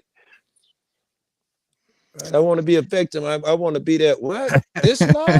Oh no, I had no idea, officer. I want to play that guy. Yeah, man, you can't be here, man. I'm telling you, if it was a law passed, I want him deep in. Then get your dumb ass out of here. You want to bait them. Yes, man, but I never can because I get triggered so fucking fast. What? Ain't no law telling me I can't be. I immediately go. That's not nice to you, Joe Cool. I try that.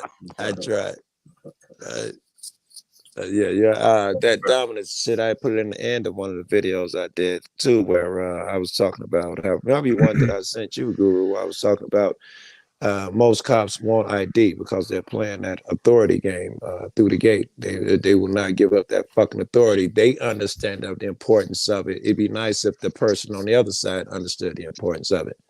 That's why you see cop watchers, I'd love when they do this. As soon as the cop makes a mistake, when they correct the cop, what do you mean? You think I have no right to be here? What is your badge number, officer? Because you identify yourself, and it switches the authority. And that's a very good tell, because immediately, if the cop IDs, you got him on his heel. If he doesn't, you got a tyrant. It's a good tell. All right, I'll be quiet a little bit. Lately, I've been testing out a new semantic that fits in a lot of different areas, and possibly in another area of replacement. I've never heard semantic used in a positive way. This will be a first. So go ahead. Try replacing rights with the word business. See how that fits. All right. Hey, Joe. I got a business to be here. Oh man, I dig that already. I like that a lot. I really like that already a lot. Yeah. Joe Cool, I gotta ask you something. I keep forgetting about this. Do you have that video of us when you were in, I believe it was Denver? Oh wow, that was when you I was with at the homeless thing? Yeah, that's what it was. A homeless. Yeah, that's what it was. I put up a short of that, bro. Go to my channel and find the short. It was great. Do you still have that? It's up on the channel on my shorts. I can't find it. It's up. I'm sure it's up, bro, because I was going through them recently. It's probably down. It's been a while ago, but I bet you it's on the shorts, man. What are we looking for? Here, let me zoom in a little bit so I can be of help. Damn it, I'm trying to scroll as if I got control. All right, you can go fast initially. Yeah, wait till you see this. If we can get this, I can't find this sucker. It's one of your shorts. Did I hear that right? Yeah. You're on the right. We actually talked a long ways. We did. We talked long, keep going, he put it in short, I guess. I should see it. I know it when I see it. It was that's great. perfect the way you're doing it now. Yeah, go ahead. Put me in a short. I thought for sure you'd give me a long one there. Oh snap! Well, a little slower, Guru. I want to make sure I'm getting on. I want to make sure I don't mess it up. And I clearly messed it up. I'm at the end. Approximately, well, it doesn't show age on this short. All right, go. Just go up one more row, and I'll take a look at row by row. We'll do it the slow fucking way. All right, hold on. Go down. Go down. Oh, I couldn't find it. Down the row. What is that? I see. Hold on. Let me zoom in. I see some ankles. Let me see what the title is. They had a shotgun. Keep going. No, give me a go up again. Go the other way. Go ahead. None of those. None of those. Some of this shit is really good too. All right, none of those. That was just feeding the homeless. No police. Cover can be legal. What is that shit? Or aren't you a good citizen? All right, none of those. None of those. Rough day. I'm None of surprised you those. pay for using his videos, right? None of those. All right, none of those. All right,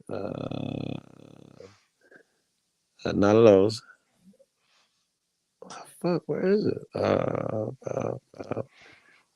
None of those. I think you kind of stopped it. Okay. None of those. None of those. None of those. We had to miss it, right? Because some of these are pretty current. Fuck.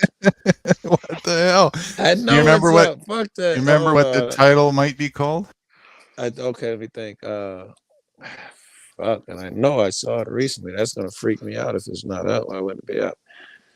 On the short, very early. Okay, do this. Go to. Can you put them shorts by recent or whatever that's called?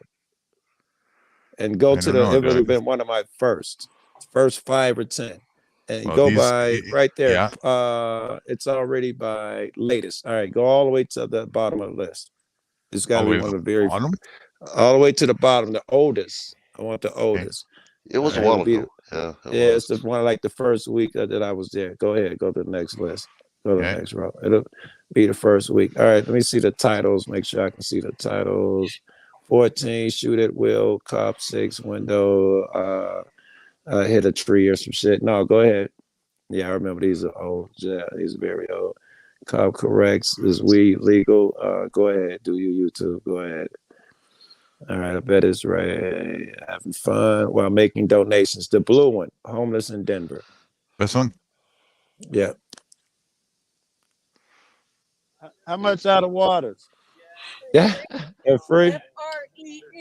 All right, you guys take donations then. Freedom. If you look for Cat Snap Cups on Instagram. I'm in cash. I'm in cash. I don't see no picture. Where's the I video? remember this. I don't trust you. Yeah.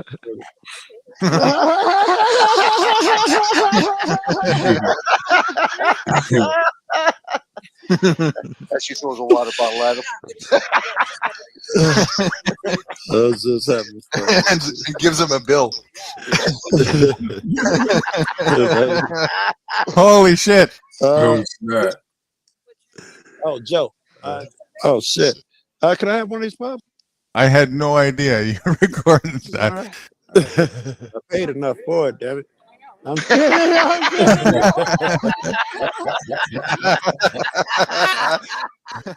How much out of water?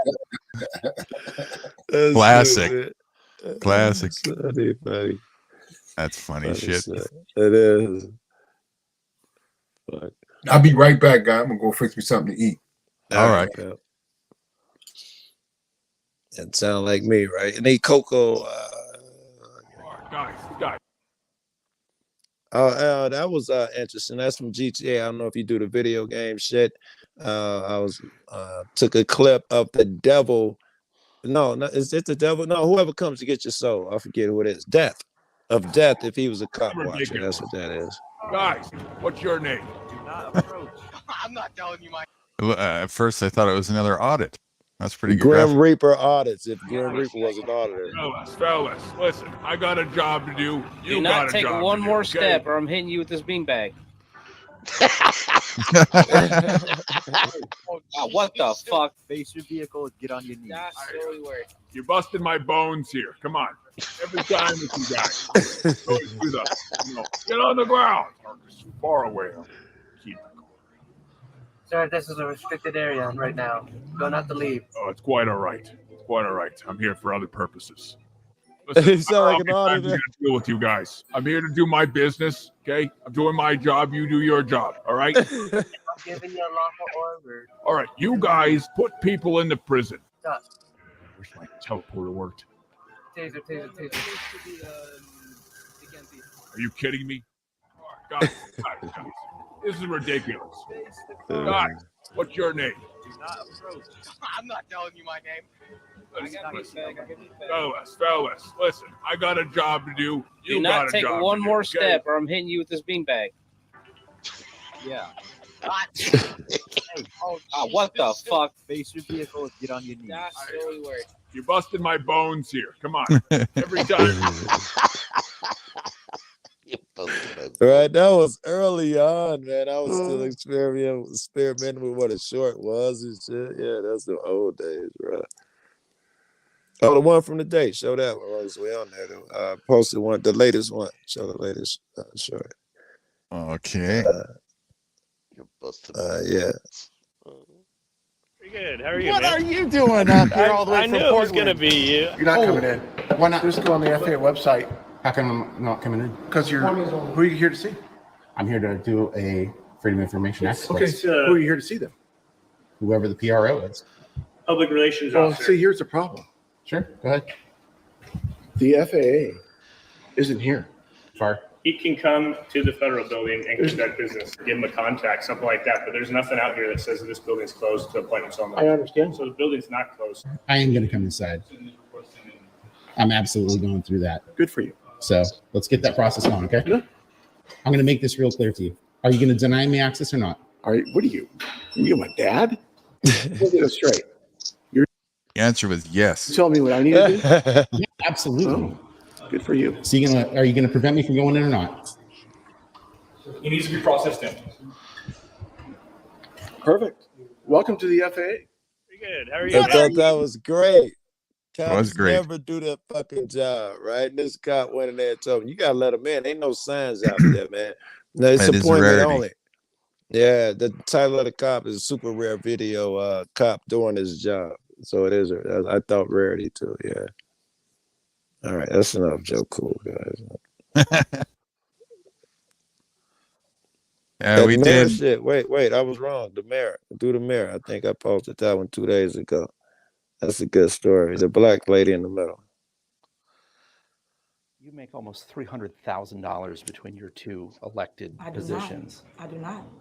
I don't know where you got that number from. We got it from her own village and township records. I do not handle anything as relates to with credit cards. As you heard me speak today in my board meeting about, I do not handle that. Some of those charges are for you, though. No, sir. You didn't go to Las Vegas? Mm,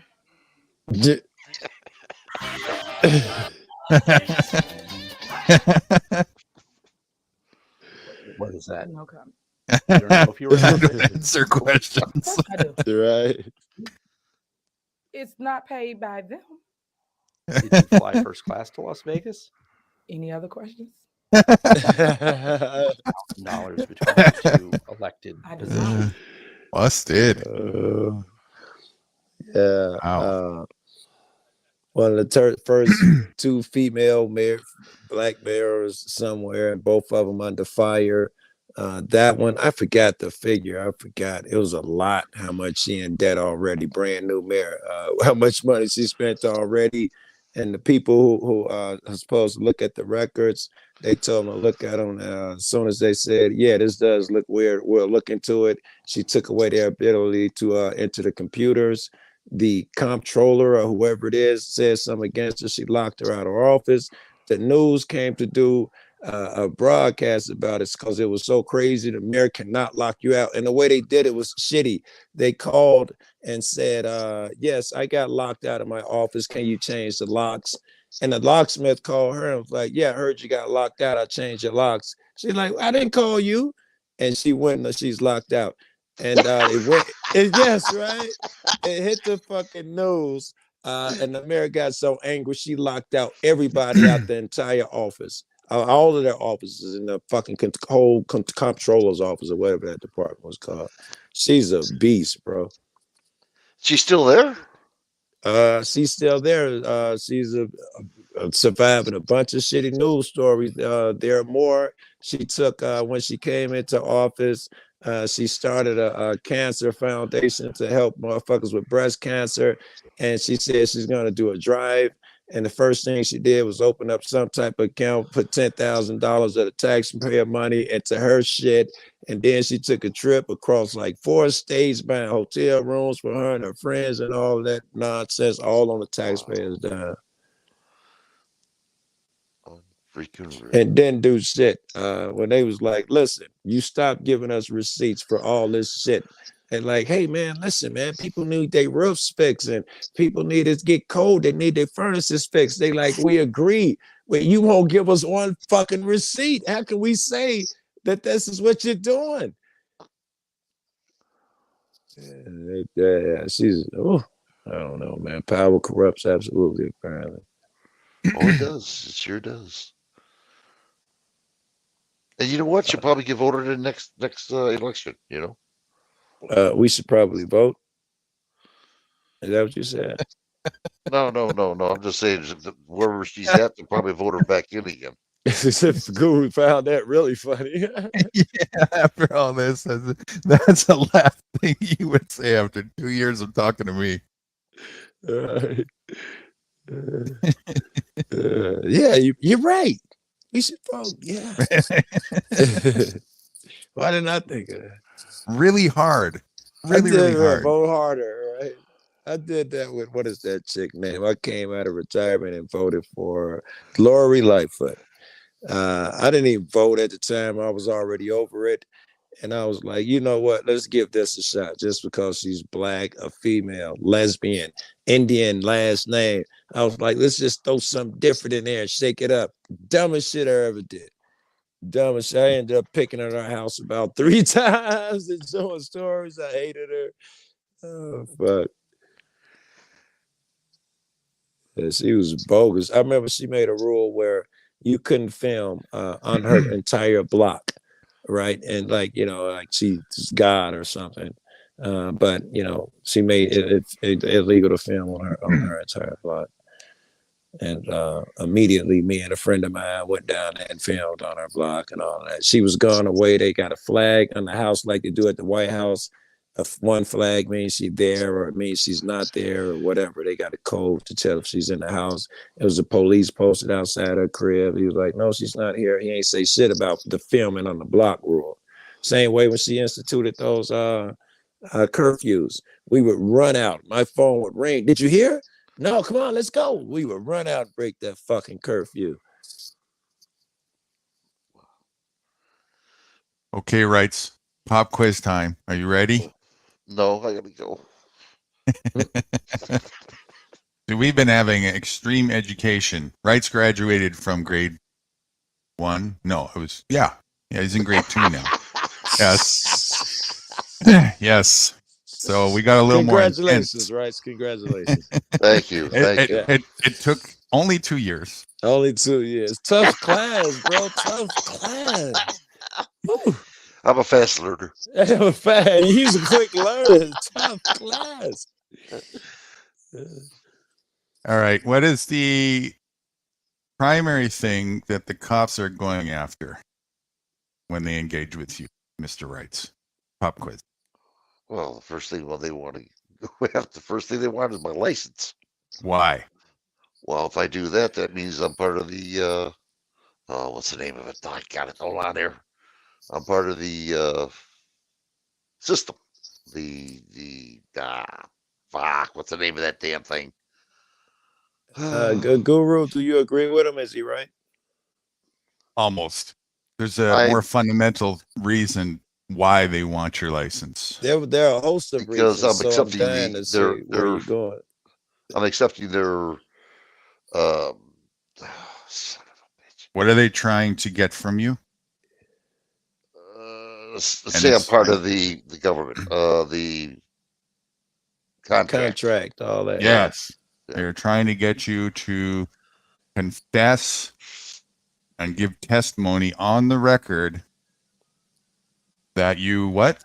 Agree to their terms. That's right. That you are not the authority and they are. All right, listen, I would totally disagree with you. Well, I shouldn't say totally. Of course, you're right. However, I got a good leg to stand on. What you said was why the police are trying to get something from you. The police who's trying to do that has no idea that he's trying to get you on a contract. Yeah. No, The totally average disagree cop. with that. You think the average cop is aware that if I get him to should give me his license, that he's Yes. agrees that he's part of this state contract of society and Yes. all that? Yes. I think the average cop is way dumber than that. He couldn't even grasp the concept. And there are a host of reasons why I think they do. Um, one of them is they ask for your ID to exert authority on the spot. The same way you say it's crucial to us, it's crucial to them, and that's the best way and quickest way to accomplish it. That's how they exert authority, by getting you to admit on the record that you agree that they have authority. I agree, but I am saying that the cop's intention when he walks up to the car, the average cop, in my opinion, is way too stupid to even grasp the concept of that. I'm getting him to agree that he's on a contract thing, and it's a tool to him to get the ID. It's to assert authority. It's to usually that's what it is. Put fear into you or something. It's really about money to him. This is how I get my promotions. I was told I have to run X amount of names to meet my quota. Yeah, it leads towards getting money and meeting the quota, but it leads to it in a honorable way. Because if he can get you to admit on record that your capacity that you're operating right now is in a contractual binding obligation where he is the authority, now it's an honorable position he's coming from. I think yes, I think that He I gets agree to with be your authority in a consenting, honorable way. yeah, I think I agree with you, but I still think he doesn't know any of that. He's being a bully. He's not thinking I'm going to get him to his consent and I'll still be honorable. He's not thinking that stuff when they're out there being dicks. Give me your ideas to push you off the corner, simply. Or every time they pull over a car that they've been told. I got a video of the fucking been in the works forever where the cop says, in New York cop, we have to I produce disagree. X amount of summons. Well, you have to mix. The cop says you have to produce. Hold on. The cop says you have to produce X amount of summons and so and so arrests or whatever. He said it used to be called quotas. Now they called work incentives or something like that. A lot of them, that's all they're doing is trying to meet their quota. They are not thinking contract. This is what you disagree with? No, I don't disagree with that. But the psychology, I disagree that they don't understand the psychology of how to achieve that. And the reason why they understand it clear as day is because they're engaged in more than just a practice on the side of the road. And it doesn't take very long, and it's not that sophisticated when you see how it coincides with what you need in court to be able to stand in an honorable position and have a judge back you. When they're just asking for a D, you're thinking of that? No fucking way. Maybe not like on day one, but it doesn't take long to see how the dynamic and the correlation works. I think they would acknowledge and recognize at some point that it benefits them, and in some cases that once he's seasoned, he's perhaps is doing that. But his major motivating factors will be: this is how the people who get promoted get their promotions. It's not that I'm honorable. The more of these I get, the bigger boat I get. Yeah, of course. And they're going to be told that's how you need to engage, because you're not going to have the force behind you if you don't do it that way. And that's because it has to show the perception, at least, of vulnerability. Now, that being said, they can't go in there and say give me your ID.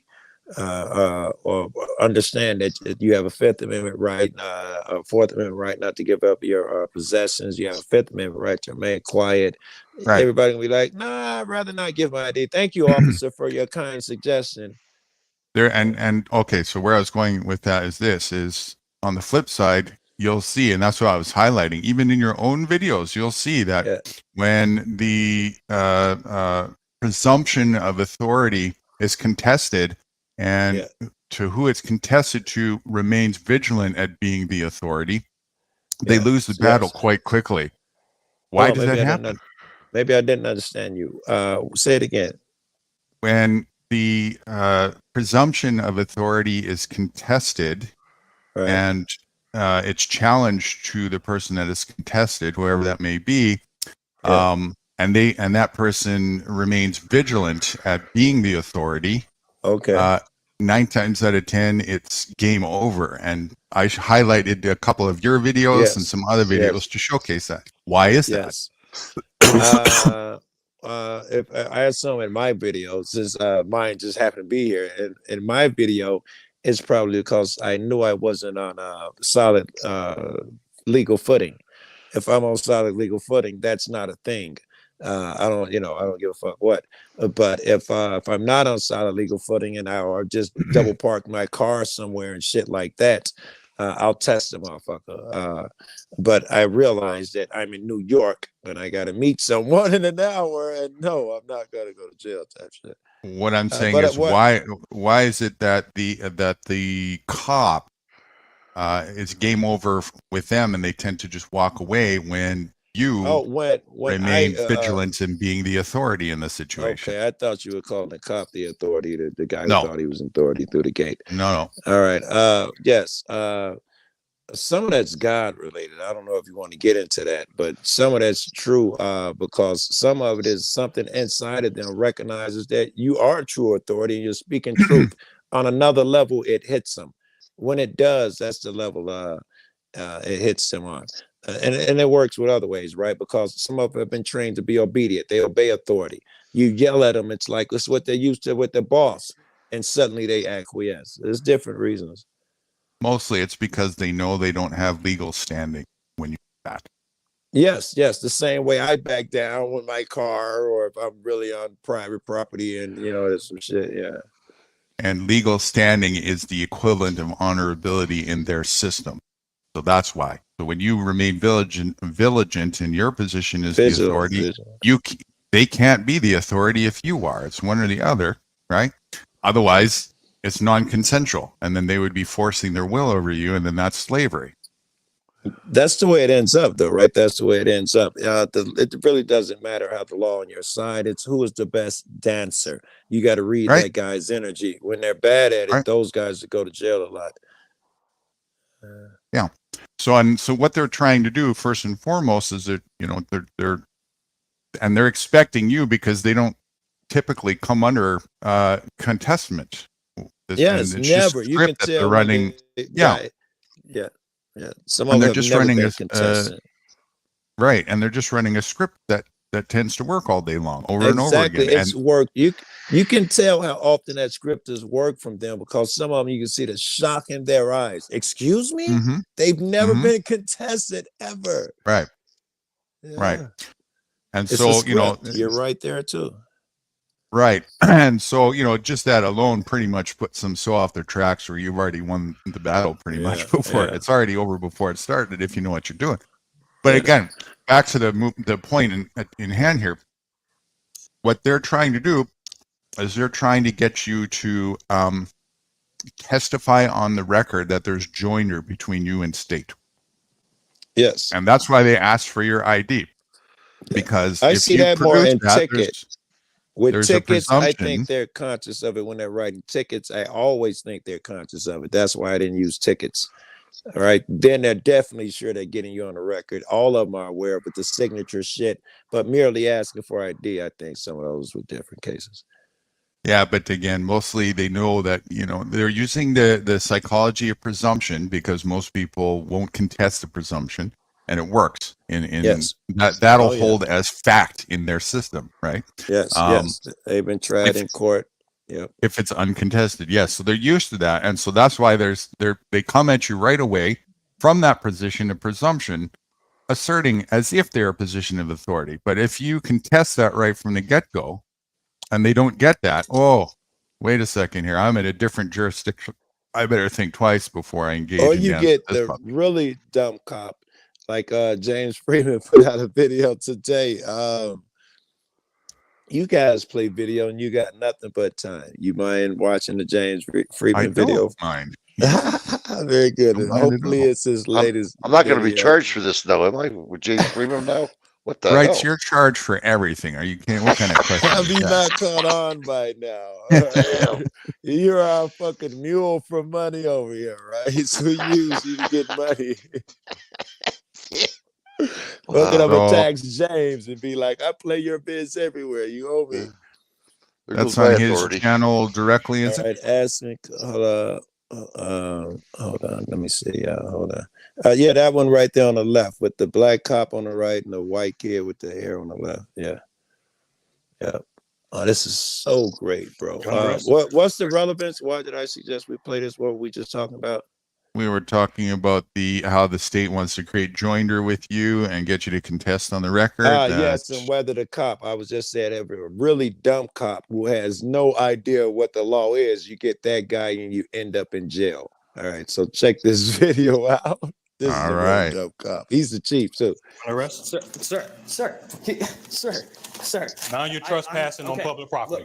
Trespassing on public. Yes. Yeah, now you've got a cop here who has crossed the line. This is no longer an honorable engagement. This is an act of war at this point. I gave you. Trespassing on public property. Let's You do want a it lawsuit? again, boys. Get a lawsuit. Let's do it again, boys. On September 22nd, 2023, YouTube channel First Amendment Protection Agency was recording inside of the New Ellenton, South Carolina City Hall when he was approached by the Chief of Police, Sean Middleton. What are you in the middle of? Recording. That one right there. Oh, you want the history of New Ellenton? I'm sorry? You want the history of New Ellenton? Maybe a little bit of it. Wherever I can find in the public areas in here, yeah. Okay, there's a library over there and give you all of it. Okay, thank you. I did see that actually when I pulled up. Okay. From that way. Taking 200. Show me out at my police department with a gentleman who is recording on the inside of the building.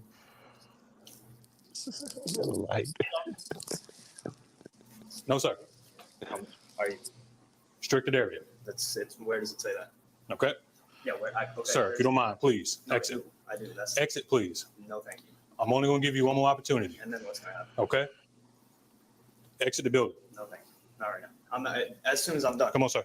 Please. Excuse me. Please. Excuse me. Let's Please exit, don't touch please. me. Please don't touch me. Let's exit, please. Please do not touch me. Let's exit. Please don't touch me. Let's exit, please, sir. Can I have Sir, your name and badge number? I'm Chief Middleton. Okay. My badge number is 200. Okay. So why are you? You can please why are you exit. putting your hands on me? I'm going to exit you out of the building. Okay. No. You're Okay. not. First I'm of all, not assaulting you. I'm not doing anything. I want to did. escort you out of the building. You did. You did. No, I did not assault you. Okay. No, I did not. So assault comes when with I walk by, any type of aggressive behavior. No, I grabbed your arm and you're right. did this. You did not assault Just me. like You this. battered me. You Let's battered go. me. That's unnecessary battery. Sir, please exit our building.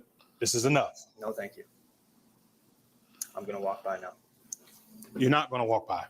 So why are you Okay. doing this? Why are you doing this? This is a police. I do have a body cam and it is recorded. So why are you Okay. touching me and overstepping? Sir, please don't make this something more than what it is. Okay. I Definitely a public building, isn't it? didn't say a word. Me and put your hands on me. What is your agenda here? What is my agenda? That's right. What are you I don't doing? need to tell you. You say you were doing history. Mhm. So you record that. That's You can more go to the information than library. I need to give you. Okay. That's already more information than I need to give you. Okay.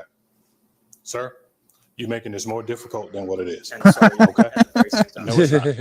All right. No, it's If not. you don't mind, I would like for you to exit this building. I do. I already Okay. told you that like 4 times. All right. I You're do under arrest. mind. Sir. Now you're trespassing on okay. public property. Look, Yes, I gave you. on public property. You guys see this? You guys see this? He's I an gave you idiot, bro. opportunities.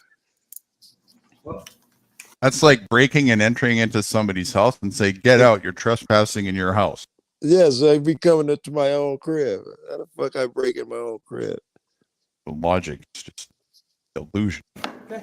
I want you to think about what you're doing right now. No, you're making things more difficult than what it is. Think about what you're For doing. the 5th time, yeah. What you're doing is you don't want to exit the building. Okay. Why would I? You're recording in here. Yep. Okay. Yep. You said you're recording for history. Your history is there. Okay. Okay. Okay. This is the police department. Yep. All right. Absolutely. So now what? Now where are we going to take this? You're gonna go on the This ought outside, to be fun for you.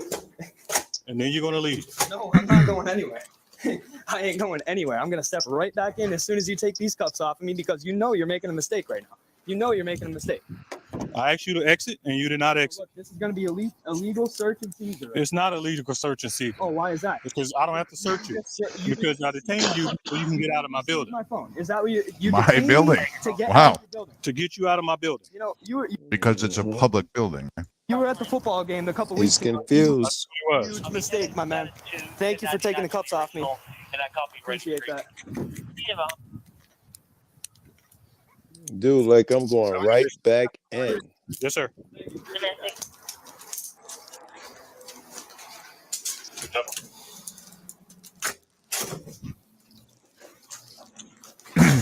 Go to the.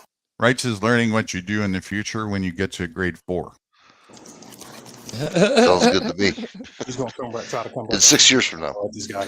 Right, 8 years from now. Where I'm gonna lock this building. You got the key. You have the key. You right? He trying to lock down a police station. Back up, please, sir. No, thank you. We're For what? closed. No, you're not. Back No, up. you're not. Back up, sir. I'm not in this with you. No, back up, sir. You can't put your foot there. You cannot put your foot there to restrict Dude, you this. congratulations, Sir, please. sir. This guy is the man. Hey, I This just want that grade 4 shit you was talking about, bro. Of South Carolina, a humongous lawsuit. Sir, Humongous. please. Look at him snatching the door open. I have to fight this man right now. I have to fight this man. You guys see this? He only backed up because he said lawsuit. That's why he backed up. Please Carolina, a huge, exit the area. humongous lawsuit. Please exit the area. Please. This I is would what suggest you to want. you- I This would is what suggest you to you- want. You want See, to now he's thinking about that lawsuit. You trying to I get don't me. suggest You go anything. about your day. Okay. That's what I would suggest to you. Okay? Does she have the no, sir? No, sir. You guys see this? No, sir. Please exit the building. Or what? You're trespassing. No, I'm not. Okay? No, I'm not. Yes, you are. No, I'm not. Please The exit the reason why building. I'm still not in cuffs right now is because you know it's not true. No. The reason why you're not yeah, in yeah, cuffs yeah, is because yeah. I gave you an opportunity. An Okay? opportunity for what? An opportunity to exit when I told Okay, well, you I'm to giving exit. you an opportunity Okay? right now to not break the law. Okay. Okay? Please leave, sir. No, thank you. Please leave. No, thank you. Wow. Hey, Georgia, can you get me a deputy over here? You're the chief. What do you need a deputy for? Very good. He's a chief. Yeah. Our building. No. No. Do you have the lock? I mean the Unfortunate. My dad's gonna love to hear this. Oh no, my dad owns the lake. Your dad does not own this lake. This is a county lake. Yeah, I'm he in owns. charge of it, so don't give me. No, he owns the county. My dad's gonna love to hear this. My dad is gonna love to hear this. He's gonna love it. Sir, do not step in. Look at this. Ow. Ow. Sir, do not ow, step you're in, hurting please. Me. Ow. No one is hurting you. Please exit the building. Why are you acting like this? I'm not acting like anyway, sir. So the only reason you're not doing what you think you can do right now is because you know that you Thank can't. you, Maria. You know that you cannot. You know you can't. That's the reason why I'm not on the ground. Give me an opportunity. Give me a reason on why you want to record in here. You said because of history, right? You record That's already history, more information than I. right? Okay. Get then my I'll permission. give you information. Sir, I didn't Okay. ask you for any. I did not once ask you for any. Sir, if you don't mind, please exit the building. And again, we'll go for the circular conversation. No, no, thank you. Okay. That's fine. Hey, let's do it again. Let's You do want it a again, lawsuit? boys. Get a lawsuit. Let's do it again, boys. How many times you arrested him so far? This is number 2. Other hand, please. Other hand, please. For what?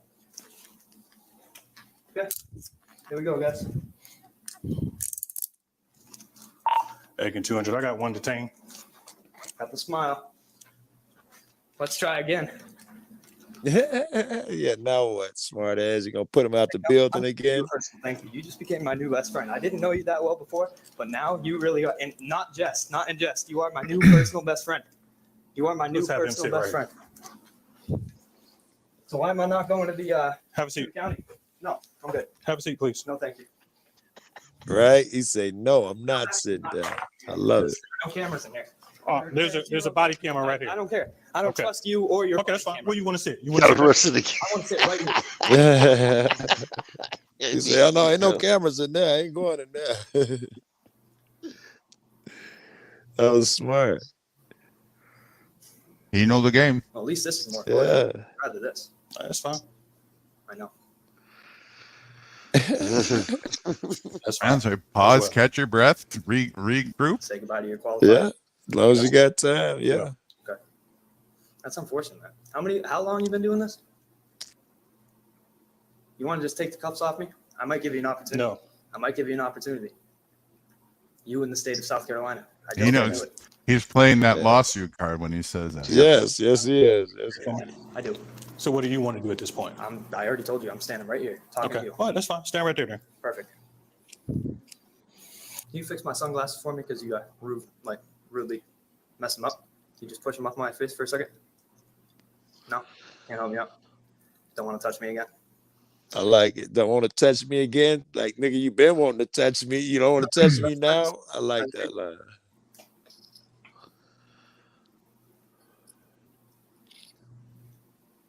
No?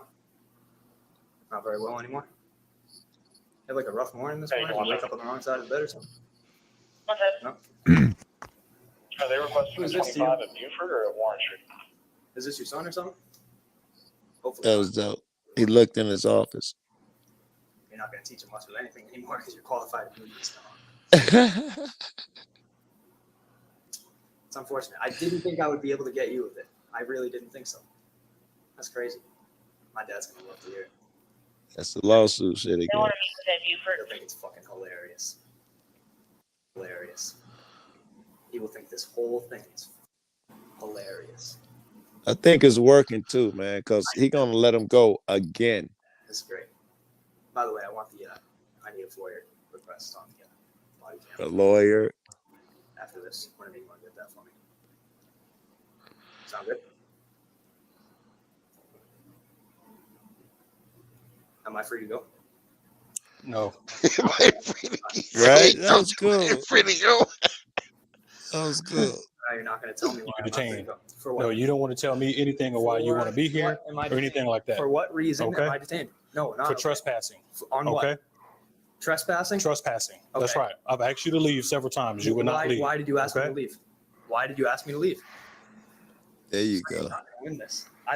I'm sure you got a lot of calls about me, and this is unfortunate. And that's That's 100% crazy. fine. That's Okay. crazy. And that's 100% fine. That's crazy. Okay. I can't even believe So it. he is getting calls. He's admitting to it. I didn't think I would get you. Okay. This is gonna be a fun one.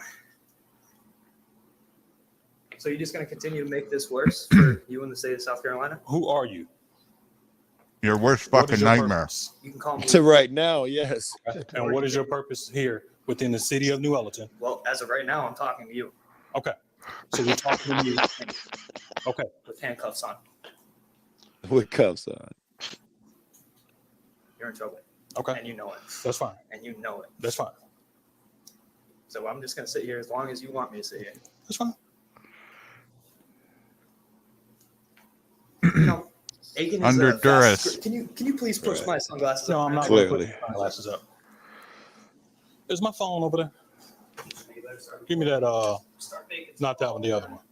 No, the other one. I appreciate it. Show this week. These- Phone right now, or can I have that? No, you can have your phone. Thank you. Appreciate that. There you go. Thanks. Now we're starting to backpedal a little bit. So are you going to take the cuff off me? Are we going to backpedal that far or no? No, I'm not going to take the cuffs off you. You're detained. No, I'm not. Okay. Well, actually, yes, I am. I'm sorry. I misspoke. Well, guys, we are here in the New Ellington. What is this? I love how you took the badge off. It's crazy. That's the most loose detainment I've ever seen on record.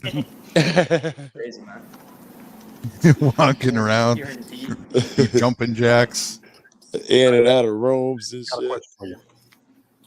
I have a gentleman here. This gentleman. Is this your son? Don't go in Who my are you office. calling? You're the chief. That's not my son. So step back over Yeah, here. I'm sure it's not. Okay. I know it is. You don't need to. I got a gentleman here in the office who wants to record, So people, he knows. and I've told him several times to get out of my building. He is claiming that he has the right to come in here and record. Congratulations. If I say get out of my building, that's enough. He didn't give a law or something. He said, I told him to get out of my building. He ain't did it yet. As a chief, you are fucked. You are fucked, my friend. Well, I'm gonna walk. Right? Might as well. He being a dick. Okay. 1 second. Excuse me. Don't stop touching me. Gotcha. Stop touching Okay. me right Well, now. I'd undetain him and we go. Oh, there we go. Oh, insane. Dude, you better get people here, man. You better get people here. You better. Illegally detained, and look at that. The backpedaling went so far as the cuffs go. That's right. I explained to him that he was trespassing. I no longer wanted him Look at recording this. into The this use of office. force, the ridiculous amount of force put on these cuffs. Ridiculous amount of force. Look at this, dude. You're in trouble. You are in so much trouble, and I love it. And that's what he was doing. He was using the phone pretty much where there was business. And what is the signage for? Wait, was he really? Where was their business? What did he say? He was using the phone where there was business. Look at this, dude. You're in trouble. You are. I in didn't so see that. much trouble. I didn't either. Well, Right. wait a second. What's wrong with that? I assume by that he meant in a restricted area. That's not what he said. I know. What else? In a place where they're doing business. I assume he meant a back room somewhere where they're doing business, and that wasn't the case. That's not what I saw. See, I wouldn't make no assumptions or presumptions. I would take him word for word literally. He said he was using the phone. What was it? Near business or something? Or, In a close- place where he said literally in a place where there was business. Right. So, and I haven't seen one person in there, period. and even if it was, what's wrong with that? And if the door was open, he could film what he wants to see, see what he can film, whatever. First of I all, would you're agree. in a place of business. Second of all, you're in a public place of business. Thirdly, you're talking on a phone is not. Yeah, always. You're Hallways, corridors, and lobbies. Yeah, he's right. good. Since when did using a phone in a place where conducting business is something Right. inappropriate? Right. What's What if I wrong bring a with that? tablet? Are you gonna lose your mind if I bring a tablet and take notes? You gonna beat Right. me up? Scribble on a piece of paper with a marker. Like Right. disrespecting somebody. Right. Fuck. Oh my God, he saw me. He was using the phone pretty much where there was business. And what is the signage for?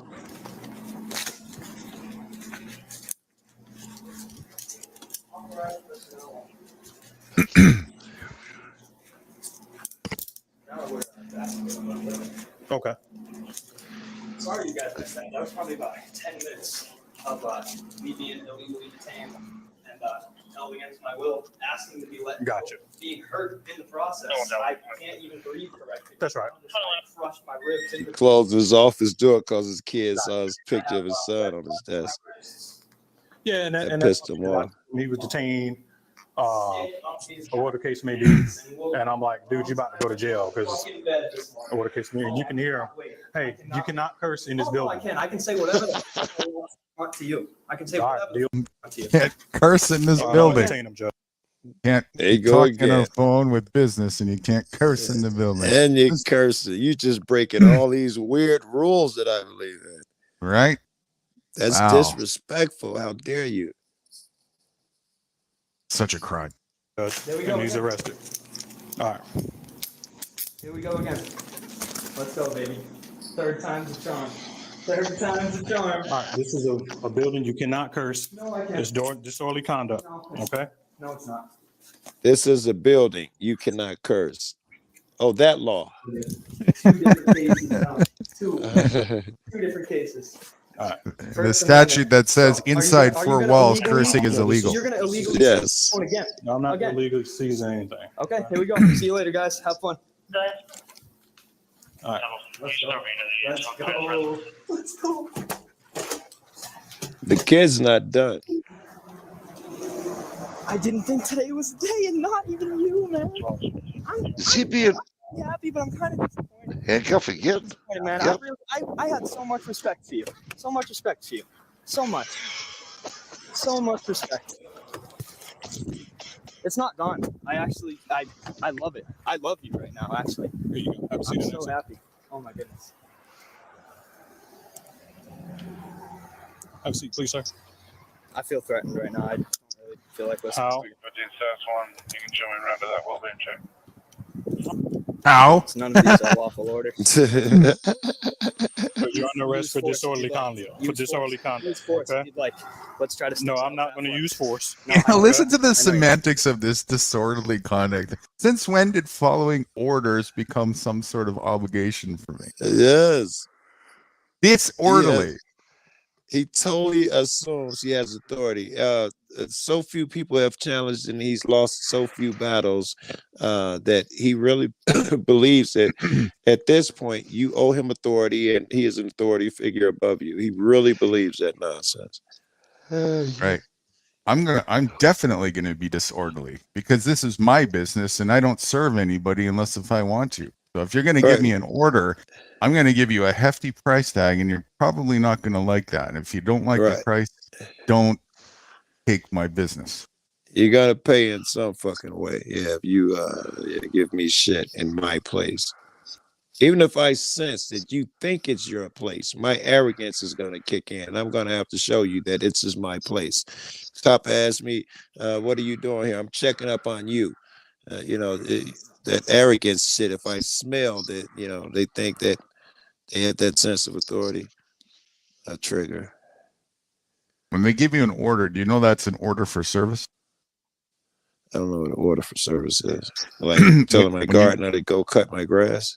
Yeah, when you go to a restaurant and you place an order, that's an order for service. Okay, order for service. Yeah. You see, it's so all they semantics. give me an order. Mm-hmm. They're asking you for service. It's all business. It's all semantics. That definitely would piss me off if I thought about it in them terms. It's right, and it's an easy reply. Make me an offer that I can't refuse. Yes. I charge for that. Sometimes I need services when I'm remodeling a home or something. I need somebody to help me with something, and I pay them for those services for that day or for two if I need them. Right. Another reply is, are you under the presumption that I'm open for business right now? Right. No, I'm not open today. Perhaps Did you get the memo of my business hours? Yes. Are you aware of my business hours? Did you get the email of my business hours? Yeah. If the answer is no, it's probably because it's none of your fucking business. They are. I can't tell you, however, it is not right now. I'm closed. Beat it. I need that shit to be second nature to me, right? When I'm out there rapping with motherfuckers, I need that shit to be all of that shit. Yeah. To be second nature. Yeah. I'm telling you how slow I am. When I first got his Sound Minds, if you heard that name, he's an incredible dude. Behind the woodshed, his name is Broadcast. But he had this guy on, I can't remember his name, but I love him. And he was talking about how you make a mistake when you, he didn't say authority. I forgot how he put it. How something. You make a mistake when you already assume that they are correct. Like when they tell you're you done when you do that. It's over. Yes, you were speeding, you did this, you're out late night, whatever it is, you assume that they're correct and whatever they say. Well, you got to do this because of that. The law says when you assume they're correct, you've already fucked up. Which is the shit y'all talking about with any contract sense. Right. If you're speeding, sir. Okay. I was under in my contractual obligation. I wasn't going fast enough. So what are you talking about? Yes. Are you aware of what my contract entails? How do you know if I was speeding or not? Right. Now, do you have some sort of business in here or involvement? Are you an agent in this matter? Right. Well, are you in my affairs? And they only have standing if you allow that. So you have to repel their they want to get standing. They want to be an agent in the engagement here. And they will be if you don't rebut it and tell them to get the fuck off. You're not allowed to. Not only that, some of them IQs are not big enough. They really believe it's their job. Your business is their job. Like I've heard cops, it's yes, I'm nosy. I'm a cop. It's my job. I think that's really a part of the fucking job description. The dumb of the dumb class. There is that, and then the ones that will, of course, go to the distance, like this motherfucker, and it's an act of war against you. And for that, you gotta, there's decisions to be made. Right. Yeah. The video I got now, that's what that is about. The different kinds of cop. The one you're talking about is worse. The one that is knowledgeable and knows what he's doing, and still his nefariety level is worse. Definitely. The other cop, he may beat your ass because he really thinks it's legal, right? Right. Just to put his hands on you. He really thinks you're breaking a law by holding a cell Right. phone in a public place that can record. Right. Or something. Yeah. He will fuck you up or lock you up quick. The other Right. guy will try to get you on a technicality. And The dumb cop is the Karen cop, right? He's a true Karen. yes, that's exactly his everything triggers him, and that's what he's working off of. Yes, nitpicky. That Working type off of his shit. feelings, his opinion. Right? Yes. Nothing It'll to do start with off, what he was trained to do. and you're right. His accusation against you will be you're selling water or you got a grill in the park. It will be something really petty, and it will escalate. Like the Karen again. You know your grass can only be 3 inches high. What the fuck are you even over here rapping with me, man? And you're gonna be playing a victim in a minute. You're making this more difficult than it had to be. You shouldn't be rapping to me about these things. Holy fuck, Rights has a doppelganger. He's probably switching to his phone. All right, let's play that out. So if you don't mind, please have a seat in the car. Again, I do. And again, I want that FOIA request. You will get a FOIA request. You will get the video, okay? Thank you. Appreciate that. You're fucked, buddy. Okay, man. Have a seat. No. Use force. This part, I don't know about. Okay. That's why I'm going to stand right here. I don't understand why he didn't just get in the car. I mean, he trolled him for a minute, but go ahead and get in the car. This is why you've backpedaled time and time and time again. And it's all on camera. And that's what it's on camera. When if he uses force, it could be escalated to excessive force. That's a much higher court matter. That's 100% fine. See Okay. you later. And you got But you so cannot many you of your cannot people cuss. just You got cannot their job cuss. back. You're an idiot. And just got back pay for almost a year. And now we're outside. So it's not just in the box. You can't cuss in like certain vicinity where the trees are a certain size or something, Yes. And that's unfortunate. That's unfortunate. It's already cost so many states so much money, and you're just adding to it, man. Okay, that's fine. sad. Good point. That's sad. This is unfortunate. What's up, guys? What time is it? Sir, you're under arrest for disorderly conduct. At least the phone is still recording. There we go.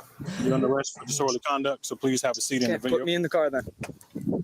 Use some force and put me in the car. I'm not going to use force. I to did put you in not the think car. so. Once again, Okay. circular conversation. You are all day. a grown man. Yes. You can get I'm in a this grown car. man that's making my Okay. own decisions. That's And right. I'm not Woo! forced in that. Okay. So why don't you do it? If I'm you not going to force you to get in. Again, Okay. circular conversation. Didn't think so. Didn't think so. I suggest you just take the fucking cuffs off now, and you walk away and go about your day. Because you're already to begin with. You know What's this. messed up is you're here provoking things. No, I did not say a word to you. You came up to me. That's right. And caused a problem. I got a call You're about you up asking there the public- recording Right. in business. There is business that's going on in that window. Right, and you're where recording am in I? that Am I building. in restricted areas? Okay. Am I in restricted areas? You're You don't even recording know in your that own laws restricted that you're here to enforce. Okay. This is a fucking sad day. Okay. A sad day for New Orleans. Okay, sir. A sad day for the state of South Carolina, man. But a happy day for me. You're gonna bring a lot of publicity to this town now. That's fine. So be prepared for your Okay. face to be on the map everywhere. Immediately following this incident, Chief Middleton resigned as chief of police. The city is now facing a lawsuit.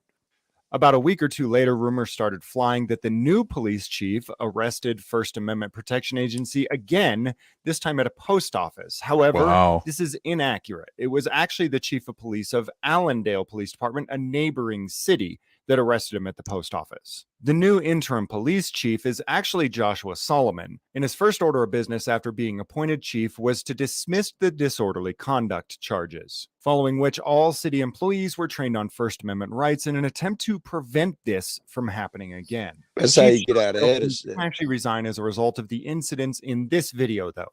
He resigned due to an ongoing domestic dispute for which police had been called out to his house 4 times. However, city officials did inform me that had he not resigned, he would have been terminated for the incidents in this video. Another one bites the dust. I know, right?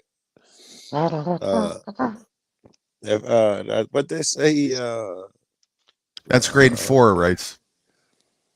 Yeah. That's grade 4. What did he get fired for? It wasn't the incident with that kid there. It was for 4 calls for something at his house. He had something else going on. They did say though, even if he wouldn't quit because of what was going on in his personal life, we'd have fired him. Yeah. There was a domestic or something, wasn't there? Yeah, I didn't want to say it because I'm not sure, so I didn't want to say it, but that's what I thought. Yeah. I vaguely heard it. It's put in there kind of fast, actually. Yeah. That man, I got a sub. Did I close that? I hope not. Assuming he's got a channel. Seeing guy being arrested. There it is. Yeah. Definitely. So, oh. Again. That's a secondary. 5 seconds to leave. Oh, that's probably the next video. The arrest, maybe that's the arrest that he was talking about. Rumors began to circulate. He got arrested at a post office. Arrested at the post office. Arrested by another tyrant chief, soon to resign like the last clown. Yeah, I'm the chief. Call a judge. 4, 3, Damn. 2, 1. You're under arrest. Anything you do other than what I tell you will be considered resisting arrest. Do you understand? 29810.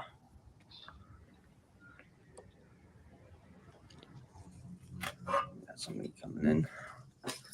Stand right here.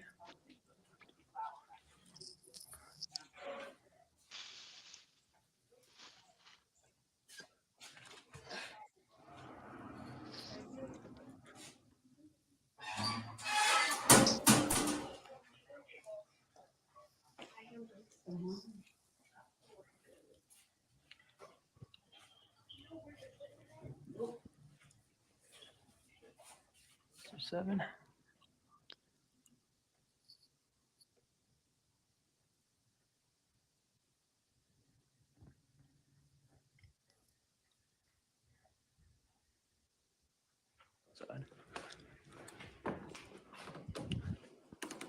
How you doing?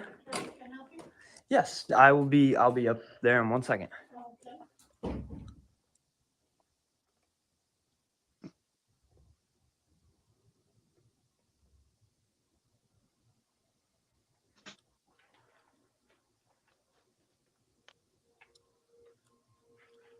Is Postmaster in today? OIC. You're what? I'm sorry. OIC. I'm not familiar with that. What is that? Officer in charge. Officer in charge. All right. What was your name? Sherry. Sherry. Nice to meet you, Sherry. My name's Johnny. How much is one stamp? 66 cents. 66 cents? 66? I thought it was 65. No, it's Oh boy. 66. Isn't it set to go up again pretty soon? Yes. Oh yes. boy. You know when? I'm not quite sure where It's good. but I can look it up if you need it. You just need one stamp? Yes, ma'am. All right. That is it. She's been cordial. I appreciate it. Thank you very much. You're welcome. You want your receipt? Yes, please. Actually, that would be great. Now, Sherry, let me ask you a question. Are you familiar with your poster 7? The what? The poster 7? Poster 7? Yes, the poster 7. No. You're not? Really? Well, maybe that's something you should look into. But usually, I get quite a reaction when I come in here walking in with a phone. So, but Yes, you know, at least about, you know. At least if you don't know, you didn't overreact like I usually get. It's that's a very good thing. It's a very good thing.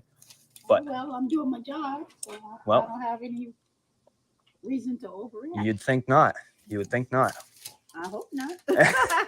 Well, I'm gonna circle this this 800 number down here. Okay.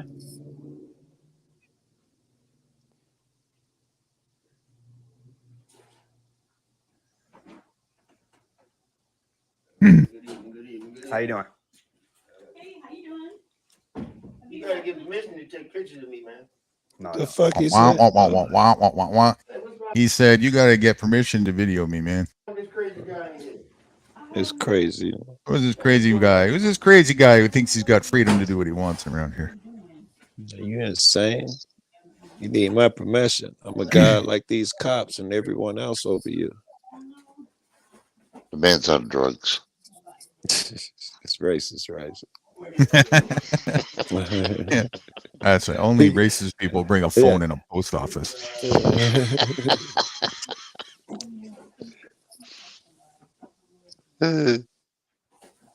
Some kind of pervert, you gotta go around and videotape different colored skin. What's going on here? Yes, yeah.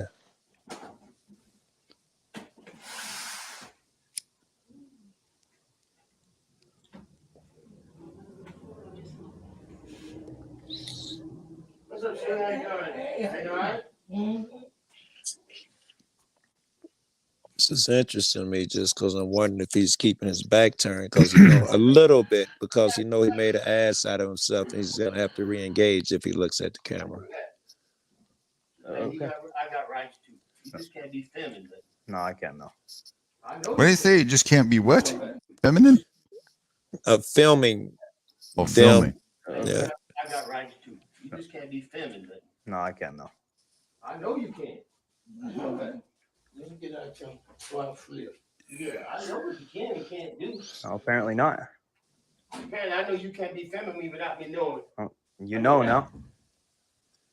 Yes. Right? Okay. Now what?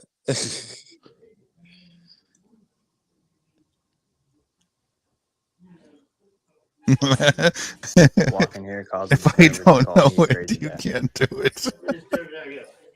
Hmm? Where do people come up with this shit? Hey, you're coming in here raising your voice over a phone. It's my voice. Yeah. But you can't. My phone. Oh, absolutely I can. Absolutely I can. That's the problem with y'all now. Yo, What do you mean, y'all? he's attacked by everyone. Yo, Yeah, he's automatically one person stereotype class for all the rest. You know how many is that? Yes. Freedom to speak. I can say what I want to say. Exactly. Well, this is But part you can't film. of the First Amendment. I know. That's ironic.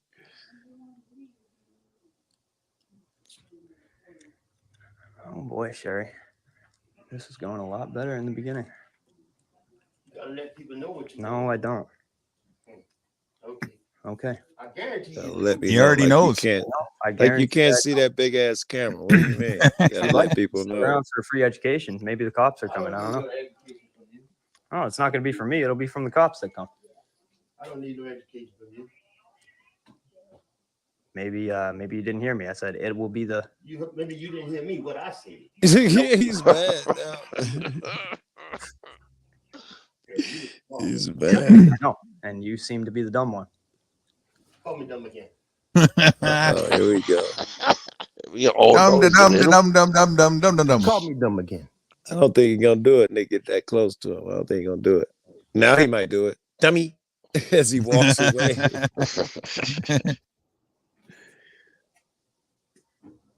This guy needs to learn, get a tactic from what's that cat's name? Furry or one of them. Furry, motherfuckers yeah, who get some carry pepper spray. That's yeah. right. That's right. I'll spray your ass in the post office, nigga. You better back up. We gonna have to evacuate this place. Ain't nobody gonna be able to breathe in when I'm done emptying this can on your ass.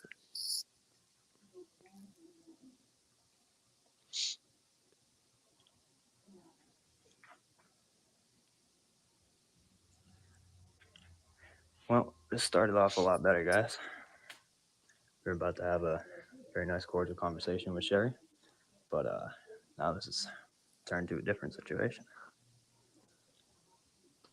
As you guys know, these things change quick, so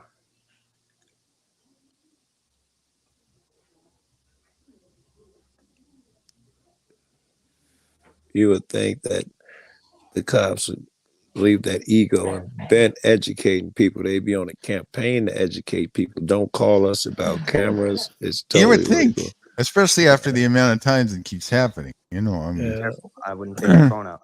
but You guys gonna the get reason why they don't. Go ahead, Joe. I was going to say, I think it goes against their narrative, though.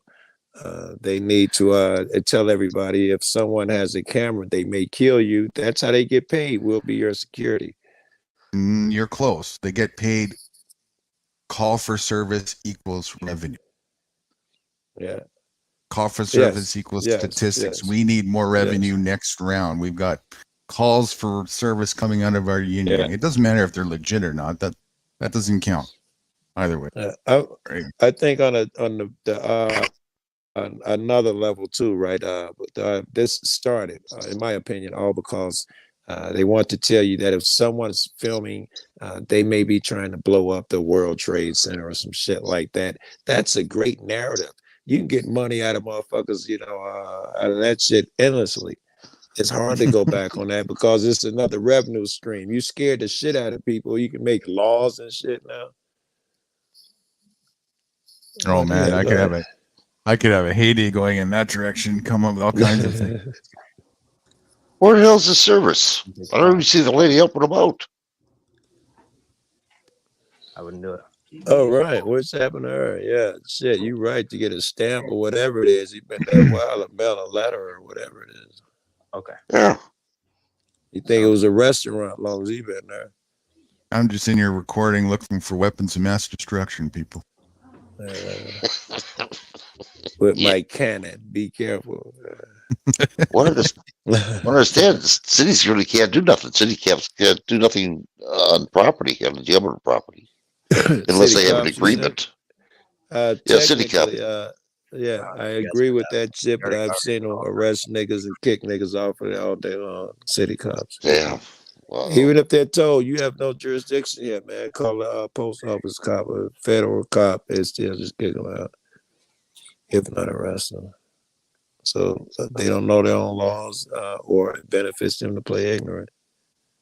That's amazing. They are not only not held to a higher standard, they have no standard that they are held to.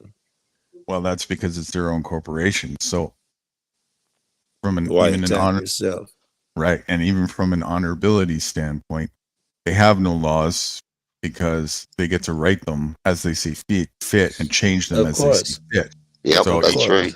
Yep. So whatever, because it's their corporation. So whatever you're reading is the law is only applicable as far as they want it to be for that given moment. Yes. And if even if they do find them applicable for that moment because they worked out and all of that, they still don't have to adhere to them. That's right. It was more for your sake. It wasn't for me. I don't have to wear a fucking mask or do that shit. That's for you. Yeah, if this is my place of business and you're here as a guest, so now you're in a contractual agreement to follow my policy in my building. Right. That's why it's not really a public building. It is a private. Yes, apparently, right. I still can't believe there's no one up and about. Yeah. I think about that shit how Guru you was talking about. I don't give a fuck if it's 3 o'clock in the morning. If it's my shit, motherfucker, I need to be able to go in. Right. If it's public and not even that, but like I said, grab a cigarette, grab a beer, grab some pizza, grab some buddies, go sit down and have at her. Yeah. Grab a tent, sleep on the floor overnight if you want. Put your money to use. Yeah. Mm-hmm. Say no on the sidewalk. Mine, don't tell me it's mine and it's not. I don't want to hear that shit.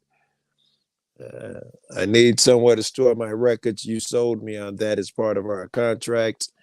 I agreed to that part, but if you agreed that in order to get my records, now you have permission and you can stand between me. I need your permission for something. No, I didn't agree to that. I disengaged from the contract now. I'm finna go get my records back. Oh, hey, I thought they were mine. What are you doing? Get out of my way. These are mine. Right now, they realize they're about to lose you as a customer. We don't want least- that. Trying to shake my baby from snoring. And that's real bad for business if they can't use you for revenue generation. Yeah, that's insane. I think they'd kill you if they couldn't do that. That's not even a thought. Especially now, right? Because you know they got other people, Japan financing our wars and the great debts and trillions that we put on farm and big business, all that shit. They must. If anyone they talk to knows that those people, you better keep that system where those people work and all of that shit and pay us our money. They need us as revenue as slaves. You're useless if you talk about I want to be free and live off the plantation and don't deal with you. No, I'd rather kill your ass. Does anybody know a Clint Megany? That's a person. I do not. Every time they enter a name into their system, they make thousands from our trust. How you doing, Clint? Yeah, that makes sense, Clint. Oh, there we go. Correct. One correction. If I heard correct, let me come back to that real quick. Wait. What's that here? Yeah, everything. Every time they enter a name in their system, they make thousands. Or change the word "our" to "their," and you're correct. Greetings. How you doing?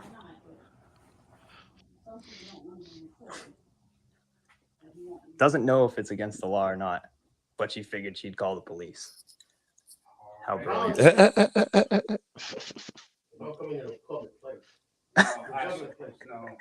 And do you hear this guy?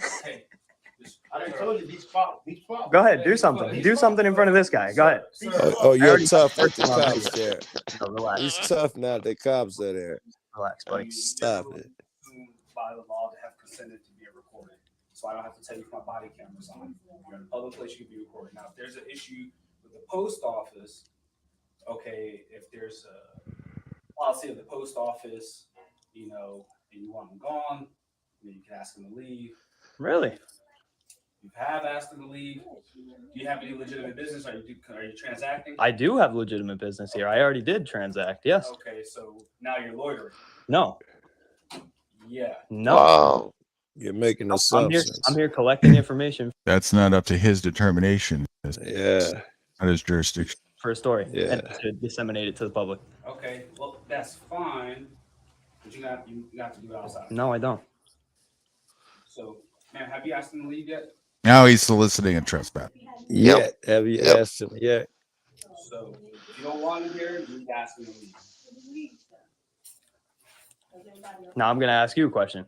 Do you seriously believe the words that are coming out of your mouth right now? All right, she's already asked you to leave. She's an employee of the post office. No. The That was a complete deflection. box for the answer. Was about that big. That answer was about that big. It's a yes or no. You believe the words that are coming out of your mouth right now? If you don't leave, it's trespass after notice. You're going to jail. Really? Wow. What's the That's first pretty crime? bold. What's the primary crime? She just told Yeah, you he to leave. escalated quick. Trespass. No, the primary crime. All right, That's so that's here's already a That's a lawsuit secondary right there. offense. You've That's got secondary. 5 seconds to leave. Oh, Oh, he is escalated. What'd he say? I missed You it. got 5. You got Before you 5 speak- seconds to leave. 5 seconds to leave. Wow. I'm the chief. The- So now You're the chief. Yes. You're the you need chief. to leave. Okay, well, you ask call to leave call by somebody else. You better call somebody else. Call a judge. Call a judge. 4, 3. He counted. I was hoping he did. Arrest. Anything you do other than what I tell you will be considered resisting arrest. Do you understand? You understand? No, not really. I want you to call your supervisor. Okay. Let's go house. I want you to call your That's supervisor. fine. Under arrest. Go ahead and sit this down because I don't want to break it. Hands behind your back. There you go. Are you Grade 4 writes. gonna call your supervisor? Wow. Hello. Shout out to my man. Big Smokey back at the police station.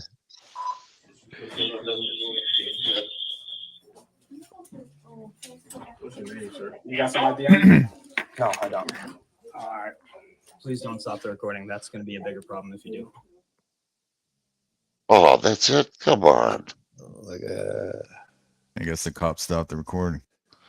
Shit. So I guess he's going to have to get the FOIA request for the rest of it from the cop. I hope it was recording. And then somewhere down the road, might see the rest of it. But this guy is, he's good at what he does. No doubt. Yeah. He's brave too, man. It takes bravery. Definitely bravery. Yeah. I know, man. When people tell me that they can't even pick up a camera, how scary it is. And I've seen people who, when they first start auditing, they stand either super far away. Even people been auditing for a long time stand super far away. Or if they get close, they keep the camera away from the cop's face. Some people I've seen them pointed at the ground, at the floor, and ask permission. You mind if I film your face? And shit like that. It's got to be difficult. Wow. Wait till I go to grade 6. I'll be in penitentiary. Actually, at grade 6, you probably only go to penitentiary if that is your purpose, if you intend to do so. Can you imagine what university must be like in this? Right. Well, I can study law when I'm in there. I'm gonna have to get some sleep. You guys go ahead and enjoy yourself. I got a busy day tomorrow. Gotta get over that guy. I gotta drive. We got the holidays coming up, so now I gotta get involved in it. So. I totally understand. I wanted to get naked with Guru anyway. We didn't need a third wheel. Well, hell, I ain't going nowhere there. I want to. Oh, now you want I want to tape this one. Yeah. Oh, yeah. He wants to get his money's worth since he's paying for it. Right, he'll get his money back somehow. Damn it. Yeah. Joe, cool thing. Oh, did I just hear somebody? I thought I did. Anderson back. What's up? And then I see your time and coming back. Oh, that's right. Our Guru probably got controls. I'm about to say, Rights was just about to leave. You wouldn't be able to come out. Did Dennison pay? If not, he's out of here. Good night, you guys. Good night, Joe. Good night, Dennison. See you in a while, dude. Thank you. Later, tyrant. Good. Okay, I'll be up before the time runs out. Good work on the learning curve last week. Great job. Thanks, guys. I'll see you in a while. Yeah, you're right. Rights to come a long way.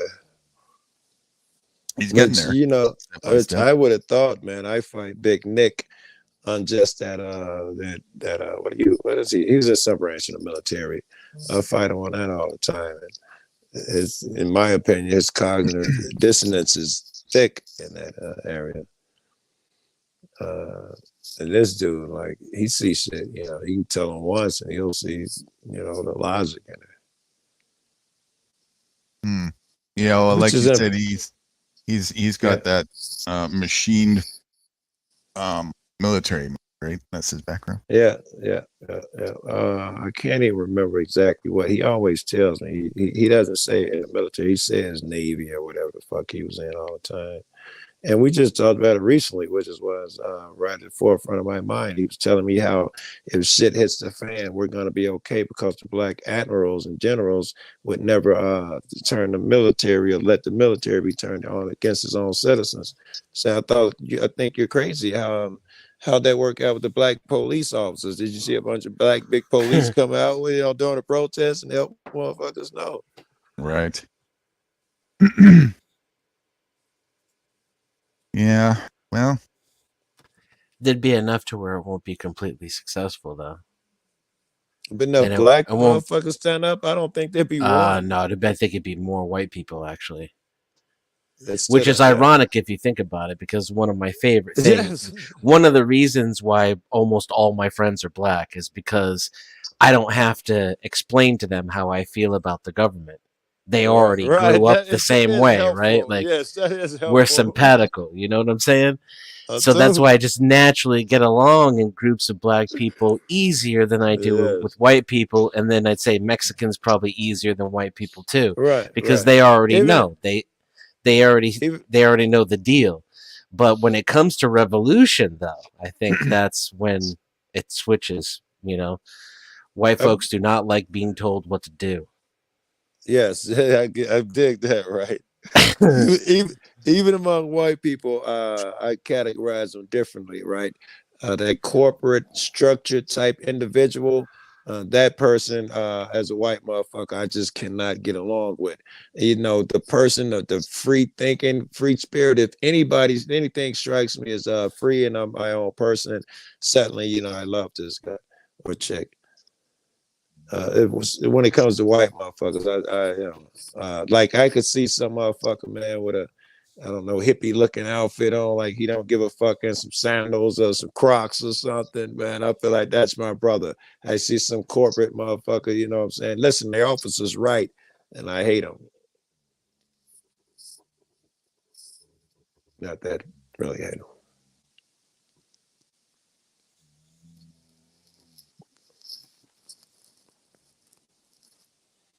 Give me a sec. Be right back. Gotta take Tim 100. Yeah, take Tim 100. What? I gotta take a leak. I'll be right back. Oh, okay. Dennison, what you been up to today? I don't even know if I have any idea what you do on a daily basis. I believe our remedy is officer discretion. Legal, i.e. Shaitan, versus lawful, i.e. the Most High. Demand they evoke their discretion and be the peace officers they swore to be. I dig it. They shouldn't have discretion. Yes, the first part, discretion. Yeah, that is interesting. Shouldn't be up to them at all. And it hasn't been. It's been ultimately up to the Supreme Court. And that's where I place the blame more than I do so on officers. I expect pigs to oink. It's the justice's job to stop them from doing that shit, and they've legalized their mistreatment of us. You think about it, though, because when you're that fucking powerful, they've been left any responsibility to us, right? They become so fucking powerful. They create laws. So, you know, they probably take us into consideration very little. What's happening with the police won't stop until the police are policed the way they police us. That would help a ton. Yeah. And I don't know if that's feasible at all. One, just because they see things differently. Right. Yeah. If they saw like we do, which I don't think is possible, then then shit like tasing someone and you know and all of that shit, the violent shit they do would be off the table. So I don't even know if it's possible. You mean just beat and kill them because you feel like it, or whatever? Yes. If you're a cop, don't you gotta? I agree. By the way, in that shit. Mm-hmm.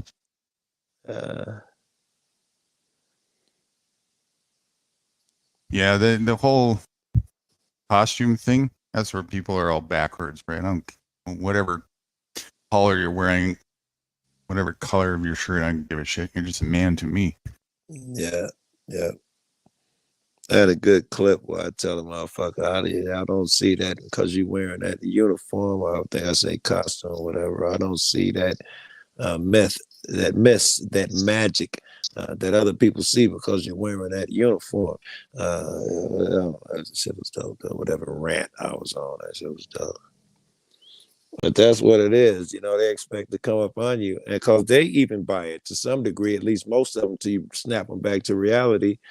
They believe when they wear that uniform, they are above you. And so many people kowtow and do that Uncle Tom shit. It reinforces that belief that they have. Which goes back to what you were saying, Guru. You can break that reality when you stand up. That go back to what you don't rebut that presumption, then they're correct. Yeah. Then they remain correct. Yeah, I agree. Yeah. And it's not the words, it's the actions. Agreed, right? Yes. You can bluff some motherfuckers and all of that type of shit, but I can read a cop who's like dude just did. The only reason I'm not in cuffs, nigga, is because you know you don't have a leg to stand on. You know, it's the actions tell a lot. I think we have a legitimate purpose for peace officers in society. And the problem with the uniform is that it's supposed to be a way to designate someone who's been given. Right. It's supposed to identify someone who's been given the responsibility to uphold the highest standards of community. And instead, it's the other way around. Instead, the uniform is where they get their authority from instead of their responsibility. That's because this idea that designating this responsibility to others is somehow going to be a healthy resolve is a fallacy. Yes, that's such an easy Well, sell too. I don't believe in survival of the fittest, so I reject that assertion. You do not? I thought whatever Guru that was means. a straight survival of the fittest. So, I think you guys are in direct contrast with this one. Oh yeah, What is that? absolutely. I don't believe in the fundamental banality or the benevolence rather of nature. I find nature to be cruel and illogical. Sounds like Force you. that man what- only exists and survives because he contends with the very nature of nature. So survival of the fittest. Sound like you agree with that rule. How? Well, if that's the case, isn't it the nature that's keeping you alive? Well, I mean, one question at a time. How is what I said survival of the fittest? I thought how was what you said? You believe that nature is just random. That's what I got out of it. Therefore, the fittest would survive in nature. They correspond. No, I don't think it's random, and I think the society we live in is a rejection of survival of the fittest. Dope. Dope. I don't know if it seals your point, but it's true. It stands on its own. Yes. Right. And so I prefer to build on what we have, not go back to the way that it was. Dope. Right. So I intend to continue to reject survival of the fittest. I think old ladies in wheelchairs who cannot defend themselves physically should be alive, and that we should spend the state's money on them, for example, and that a lack of responsibility doesn't take away your doesn't make you any less valuable than anybody else. As a matter of fact, in my experience, people who are less self-sufficient, I find to be far more caring, entertaining, loving, and pleasurable to spend time with. Yes. It's the most self-sufficient people in society that I can bear the least. Guru, I think I heard you directly say that it'd be better if they all, the weak die off. I think I heard you literally say something like that. Am I right? Oh yeah, I'm definitely a fan of natural selection. Sure, I'm a fan of the principle of it, but the practicality of it is an impossibility. You can't even get 5 people to agree on something because I'm not in line with force. Forcing people against their will. So it's over before it started there. Natural selection don't give 2 fucks about anybody's will. Natural selection meaning that we decide, okay, you can live, you can't live because we're looking to. That's artificial selection. Yeah. Natural selection is the biggest bully with the biggest muscles, the largest lung capacity. He wins every time. Yeah. And the only women who survive are the ones that he chooses to allows to survive, because women right off the bat don't have the upper body strength. Their only value in society in a natural selection basis is to appeal to the naturally selected males so that they don't get killed off and they continue to breed. Yeah, I agree. That's a better semantic. I think that's what people mean though when they say that. Usually, isn't it? Natural selection. They mean what I was saying earlier. Yes. Yes. You mean eugenics?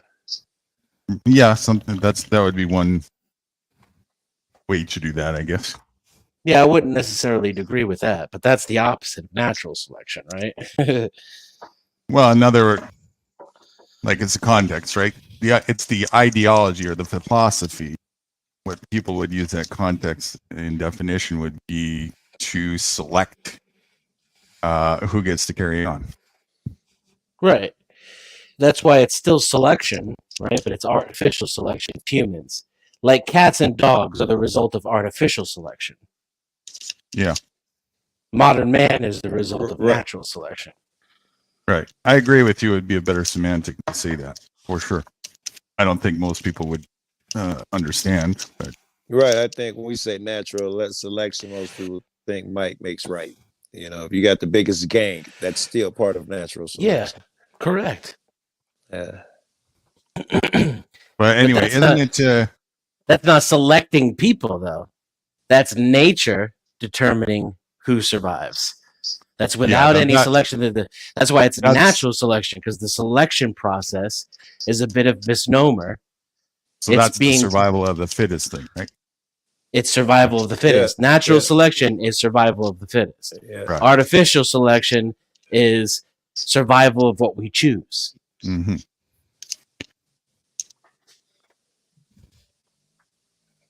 So isn't it nature that's keeping you alive?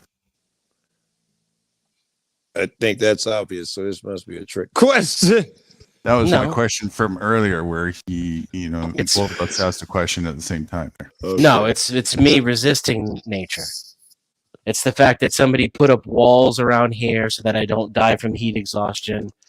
A man engineered an aqueduct system and a sewage system to bring water into my sink so that I can drink and not die. I mean, we can't go into like the trucks and corporations and farming that was done in order to fill my refrigerator filled with dead flesh. But all that is the nature. dead flesh is nature, right? For sure. The apples you eat and the animals. Everything in the world is natural, sure. Right. But I don't live under the laws of nature. Yeah. What do we mean by nature, right? Then, yeah. Right. You don't live under the laws of nature. No. I live in spite of the laws of nature. Man's ability to combat nature is why I'm alive. Jesus. Elaborate. That's hilarious. I did. You don't get it, right? I did. No. I just did elaborate. I don't think I can elaborate any further. Nature left to itself is trying to kill me every day. Yes, without every second wits, of every day. I would not survive. Correct. Without my great wits. A tiger would have ate my ass a long time ago. Right. Exposure, all of that shit. That same nature is what's sustaining you as well. Yeah, but again, like we discussed yesterday, now everything's natural. Okay, you win. What do you have? You're still left with an empty sack. Yeah. I saw what you're saying is at the beginning of this conversation. Yeah, I get you. There's an aspect of nature that wants to break down your flesh. That is nature. Entropy is the only law of nature. All things will be destroyed. The other side, there's another side of nature that's keeping all of your molecules intact in your skin. Right. Your argument is dynamics that are going on. things create from nature. All things originate from nature. I think you win if that's your argument. So we can't be talking about that. Yeah. The point is, what do you mean when you say natural? Because yes, everything's natural, including bleach. right. Everything. High fructose corn syrup is natural. Natural, yes. The aluminum dioxide is natural. The particle accelerator is natural. By your definition, it was made of molecules and shit. Right. So now, what do you mean? So we're talking about man's nature or nature's nature, or proclivities and shit. I mean, if the planet, which is an ecosystem, is left to its own devices. If our natural environment, if we do not manipulate our natural environment, we will not survive. Especially not in our current iteration. That's a given, right, Guru? Whether it's nature, blah, blah, yeah. Sure. You got to seek shelter in the face of a hurricane.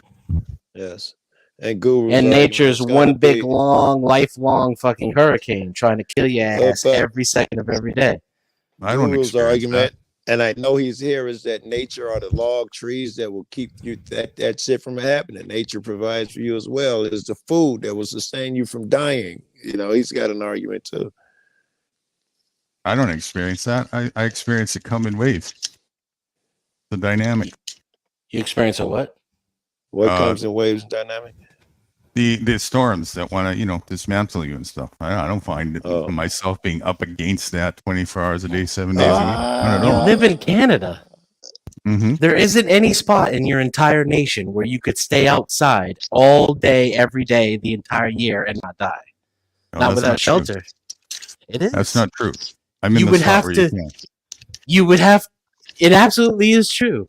I think There it's is no true. place where you would not die of exposure in Canada, even in the southernmost tip of Canada. No, I don't think you know what the weather's like where I live. I obviously Okie don't. Give me dokie. some of the southernmost tip of Canada that we don't know about that we're overlooking. No, Right, I'm not in Minnesota. the. I'm not in the southern. Minnesota, right? You'll die in Minnesota. How low can Canada go? I'm not in the southern tip. Oh, there's other places in Canada. I never thought of that.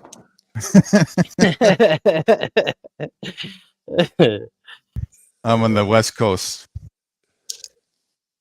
I Very don't know west what's coast. over there. In my head, I don't know what's over there in my head. Fucking New Guinea. I have no fucking New idea Guinea. what's on the west coast of Canada. It's Nova Toronto, Scotia, isn't it? No. Vancouver? No, Vancouver's east. Vancouver is west, and I'm Okay, higher Vancouver. than that. Yes, I'm higher than Vancouver. Don't you get colder when you get higher in Canada? You're just freaking me out now. It depends where. Typically, yes. I'm in a quite interesting microclimate that is very unique to the rest of Canada. Yes, where he is, Wait, they don't have a winter. We have a winter. It's just not like the rest of Canada. Thinking King Kong's island. That's Not somehow every managed to year. remain It even untouched and tropical. not every year. It even snows where I am. I would believe that, but you'll die of exposure if it gets dipped below 60 for long enough. What's that in Celsius? Fuck, I don't know. No idea. I can't Google, right? I guess I could. That's the long way. I can't hate Siri. That's an easy calculate. I'm not on my computer, otherwise I'd do it. Yeah, I'm just being lazy. I could. All right, what is it? 60 degrees Celsius? What is 60 degrees Celsius? 60 degrees Fahrenheit in Celsius. Yeah.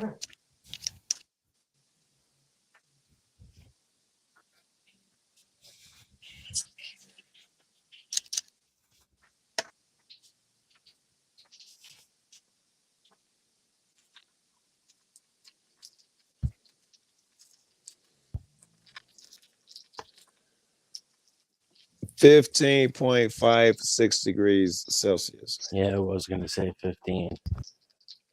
That's warm. Fuck yeah. I can. It is warm, but you'll That's die. beautiful.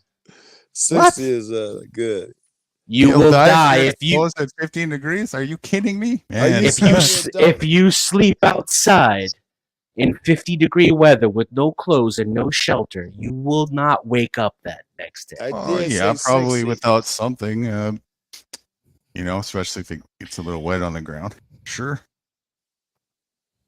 You got to mitigate that a little bit, but just being outside, that's not what you said. You just said just being outside and being exposed. That's all you said. That's not going to be a problem at 15 degrees. That's a beautiful Well, I don't day. think he was thinking about exposure in California. You die in California from exposure. I don't No, know I'm talking about exposure, the medical condition. What? Medical? Exposure, yes. Exposure to medical condition? No, the medical condition, exposure. He died of exposure. In this case, hypothermia. Oh, I see. Never heard it be put like that before. Yeah, we do. We talk like that here for sure. Yeah, I've never experienced. I come from a climate where, on the contrary, where I was raised, This place in the sounds middle, mythical, bro. in the middle of winter, like between October and about February, sometimes even March.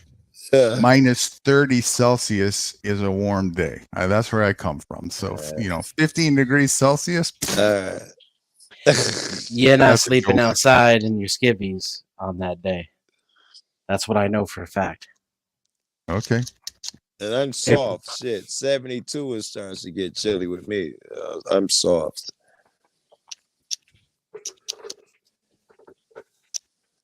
I'll put a hoodie on 72, which everybody say it's the perfect day. I'll put a hoodie on at 72. We're talking about two different things now, right? So for me, 15 degrees outside Fahrenheit. Yeah. That's perfectly fine. I'm not cold at all. I wear my shorts. But I can't go to sleep outside when it's 15 degrees. I'll die within 3 or 4 hours. Yeah. Weird. 15 Fahrenheit or Weird. No, Celsius? yeah, I know. Being a warm-blooded animal is totally 15, weird. 15 Fahrenheit or Celsius?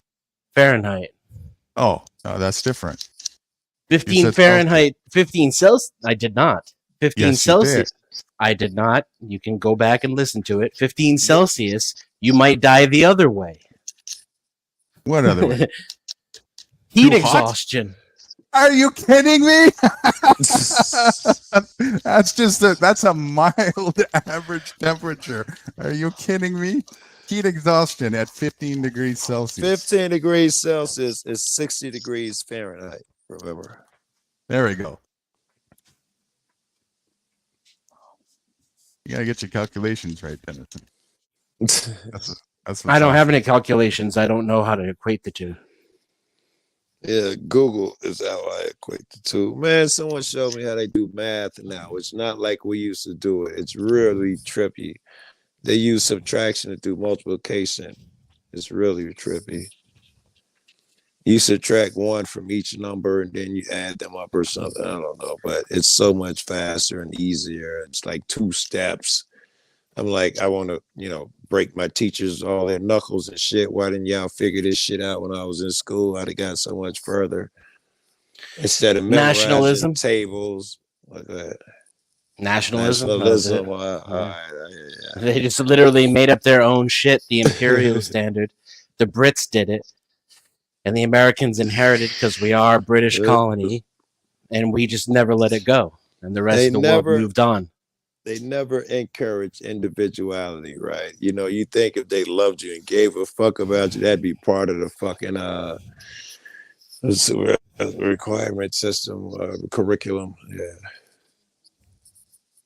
Like, for instance, if you cared about me in my particular neighborhood, you would teach everybody their fucking rights, the ethics, the certain laws and case laws that would keep them from being victims. If you loved me, that one's obvious, man. When they say the 6th leading cause of cancer for a black man at a certain age is police killing them. Cancer? Cancer, yeah. Death. But a cause of death behind cancer is police killing them. Yeah, I must have said it wrong. So cancer's first then. Cancer, yes, behind cancer is Cancer's police 5th. shooting us. Cancer's 5th. West Virginia is police shooting us is 6th. 20 to 50 years old or some shit like that. But most of that shit, that stat would be coming from my neighborhood. We make up for a huge number for other places and shit. That's a good point, actually. We're talking about that, man. If you love me, it'd be obvious. As dangerous my neighborhood is, you should make gun laws like loose as fuck. 10-year restriction. I mean, no restrictions for 10 years on anybody that even say they from Chicago. Give them a gun. We'll talk about laws and shit later. Just give them a gun so they don't die. If you love me. And politics has got to go in Chicago. They are horrible. They are evil, venomous. They just suck you dry, man. We pay like hundreds of % taxes on, squares. And they tried it with sugar. They called it a sugar tax. I think it was 100%. They came up with a law where no more than 4 people could gather outdoors at a time. They just really fucking weird in Chicago. They came up with a law. Violation of the First Amendment. Yes, they came up with a law where if you stand on a corner and the police tells you and you're in a gang neighborhood, you must leave for at least 3 hours. And they were charging people $70 a ticket, anyone who violated that. Like, what the fuck did you say? He was like, yeah, man, they call it gang loitering. I'm like, man, you out your fucking mind. I'm gonna be out here all night. I wish they and they did. They did. The guys called me and they was like, man, they out here right now. And I ran over there or drove over there, I forget. And the guy was out there. I was like, man, did you tell them they got to pay a fine and shit. I think this might be on one of the videos for being out here. It was like, he's like, no, I didn't say that. They're like, yes, you did. Yes, you did. I done paid about 8 of them. Blah, blah, blah. And dude leave. Then another cop come by. They call me and come back again. He denies it as well. He say, but if they don't leave, I'm going to have to call someone else. And, you know, they'll be much meaner than I am. I was like, do it. And he called, he like, Joey, they calling for backup. I'm like, I'm brand new. I was like, yeah, they always do. I'm brand new talking that shit. And sure enough, they called for backup. Man, we ended up with like, I don't know, like 200 citizens out there and about 100 cops. They blocked off a bunch of streets. By the end of that night, they was like, come on, man, why don't you just tell everybody to leave? Just let's end this. Come on, Joe, please. Come on, Joe. Yeah, it was that shit. Yeah. Who's in charge now? Right, who's in charge? I'm a troll. Here's what I did with all that attention on me. I picked the highest ranking police I could think of, and I was like, listen, we got to do this over here. Come on. It's about Cato is his name. It's about Cato, the chief. It's really sensitive. I can't really say it out in the open, blah, blah. You know, we bring her over to the car and all that shit. I was telling him I got dirt on him. He's done some really horrible shit. And we get over there to the car, and I was like, yeah, I ain't got shit on dude, man. I just wanted to get you over here so we could talk. Listen, I need you to be kind to my people like you are now, every day. You see those 2 cops over there talking to those 2 young men? That is the fucking smile I want to see on their face every day. I did that shit because I'm a troll. And I'm aware at that time, I was even thinking, they videotape. One of the cops that told me any encounter with me is videotaped by a sergeant every time. So I was aware as I was talking to her that this videotape would be reviewed by every motherfucker in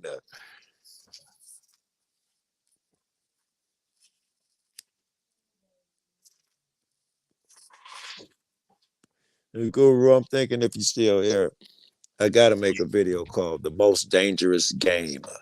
You know, about playing with them cops, it can go wrong, right? Oh, that'd be interesting. Yes, you know, I've been running around in my head. Make a video also of the different like strategies and tactics, you know, when you're up against the different psychologies of the game. I think generally I try to add that into all of my vids. That's what I think I do, is try to enlighten motherfuckers to what, like, interpret what cops' language is. If they ask you where you're coming from, they're not cordial. This is on its most base level. They're not cordial.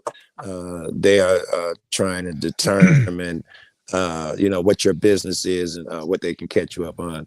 I think that's just absolutely every video I try to incorporate something. And I do it a little better and deeper than that. Like, for instance, now I'm trying to explain to them, the shit about cops investigating themselves, that it's not what people think it is. It is, people think that, oh, he hit that lady. Will cops investigate themselves? It's an equivalency. It's not. Cops think it's fair to hit a chick.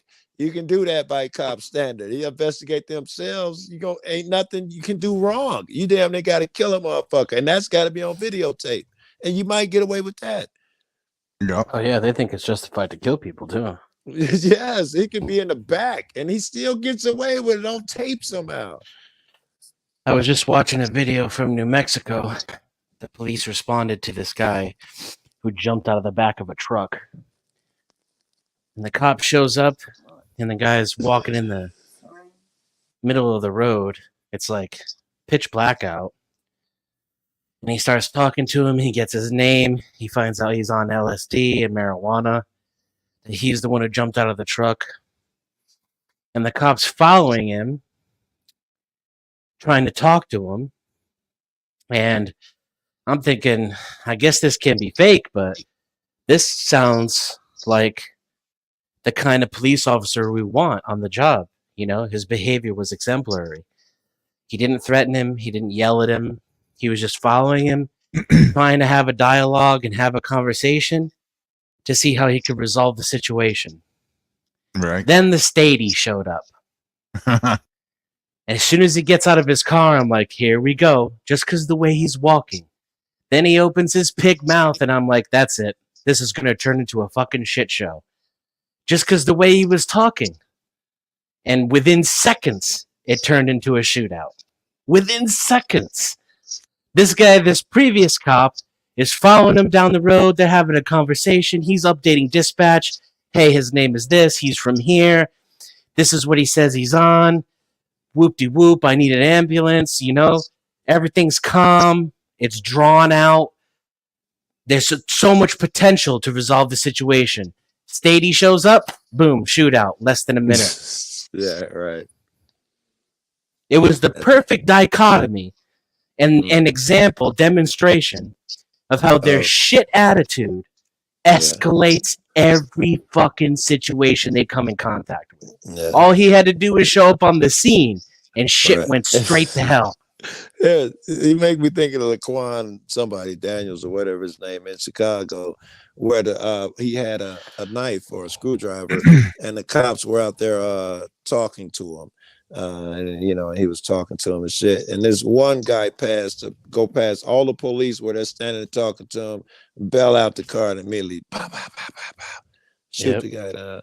And he was on the ground and dude was still shooting. He shot like 17 times. He dropped after the first 2 or 3 shots, but he kept going, walk up to him, still shooting. It was the craziest shit ever.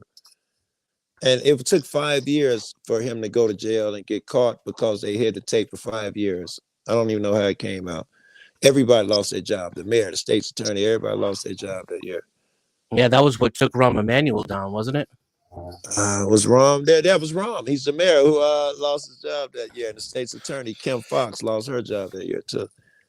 Yeah.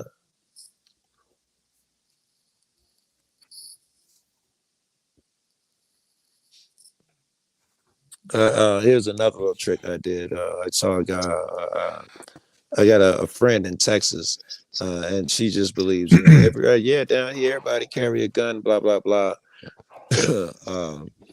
So after she talked about that, I told her about this cop video. I don't know if I showed her or told her, but cop, she was some black dude who had a gun and was running from the cops and shot him in the back.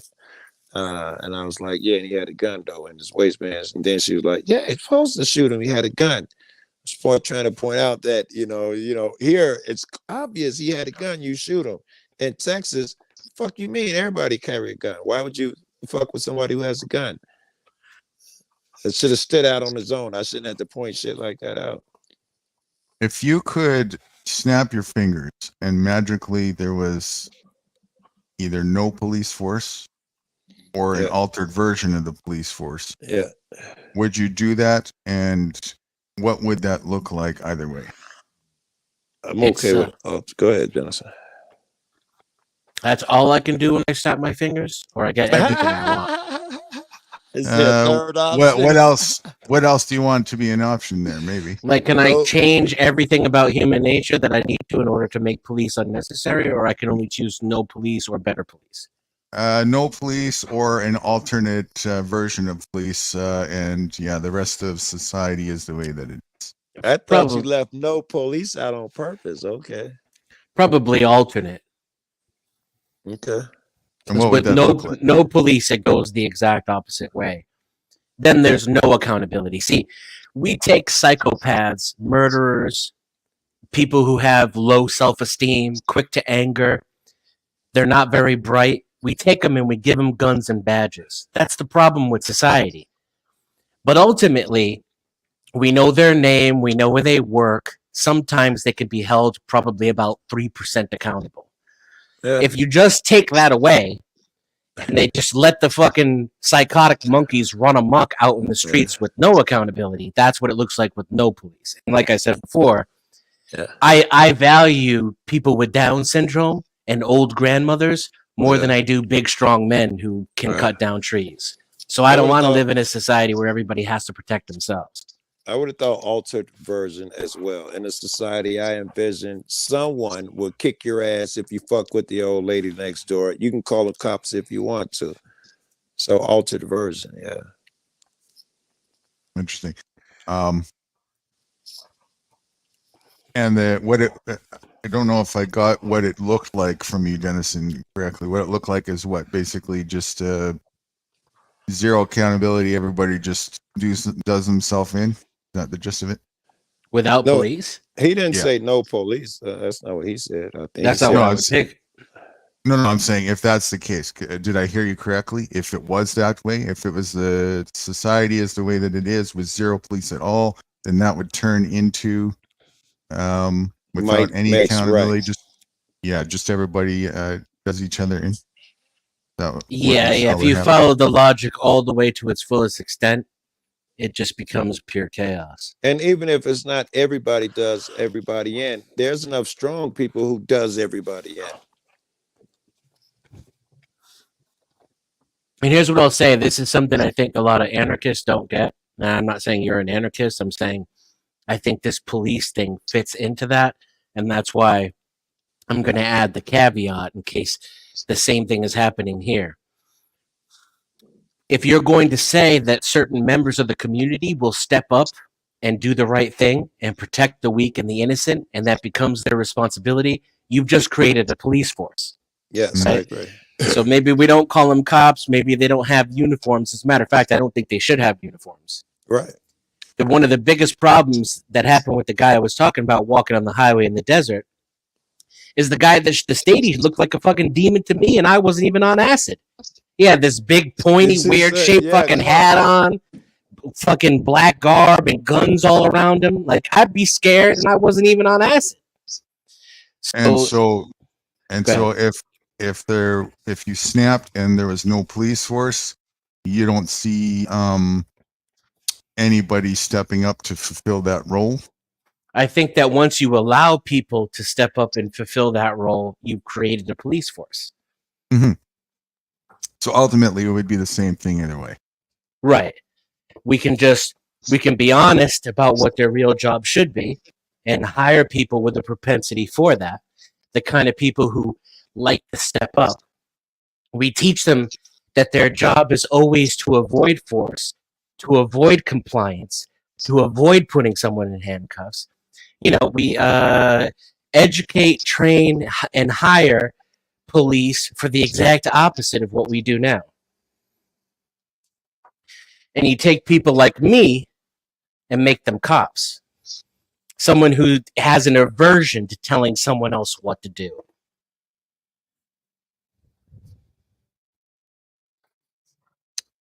Gotcha. Then you get the kind of person that if they're going to use force, if they're going to push somebody around, they probably tried every other way first. Every other way to what? Whatever the situation calls for. Oh, to mitigate that. You got to figure right now, cops answer to everything. They're the first to show up for everything. Right. This random guy who jumped out the back of a police truck didn't hurt anybody but himself. He's on drugs and he's in a crisis. Yeah. There's two armed people who are trained to be militant assholes who show up first. No ambulance, no medics, no psychologist, right? And if somebody tries to rob a bank with a fully automatic machine gun in the middle of Los Angeles, it's the same guy that shows up. That's the problem. Yeah. Yeah.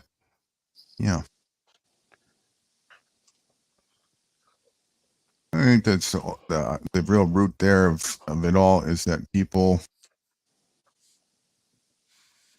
like to be spoon-fed and delegate responsibility away. Some people don't have their choice, though. Is that true? Yeah, no, Dennison might be right. Yeah.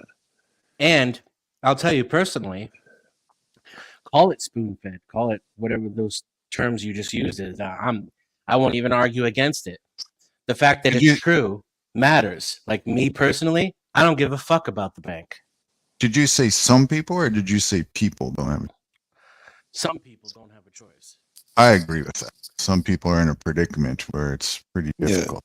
Yeah. And I don't think it's my personal responsibility to help those people. I certainly don't think it's my responsibility to defend the bank. The bank can go fuck itself. Completely, not just with the bank, completely agree with, I'm not responsible for every blade of grass. How could I be?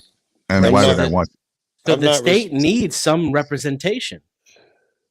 That's an ugly truth of human society. It needs to be represented somehow.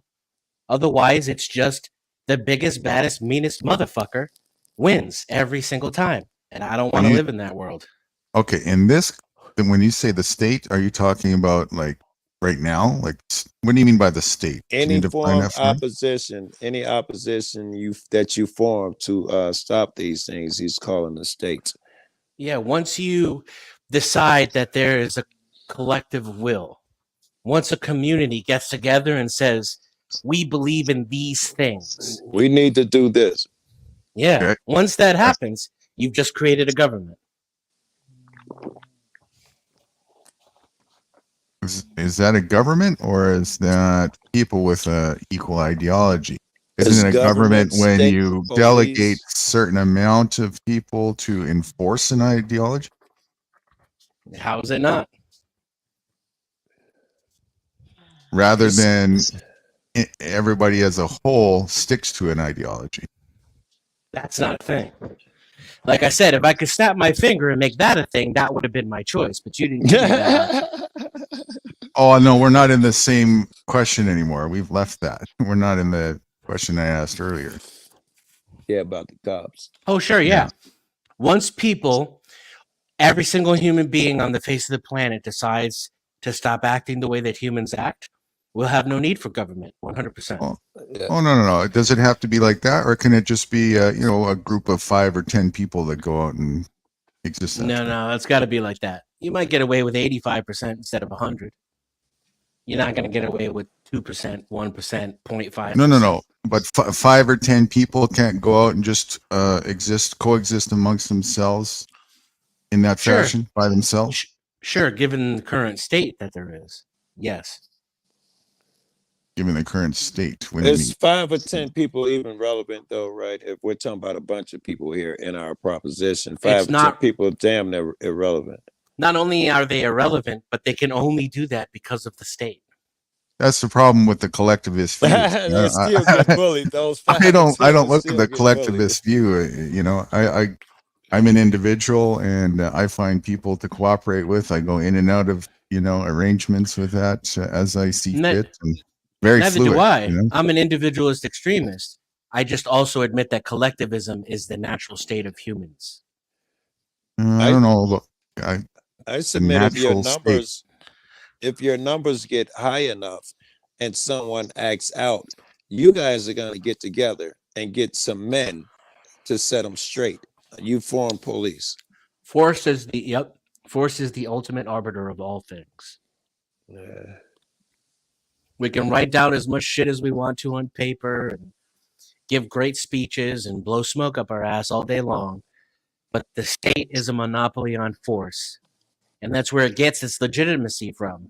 Now, flash forward 2,000 years, and you have what we have now, which is an obese state, which is the direct antithesis of everything that it claims to be. And I'm not sure that it ever wasn't. Right. Right. I'm not sure there wasn't this from the beginning, right? Exactly. Yes, and let me interrupt. Sorry. There's a clipping with your audio. Are you away from your router or something, or your mic?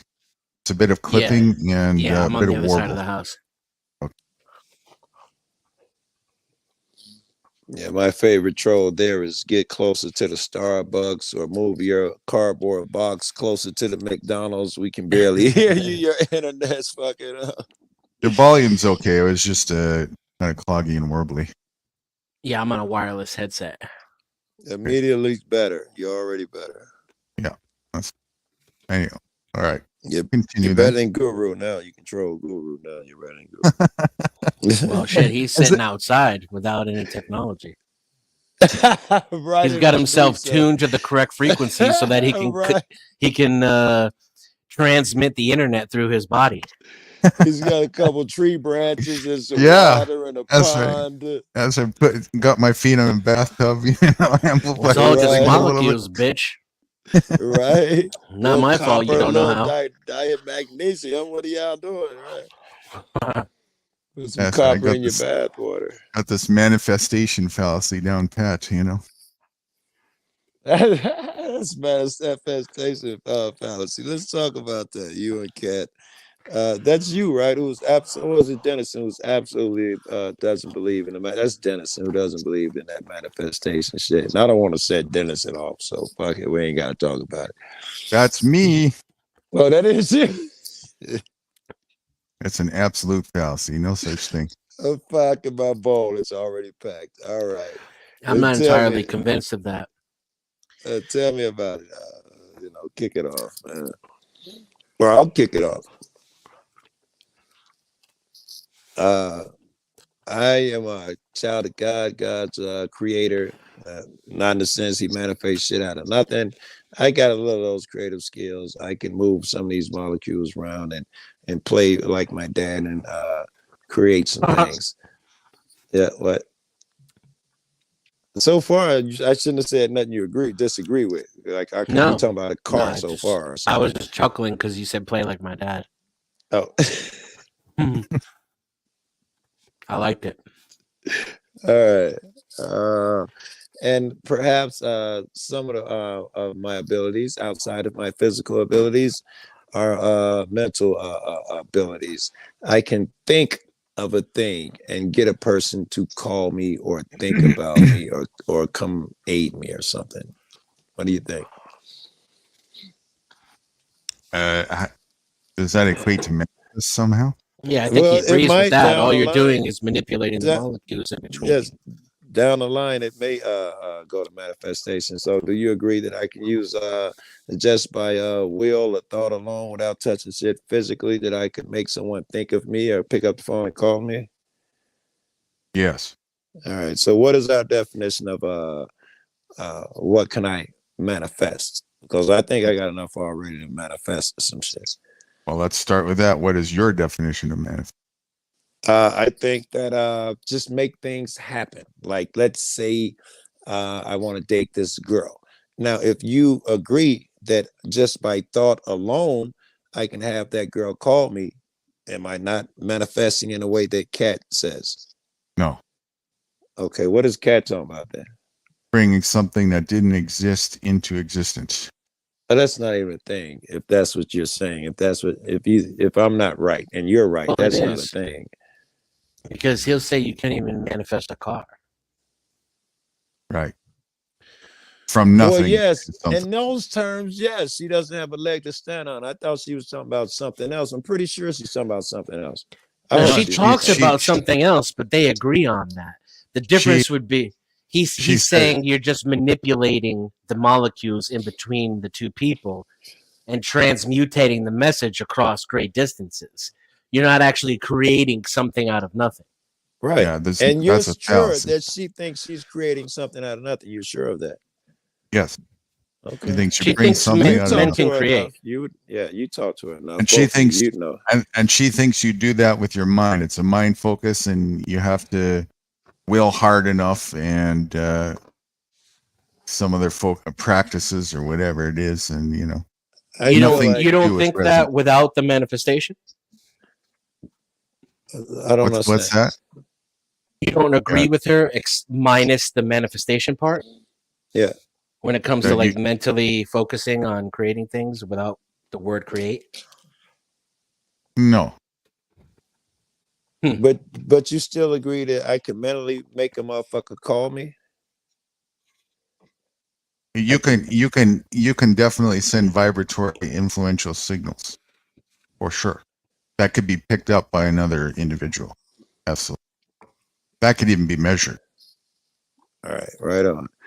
I'm back to her thinking about, well, even if I'm corrected and now we're throwing the other definition of create up out of it, what is manifest now without create? Isn't it just making shit happen? Right? Manifest a job opportunity, manifest a date. Hey, let me bail on you, cats. My girl is up and my friend just brought a movie in here. Maybe I can get her to watch the movie with me for a couple minutes. All right. I'll contemplate more on that semantic of manifest. Okay. It's not. Appreciate it. All right. It's not typically I hear that being used, so I'll think about that. Have a good one, guys. Enjoy your movie.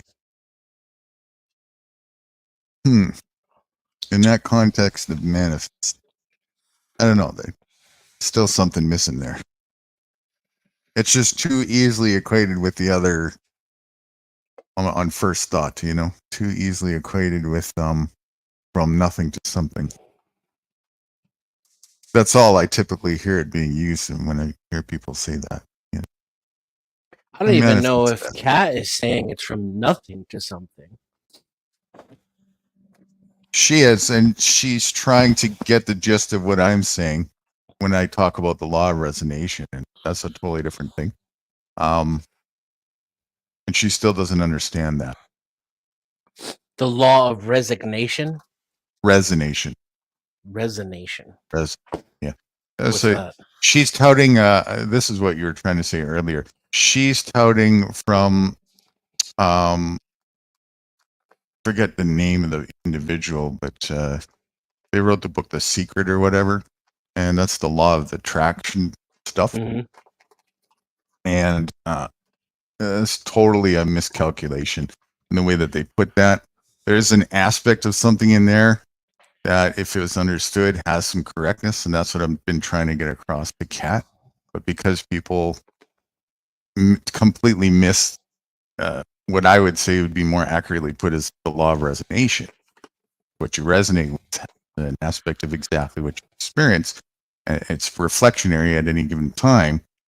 That's a more accurate way to view how you can work with the energies at hand, not this idea where you like will something into existence just because you think of it. That's like praying. That's religion, you know? But what you just said sounds exactly like how I understood The Secret when I watched it. No, Not because I'm simply not. that you can will things into existence, but that you have to match your vibration to the things that you want to attract, and then they come to you. Yeah, it's not like that. You don't attract things to you. You just tune your frequency so that you can see better, whatever it is that's there at your disposal. Work. A lot of things that people don't see. It's more of a meditative thing, and it's a vibratory thing. And when you do that, it's also more of a reception thing of information.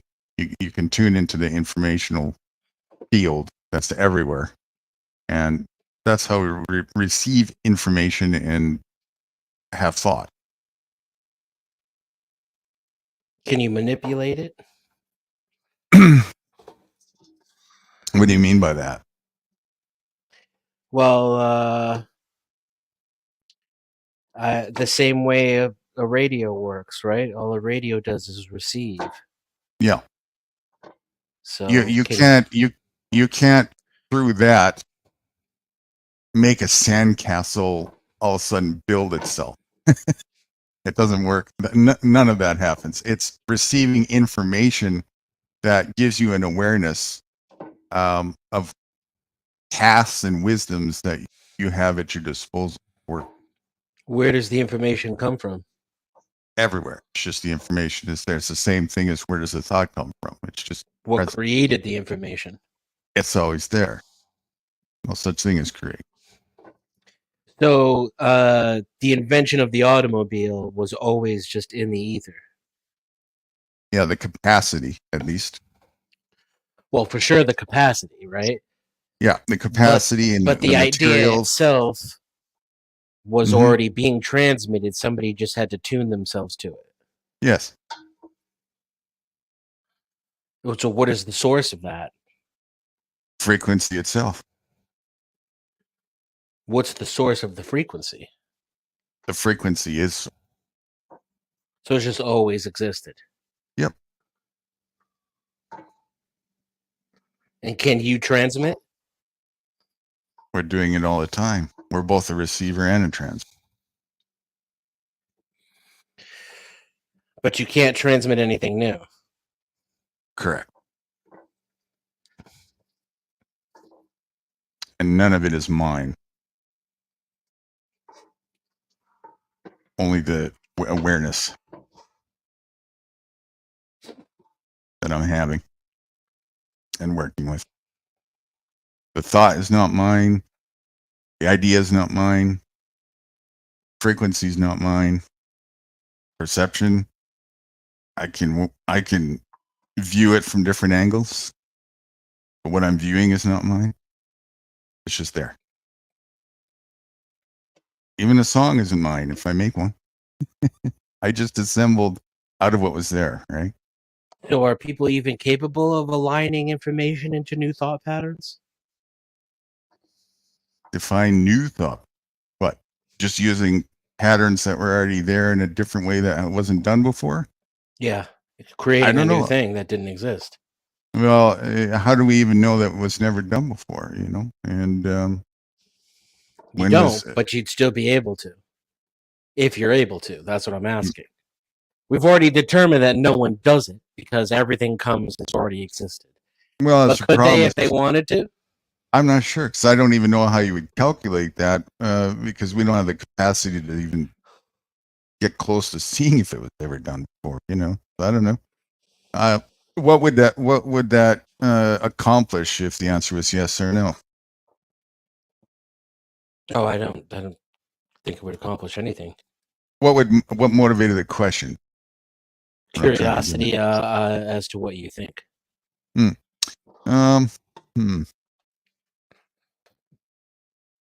I really don't see anything as being for the first time because everything was already there to begin with. Is anything ever really new? Maybe in the moment, everything is fresh. This is the current version of the assembly of all that is there. And that's a constant fluid thing. So in one sense, it's always new, but it's everything that was the oldest thing possible that is in its newest form. That would be the ultimate view of duality, you know? That's kind of the dynamic I see that's going on here.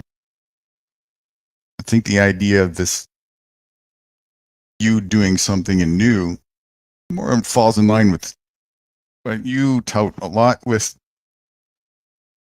or even an agency to do such a thing. You know? It's an interesting question. That aside, though,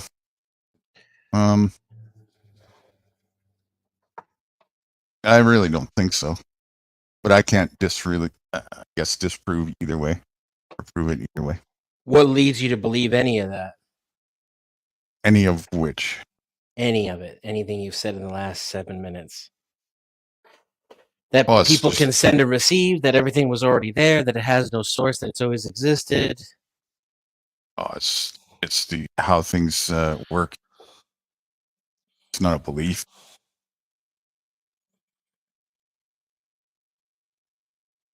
Everything's a vibration. It can be measured. Can be displayed. How are you it able can be to shown. determine that? The what? It can be measured. What you just said. Any of it. All vibration can be measured. That didn't answer my question. Reiterate the question. Yeah. How are you able to determine that human beings send and receive information that's always everywhere all the time and always was? Oh, by understanding the dynamic through my experience, my awareness. You can see that. That's cool.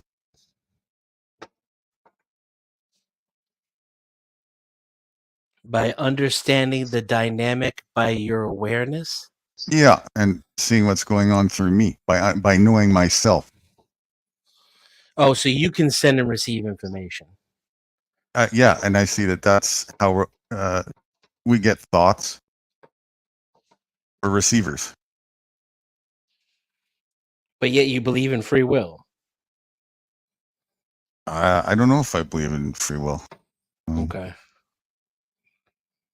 We sort of had that discussion before, and I think by the definition that you brought to my attention of what that meant, I laughed at the idea right away and said that's a complete fallacy, if I remember correct. Yeah, that sounds vaguely familiar, actually. I do see that there's a choice thing going on. What is a choice? What's the difference between having a choice and being forced to do something? Decision.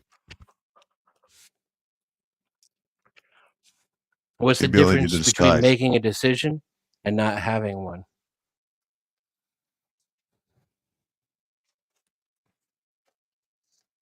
difference between making a decision and not having one? Yeah, let's say you couldn't make a decision. Let's say I said decisions were a lie and they weren't real. They were a fallacy, to use your terminology. How would you demonstrate to me that that's not true? What's the difference between a world with decisions and you making an actual decision? Mm.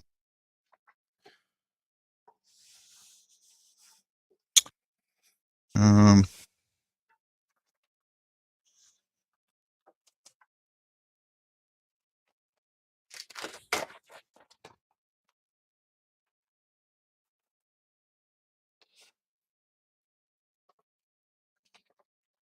don't really know if I understand. What's the second one again? And if there's no, what's the difference between having a decision and not? Not How would having you know you're making a decision? self-awareness? How does that let you know that you're making a decision that's not being sent to you through the whatever it is, where all thoughts and information come from? How do you know that choice hasn't been made for you already?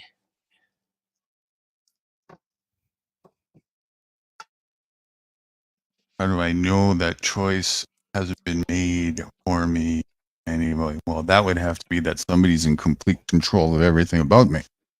Well, not somebody per se. Just that it's Somebody, your receiver. something.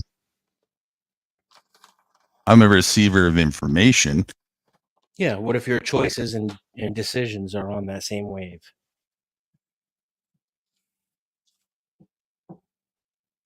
My choices and decisions are on that same. Yeah, what if included in that carrier wave with the information is also the information of what choice you're going to make? There's still a choice to be made. You mean Pepsi and Coke still exist? Because I concede to that. Yeah. Sure. And I choose Pepsi or Coke. And this is why I say when people use the word choose or free will or decide, they're packing a whole bunch of shit that they have no evidence for into those words. What do you mean? Because they really just mean an option occurred. Yeah. And there's you were an option present at for it. hand. Right. There's an option at hand. There's plenty of options at hand, Right. and I'm making decisions based on the options at hand. But most people, when they say they choose something, are implying that they have some agency over what the outcome is. Can you elaborate on that? Like, I want to try and see from their perspective. Then, where are they trying to come from? Well, we'd have to ask Joe. Be Joe for a sec, then. Like, agency over the outcome in what capacity? What kind of outcome? Agency of the outcome. Like, give me a more, maybe a specific example. Joe definitely objectively exists. He has control, at least extreme levels of influence over the decisions that he makes. And whatever is prior to the decision, it's definitely Joe that makes the decision. When he has the will, the free will, to choose one or the other.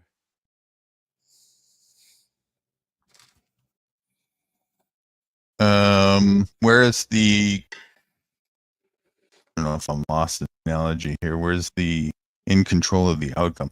You mean? Well, there's no analogy. That's just a direct. That's what he. I think that's a steel man of his argument.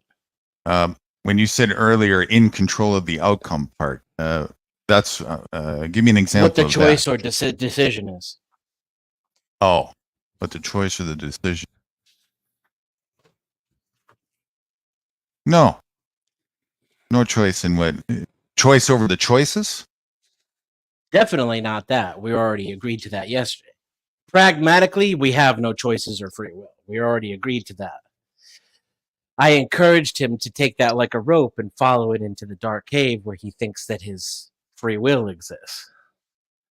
Because it's a great way to stay tethered to reality, no matter how deep you go. Reality, objectively, is we don't choose fuck all. It's all chosen for us. But it doesn't disprove a free will, though. I admit that. Now, when you say we don't prove fuck all, do you mean from like, again, going, viewing back out and looking at it as a whole? Because as a whole, everything is already there.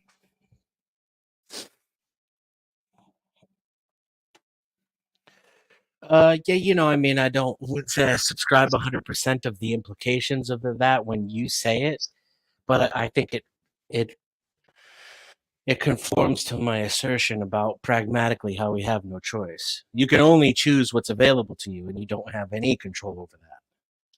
You don't have any control over what's available to you. What your choices are. Yes, what your You choices can only are. choose from what you're aware of, what the environment will allow, what the circumstances will allow. We're on the same page there. Yeah. And I would say you don't really, where I take an extra step, is people don't really have a free will over how their meat sack will respond in any given situation. It happens, and then they realize it. Yeah, very little, if anything. And the more you admit that to yourself, and you create an environment around the decision-making process that happens before you're even aware of it, the more you can observe it. And I think that can give you the most amount of what people call control, which is really just an awareness which increases the possibilities of choices and therefore inherently increases your overall influence on the situation. All right. Now, I'm going to get you to either one of two things, and bear with me because I'm at the end of a how many hours have we gone? I'm the third straight stretch here, so I'm a little bit kind of fatigued, and this is great to be so close to on the same page here. Can you either say again that last whole part, or I can go back and rewind and listen to it again slower for me so I can get you on?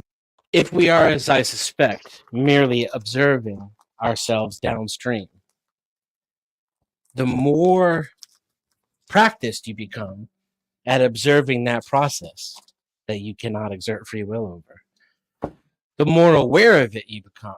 And that awareness inherently increases the possibilities and choices. And therefore, it gives you more influence over the outcome. Gotcha. Absolutely. It like creates another dimension of time in between what's going on in your brain in spite of your free will and the you that thinks you're making the decision. You're Good. describing actually the same thing in different form when I'm talking about having a frequency adjustment. It's a resonation of more openness to see that, to be able to expand that and see that which is already there more before you, sorry. And the more you hold on to the fallacy, the more you can't see that. Can't see what's there, right? You're hanging on to falsity and religion and you're to your own demise. Right. Right. And you constrict yourself from a lot. And that's totally what most people are doing. And that's why I attack free will a lot, because among my circle, people who are capable of abstract thinking, intelligent people, Joe included, it's one of the last barriers, right? It's like one of the last hurdles. And I think it's purely a consequence of Judeo-Christian philosophy. Religion is like the ultimate, it's direction away from truth. Sure, anytime anything has to be dogmatically subscribed to, right? It's kind of antithetical to learning and changing your mind. Yeah, it's it's arrogance, and you're closed-minded to truth. Is all it is. And my conversations with Joe are uniquely interesting in one way, which is, Well, ultimately, the truth is still present in through all of that. That's the conundrum, right? So even when people are operating in that capacity, there's still the fundamental real nature is still what's beholding and allowing for that, you know? So it's just in their own mind, they're caught in a constrictive delusion to their own demise. I would say, in conversations with Joe, his religious philosophy and the God fallacy is even less of a hindrance than the free will concept itself. We could almost go farther toward meeting on the same page if he kept God and just let go of free will.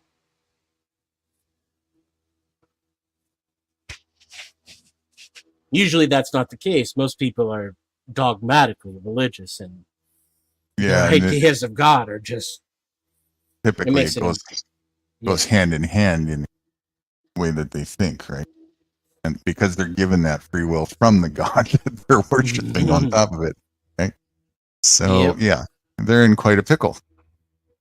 I've managed to get through to some Christians that way simply by pointing out that if we assume their Christian God is real, that is proof there's no free will.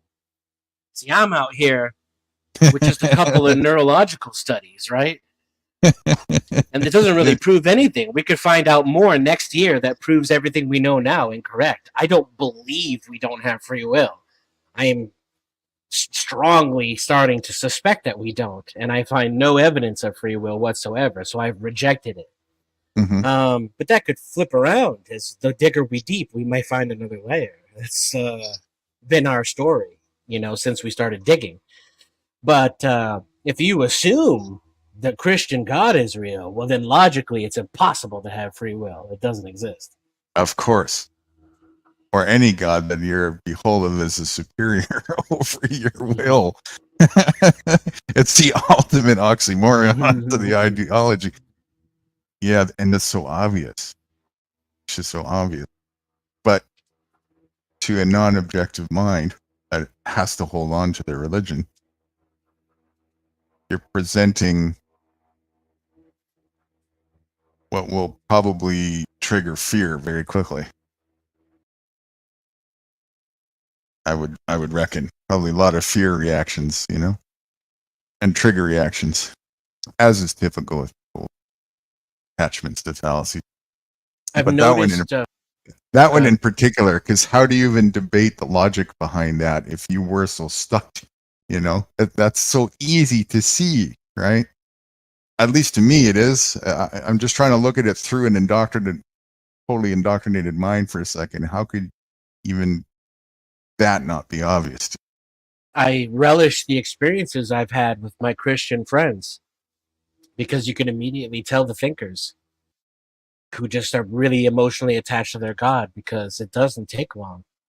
It just takes like a few back and forth, and they're like, yeah, they're well, fuck. I guess I don't have free will. I see sometimes they also concede to that, and then they go on in kind of a context where I still have to, converse as if it's still there. Sure. And it was totally disrespectful.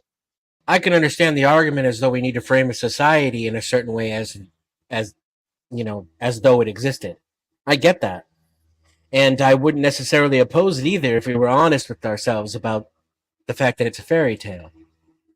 Fairy tales don't have no value whatsoever, right? You just don't want to believe that they're objective reality in a dogmatic way. If the fairy tale loses the recognition that it's a fairy tale, that point, no matter what it is it healthy? I would say no, but I'm starting to realize health isn't as objective. It's just as subjective as everything else. And some of these motherfuckers need Jesus.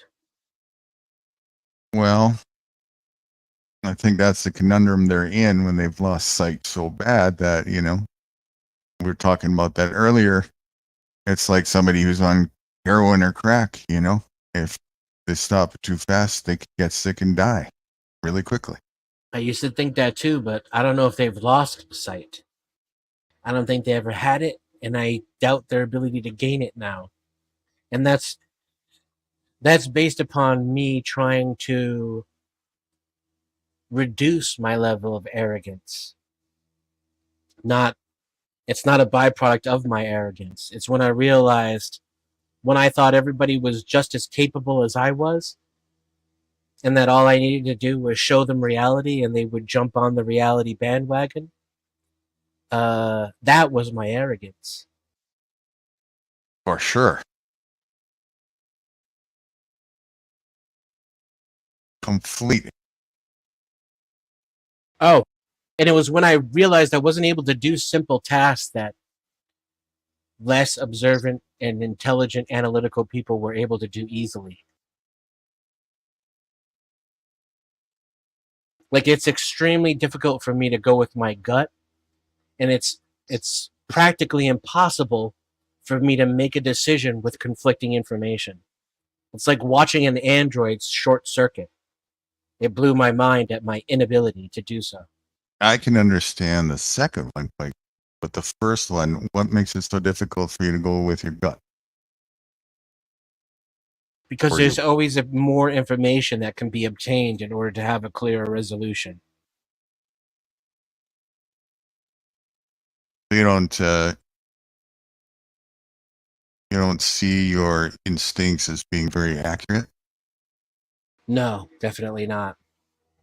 I will say that I've been in leadership positions, in my life, because I have a natural propensity to lead people, and they have a natural propensity to follow me and listen to what I say. And when in a position where I must rely upon my gut, my instincts, I'm quite decisive, and I have no regrets. But if I'm just having thoughts in my mind, contemplating, then it's a different story. That's not, yeah.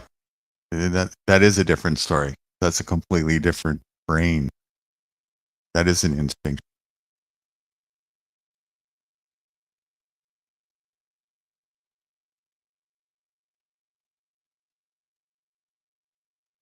Oh, Eddie, come up and show us your auditing video, man. Hey, what's up, Eddie? Did my first auditing video. No way. Eddie did audit. Cool. Did you audit the post office, Eddie? I want to see that.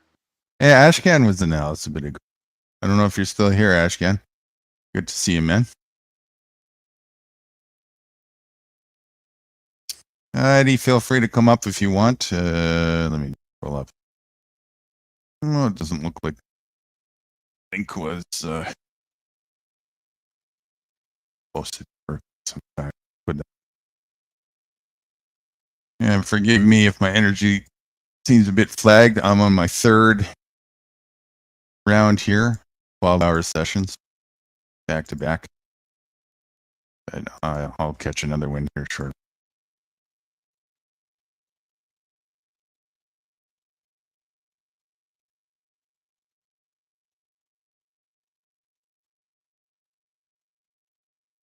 It's on your channel. Cool. Well, I'll definitely check it out. Welcome. What's up, brother? Hey guys. What's happening? Yo. Yeah, I mean, you're welcome to have a look at on my channel there of what happened. Well, let's view it. Not to deflect the dynamic of the conversation we were having a bit ago. Okay, let me skadoosh this and then skadoosh that and then do that. that, and then that, and that, and then that.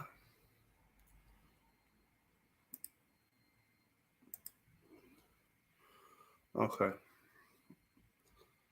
Right, here we go. You're gonna unmute it there, Eddie. There you go. Oh, second.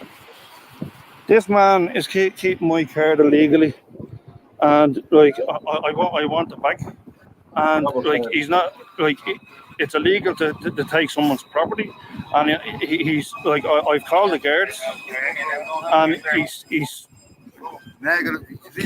keeps doing this. So, and this is the what's your name? Okay. What's your name? He's not giving me his name. He's being a dick, you say. And this fella, what's your name? Copy that. They refused it. Both refused the shot to tell me their ID. They're public officers, and they won't give me nothing.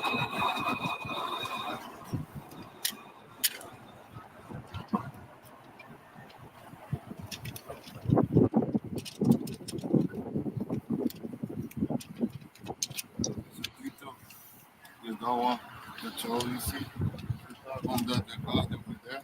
Because if they take you there, you're gonna pay again. So I need to tag. You have to tag there, not on the way out. You there before. You use something. I tell you, I used the boss only, not the lure. This man doesn't even know what he did wrong either. He did because he tagged on. You didn't tag on. You tagged on with Dublin bus. You didn't tag on with the Lewis. You told the Gardaí on the phone that you tagged on. I did tag on. You didn't tag on. I did tag on. You tagged on with Dublin bus. You didn't tag on with the Lewis. What's he talking about? Sorry about that, What does tag on mean? Then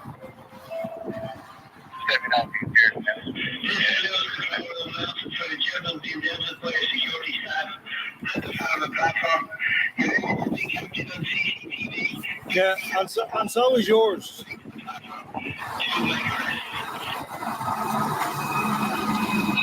I know. Yeah, that was been paid out there saying he was video recording use them. Like, why is it being like this? Like, is it necessary? As I said, you've been issued a... Is it necessary? Why is doing this? For the Lewis bylaws. He didn't know what he was doing either. He wasn't tagged onto his journey. It's your responsibility. It's your responsibility to tag onto your journey. He didn't know what he was doing either. See, if the rules are not clear, then what no, they're not clear. If the rules are not clear, then what can people do?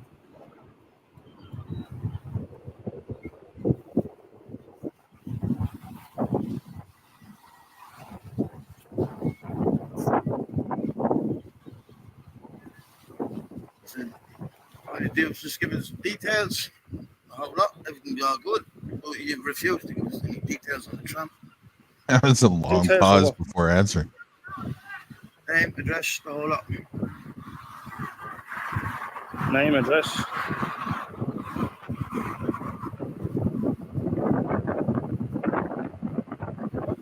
All right, Bernard Giltrap, and it's Fatima Mansions, 24. Yeah, well, I'm not happy with that now because you're just going to pick out any name and address just to get your leave card back, okay? Well, you said that we give me details. You refuse to give us any details, yeah? You refuse to give us any details on the tramp. Yeah, okay? You were just like you just said oh, we're taking this card and that's it.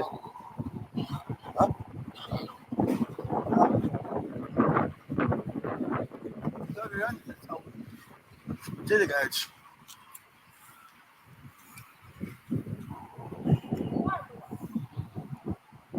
Like, I mean, I gave you my details. So what's the problem? You know? Why didn't you give us details at the very start? Because you refused to give us any Because you were being aggressive. Now you're making up stories. How am I making up stories? It was on camera. I asked you for a leap card. Or are they going to back you? You gave me a leap card, okay? I told you it wasn't tagged on. I told you you're going to get a fine of €45 in section 4 to lose bylaws. You need to take a few details of it. You said you took it out me aggressively. That's grand, thank you very much. We're going to step off in the next stop. I mean, you are making stories up as well. So, I mean, you know. What stories did we make up? Well, you took her. Well, first of all, you took her aggressively, and don't say you didn't, because you did. What story did we allegedly make up there? Well, you're saying I'm making up names just to get me card back. I asked you for your details. You refused to give us any details on the tram. You refused. Well, you were being aggressive. Details on the platform. You were being aggressive. Have you any proof for that name and address? Have I any? What? I mean, I'd need. It's a corporation building. So, I mean, what am I supposed to do?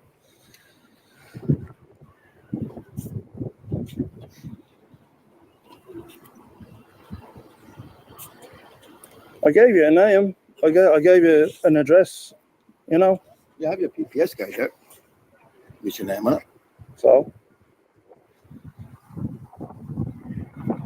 What's that mean? Show me the name of the way you can find it. So you can keep it again. No, you're not allowed to confiscate your PPS card. You're not allowed to confiscate the leave card either. No, you can't. You refuse to give us any details. Okay, you have a PPS card. All you do is show me the name on the card. I write up a fine, and you can collect your leave card back out there when you pay a fine for it. And by the way, this is 3 miles. Right. Yeah, just so you know, this is 3 miles. They're asking me to go here. Right, they keep saying, "Oh well, you need to give your." I mean, I gave a name, I gave it an address, and I wasn't good enough for them. So like, you know, let's crack on. 3 miles I have to go out, right, to pay this fine.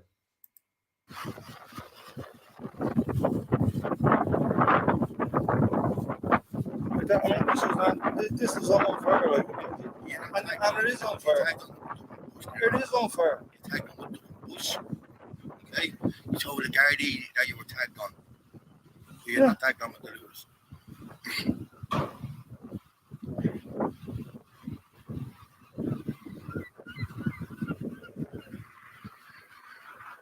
I have to sit down because I'm.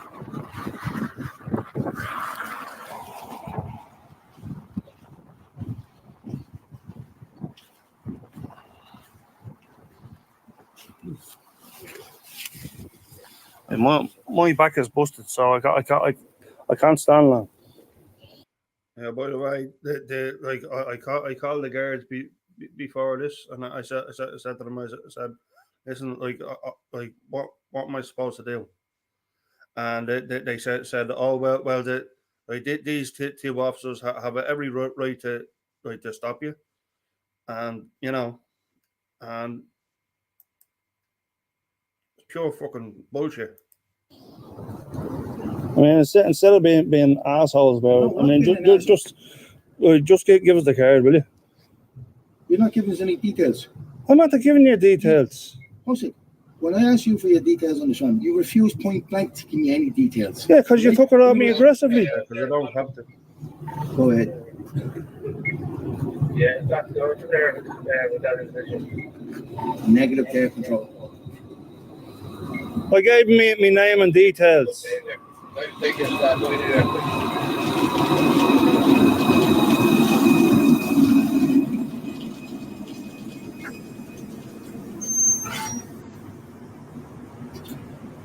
Like all you have to do. Can he hear me? No, you can't. There's nobody listening. Oh, well.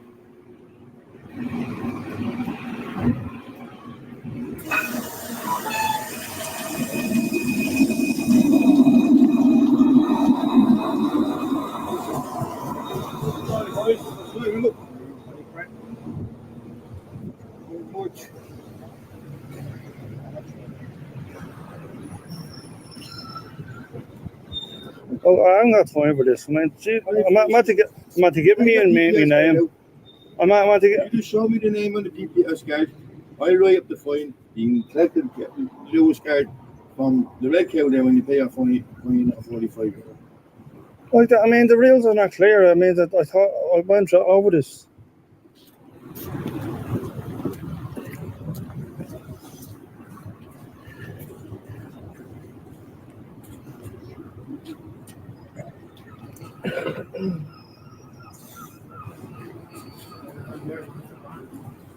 And you also try to force the leap card out of my pocket twice. At least. Yeah, because you took it forcibly. No. Yes, you did. Did I force it out of your hands? No. Right. It was making up stories now. So you didn't try to force it out of my pocket? I was getting my property back. So you try to force it. I was getting my property back. Out of my pocket twice. I was getting my property back. Belong to TII, Transport Infrastructure for Ireland. There now. No, I bought it. So I mean, it's out of my, it's entirely out of my pocket. So I mean, it's mine.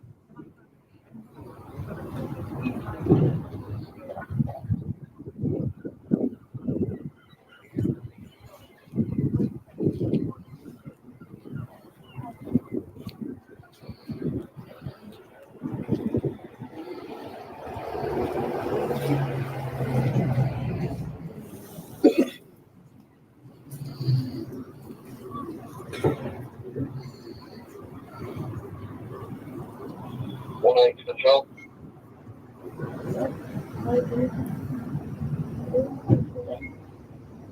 Yeah, can I get Alpha 19 inbound, please?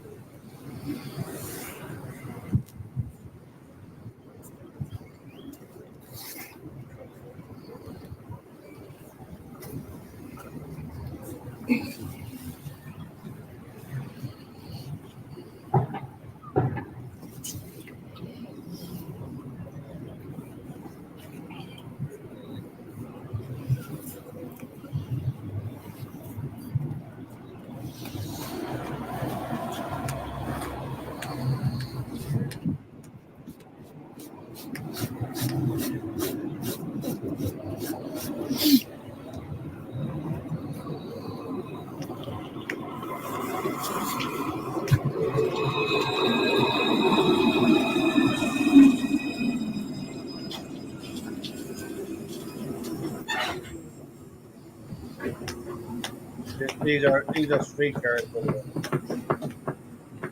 Are these the police of the transit system? Yeah.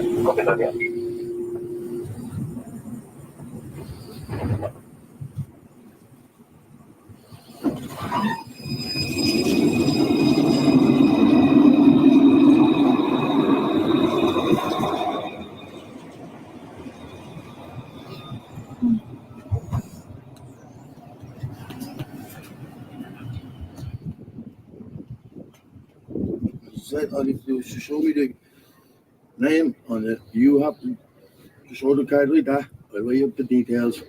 I'll give you the piece of paper, and then you can collect your leap card from the red cow there. Okay? Why can't you just give it back to me? Because you refuse point blank to give us any You're being unreasonable on the tram, and you try to force a leap card out of my pocket on 2 occasions in there. Okay?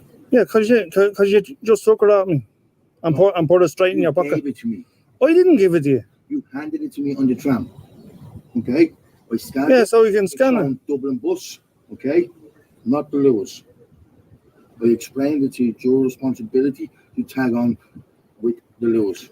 You said it's not my responsibility. Okay? Which is not.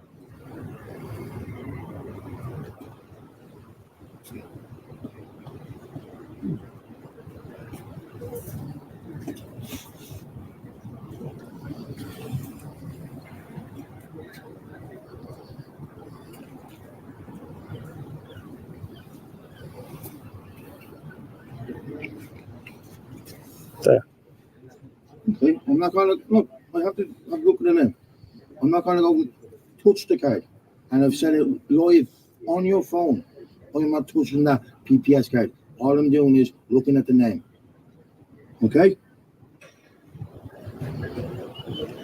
Like, why do I have? I mean, like you have to understand that I have fucking ailments here. Like, and you get me to go all the way out the red cow. Like, I mean, did you see how unreasonable this is? Just have a look at that name there, please.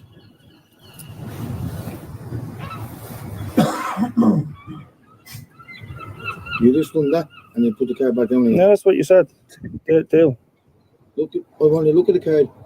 Write the name down. I'm not touching the card. I'm saying it live on your phone, and also I'm saying it live on their camera there. Okay?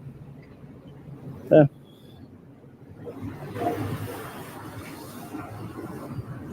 Edward Gannon, correct? Mm.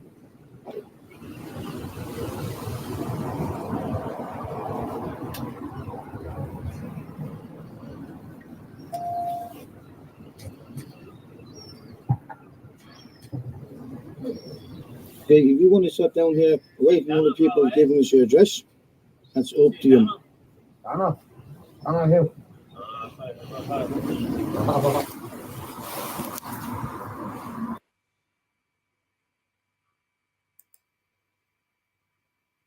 And that's that. What happened from there? I gave him my address, and like what I did was that, like, I tried to get onto customer care, like, and they gave me assurances that wouldn't happen. So are they the ticket police or the transit? Yeah, the transport police. So they make sure that your ticket was paid and current. Is that how that works? Now, as soon as they scanned it, like it was paid. Mm-hmm. Right. So I mean, there shouldn't have been any issue. Mm-hmm. So I told him, I said, oh well, like, and then he then he puts her in his pocket and he says, oh, now you're gonna have a fine now. Wow. Even though your ticket was valid. Yeah. Wow. What was the fine for? What does the tag on mean? Like tagging on, it's like if you go into a bus like station, or if you go into, like, there's a certain there's like how does it's like you go to a train station or something, like, you know, and you know those little turnstiles, like you scan the card, and then you go through. So it's kind of like that, but it's like how it works is like I mean, like, once, like, you scan like that, like that's that's a like paid, you know, like your fare is paid basically. And so I mean, as I say, that, like, I got onto the customer care anyway, and like I tried to hash it out with them. Now the first girl that I spoke to, like, hung up on me, but the second girl was more helpful, and she said, well, like, yeah, you have my assurance that like that they will send it to your address if you can't if you can't travel, that they'll send it to your address. Now I read out the email. I said to them, I said, look, this is what happened. And then like and I just basically said like, what do I do, and they pretty much said, well like first of all, getting like their camera, like you have to go through the cops, like that, or as we would say, the guards. So they then said like, I mean, after getting assurances and everything, they basically said like they pretty much fobbed me off, that like that like they said, oh well, like I'm so sorry like that you had to go through this, but I mean you still have to pay the fine.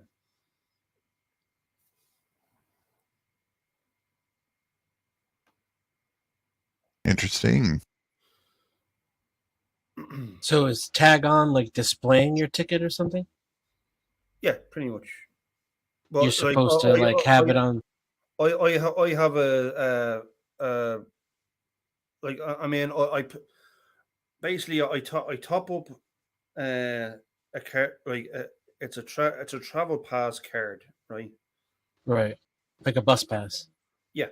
So basically once that's scanned, right, it's paid. And So then they give you a receipt that you're supposed to display, otherwise the cops will harass you. yeah. Is that what he meant by tag on? Like having it a tag on something? Yeah, he says like, I mean there's little scanning devices around. But here's the thing. Like when you scan it charges you double. And that's what I didn't want to do. So as he would say, I didn't tag on. Like he basically said, well, you know what, fuck you. You're gonna be you're gonna you're gonna pay this fine. That's it. Like I tried to retrieve it out of Irvy's pocket. Like so I can move on, do Eddie fucking things, and they like they were just like they were just stop me from like, I mean, no matter where I turned, like I was being stopped,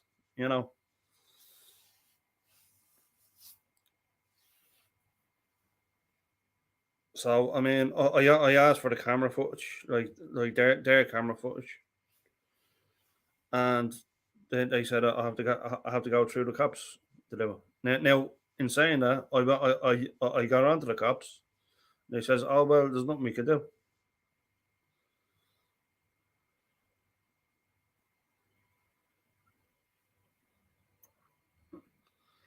They can't give you the footage?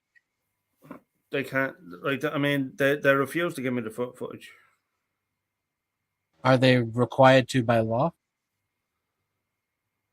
I don't know the full ins and outs of the whole thing, but like I mean what I did I mean like you don't have to give your details. You don't have to give anything. Like and they were just fucking tyrants basically.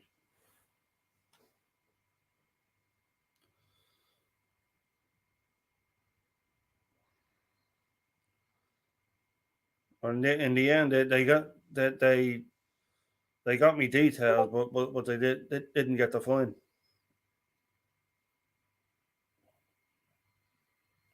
And well, obviously, like I mean, I'm not going to travel like an hour away. I mean, how can I like without that card?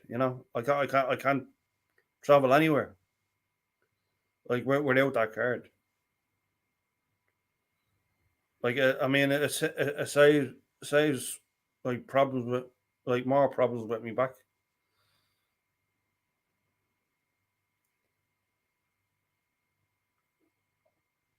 And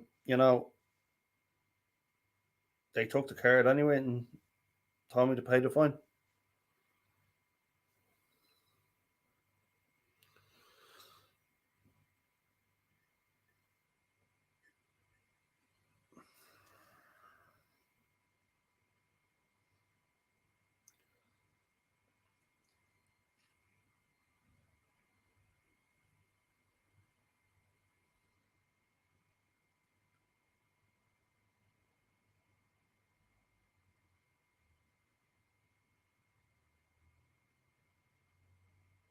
You there?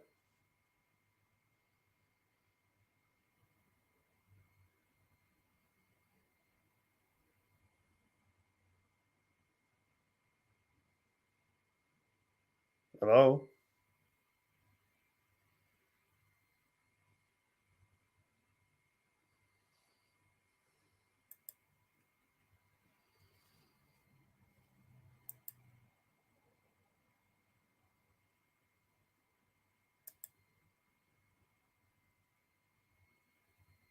Hello? Hang on, Eddie. I gotta go take a break. I'll be right back. All right.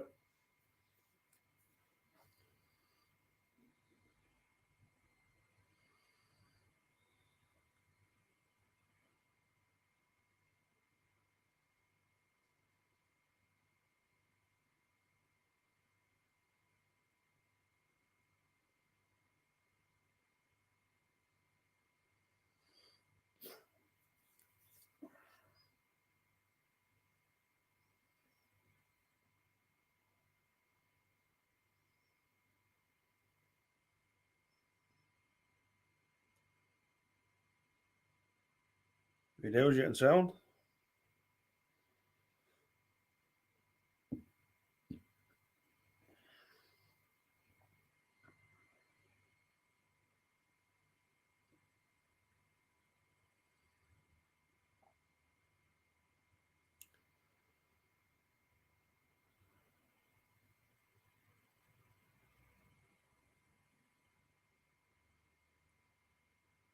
Awkward.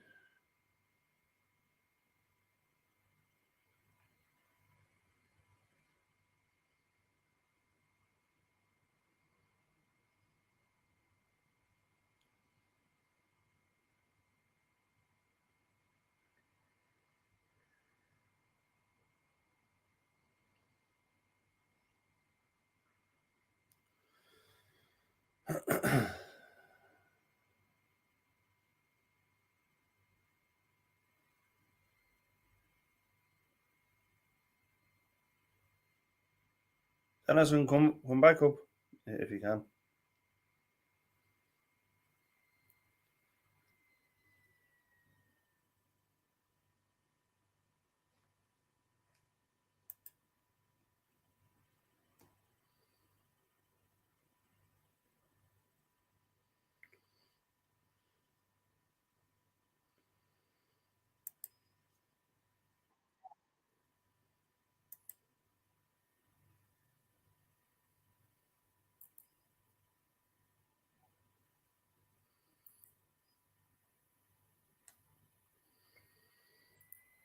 Okay, I'm back.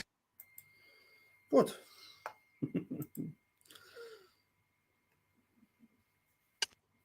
Oh, that's some interesting shit. That's some foul play going on there. Big time. Nothing new. Now, if you don't pay the ticket, what happens? Well, I mean, they increase it by 100. They said. And then what? If you still don't pay. I don't know. So that's why I would just not pay. Fuck that. Whatever. What are they going to do? Luckily, I do have another card, so Yeah. I'd probably more than likely just say fuck you. I'm traveling by this card. Yeah. Like, are you limited to the amount of cards you can get? I don't think so.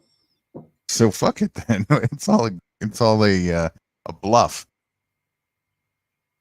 What are they really going to do if you just don't pay? I mean, I'm on social welfare, so I mean, I'm hardly gonna pay a fucking 100 now. To be fair. Yeah.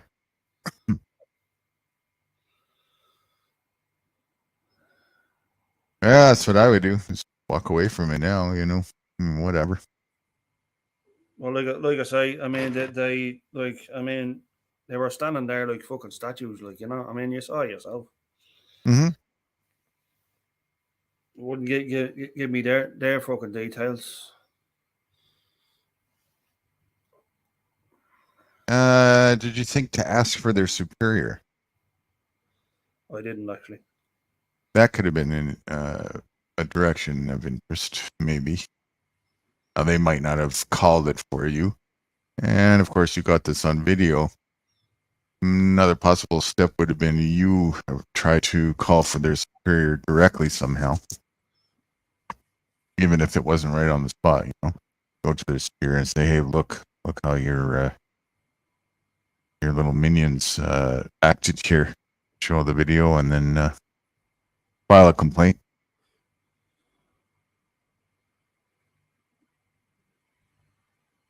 Yeah, I mean, the complaint didn't make a difference.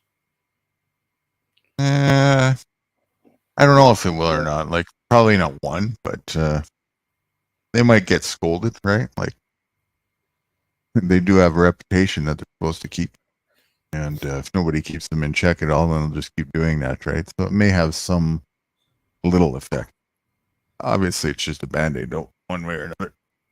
It doesn't matter what direction you go. It's all, what happened. Yeah.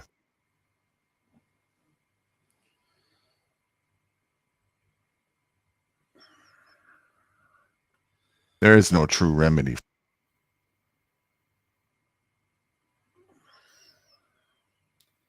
I mean, you saw there. I mean, like I mean, not even the other guy that was standing there on the platform with me.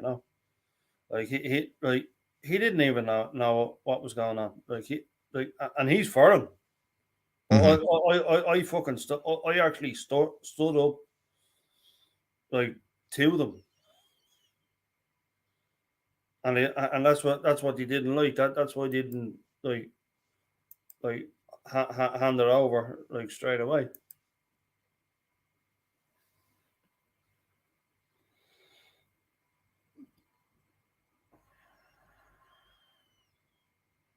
Right. And that's just one example of how fucked up the law is over here. It's in a lot of places. Same thing.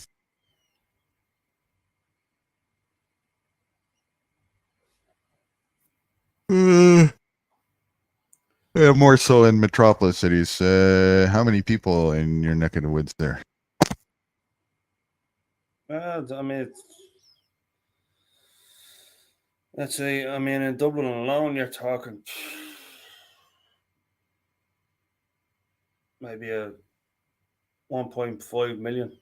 Yeah, that's what I thought. Those look like some, upbred, big city, metropolis, cold-minded statist. Yeah. Working. Right? That's your typical statist mind. Cold, don't give a fuck. Want my paycheck. Fuck you, peon. They don't see that they're the bigger peon. They're the bigger muppet in that picture. I call those people the fucking rat squad. Yeah.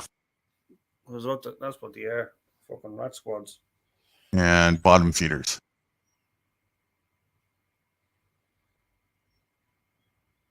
Trying to look for crumbs at the bottom of the barrel.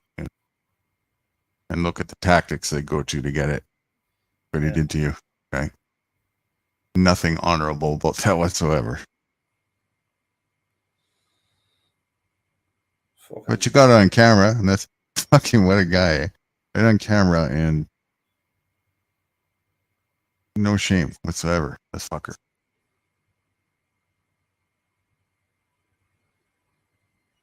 Yeah, but you know, we got so many millions of documented cases of that.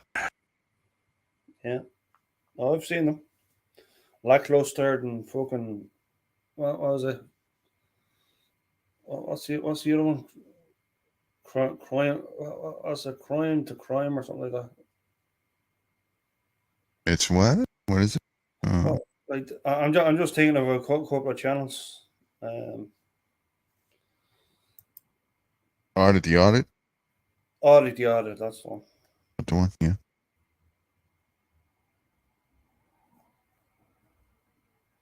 Yeah, just those two, quite a lot, you know, and just all the activists themselves. There's so many of them, and they all got quite a number of videos. Type of bullshit. And I mean, I didn't even think to zoom in on their ID either.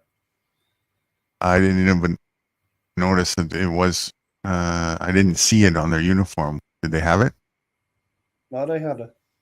Did they? Well, that could help a little bit. But then it all depends, you know, on what you want to do. Yeah, What direction. I'll be going right to the top. I'll be like what I'll do is I mean I can either leave it and just use the other card, or I can fucking go to the minister of fucking transport, You could do that. which is right at the top, you know. Yeah, you know, maybe seek some compensation even. And now the fucking the minister of transport, he's a fucking asshole. I mean, a total bureaucrat. Aren't they all? Mm-hmm. And that's what we're living in today, like a bureaucratic society. You might want to go to the attorney general of the township. Go there and say, look what these fucking minions did. I'm here to seek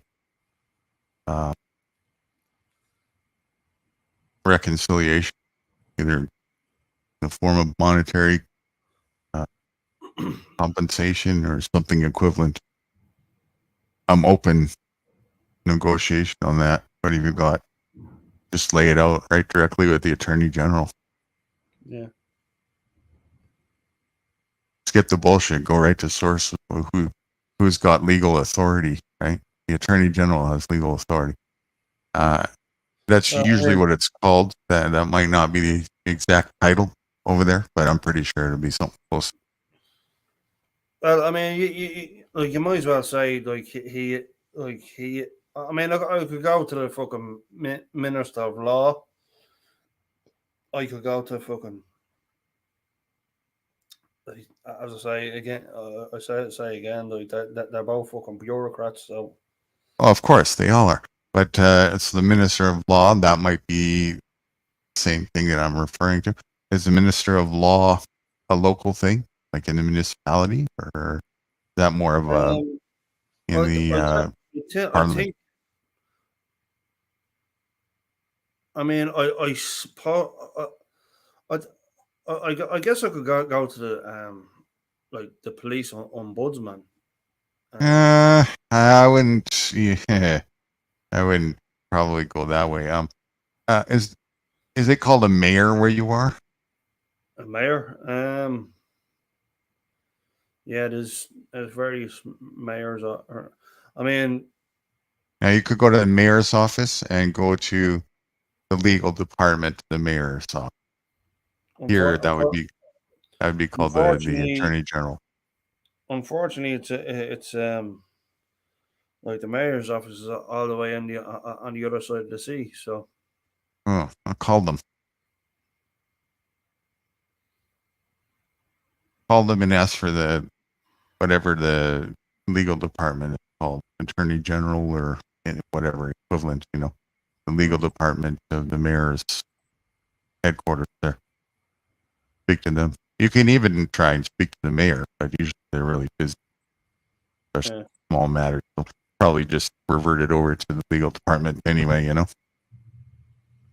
Yeah, it's all bureaucrats, but you know, that's what you're dealing with. You're dealing with, you know, those are employees of that corporation there. The bureaucratic corporation. No getting around that. Yeah. So that's pretty much your two options is, you know, go to source there. Anything else would just be a complete waste of time.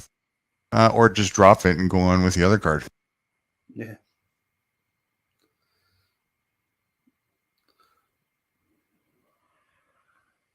I don't know what would be more beneficial.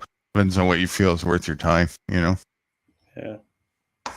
I wouldn't worry about actually having to pay that one card though. Just throw it in the garbage. The fine or whatever. Fuck that.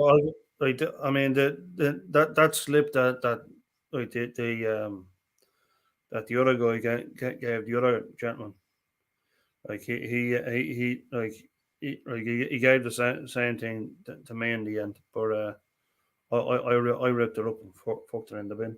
Yeah. Like fucked it in the trash, you know.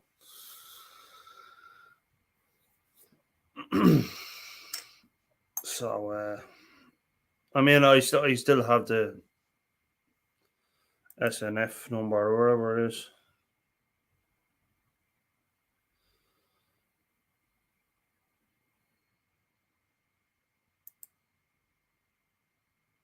So it's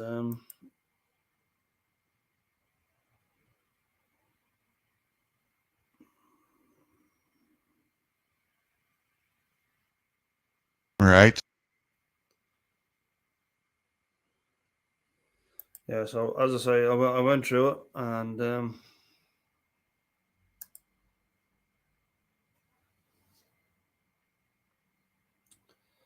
that's where we're at.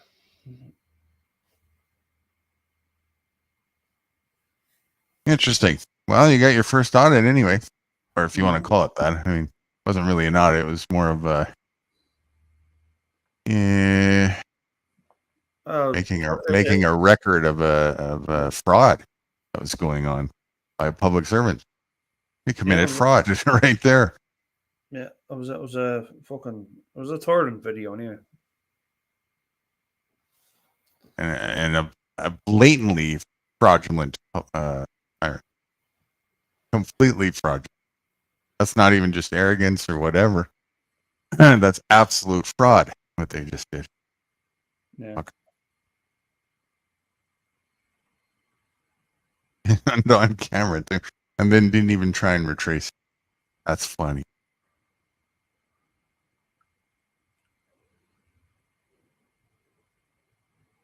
All for a few pennies, you know. Yeah, if you pay, he gets a commission off that. Yeah. That's all what it's all about. Oh yeah, that's 100%. So don't pay. You don't get his pennies, and move on with life.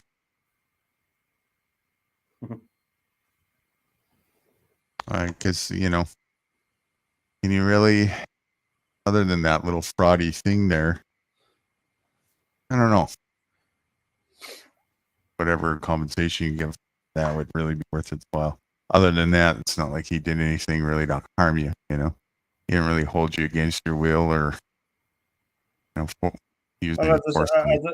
At the start, he did. I mean, as soon as he put it in his pocket, says we're detaining you now. He detained you. Yeah, like for about 25 minutes, I was there. Oh, that's a totally, I didn't realize that. Oh man. Well, in that case, there's grounds for false arrest here. That's a different league here. They don't have jurisdiction to detain you. No, they don't. These aren't legal. That's impersonating a peace officer on top of it. Did he literally say we're detaining you? Yeah. Those words? Yeah. That's impersonating a peace officer. That's two major no-no. Then the cops get pretty much gave them fucking authority. They what? The cops, like, I mean, when I called the cops, Yeah. they were pretty much giving them authority. 'Cause listen, my fucking card is stolen. Like, it's right in his fucking pocket, and like, I mean, what Yeah. was what was I supposed to do? Yeah. You know? Well, the cops are they're buddies, right? So Oh, they were fucking, they were loving it, like that. Like they were fucking loving this, you know, and laughing at my fucking expense as well. of course. And so, yeah, that might be grounds to go in another direction that's worthwhile. And that was, if that was the case, like if that were me, I could probably pull a fast compensation in the legal system or on my own feet. No lawyer. You gotta know how the system works in that case. That would be worthwhile, maybe. Going with a lawyer is also a possibility. But in that case, would it be worth it? It all depends. Maybe. Truth be told, it's not worth the hassle. It's what? Truth be told, it's not worth the hassle. Yeah, it might not. Well, I mean, false detainment or false arrest, that's felony. That's not a light crime. If that happened to me, if I really wanted compensation, I'd be going after serious compensation for that. For every second that you were detained, I'd probably be asking for, tens of thousands of dollars. Ridiculous amount, because that's being unlawfully held against your will, right? While in the midst of committing tax fraud, impersonating a peace officer, and attempting to defraud you on camera at the same time with this little scam he tried to pull. Wow. A lawyer would have a heyday that you might actually be able to just call a lawyer and say, hey, listen, do you want the case? I really don't want to put much effort and energy into that because it's draining, but I'll hand it to you. Do you think this can come to something that's worth it? Go for the max compensation and then just let them do their thing if you want,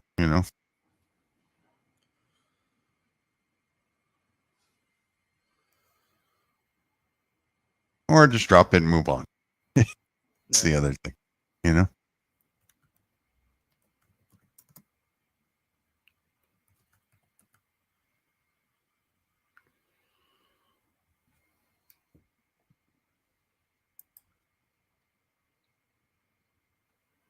Oh, yeah. As pathetic as that is, not even close from few and far between. It's such a common thing to see all over the place, Yeah. Detaining you, crooked. Impersonating a peace officer, very crooked. Fraudulent ticket claim, extremely crooked. Just blows my mind. Crazy. On fucking camera.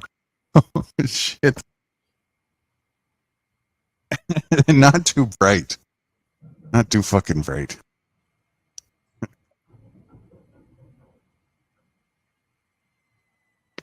Fruity's messaging me. Hold on here.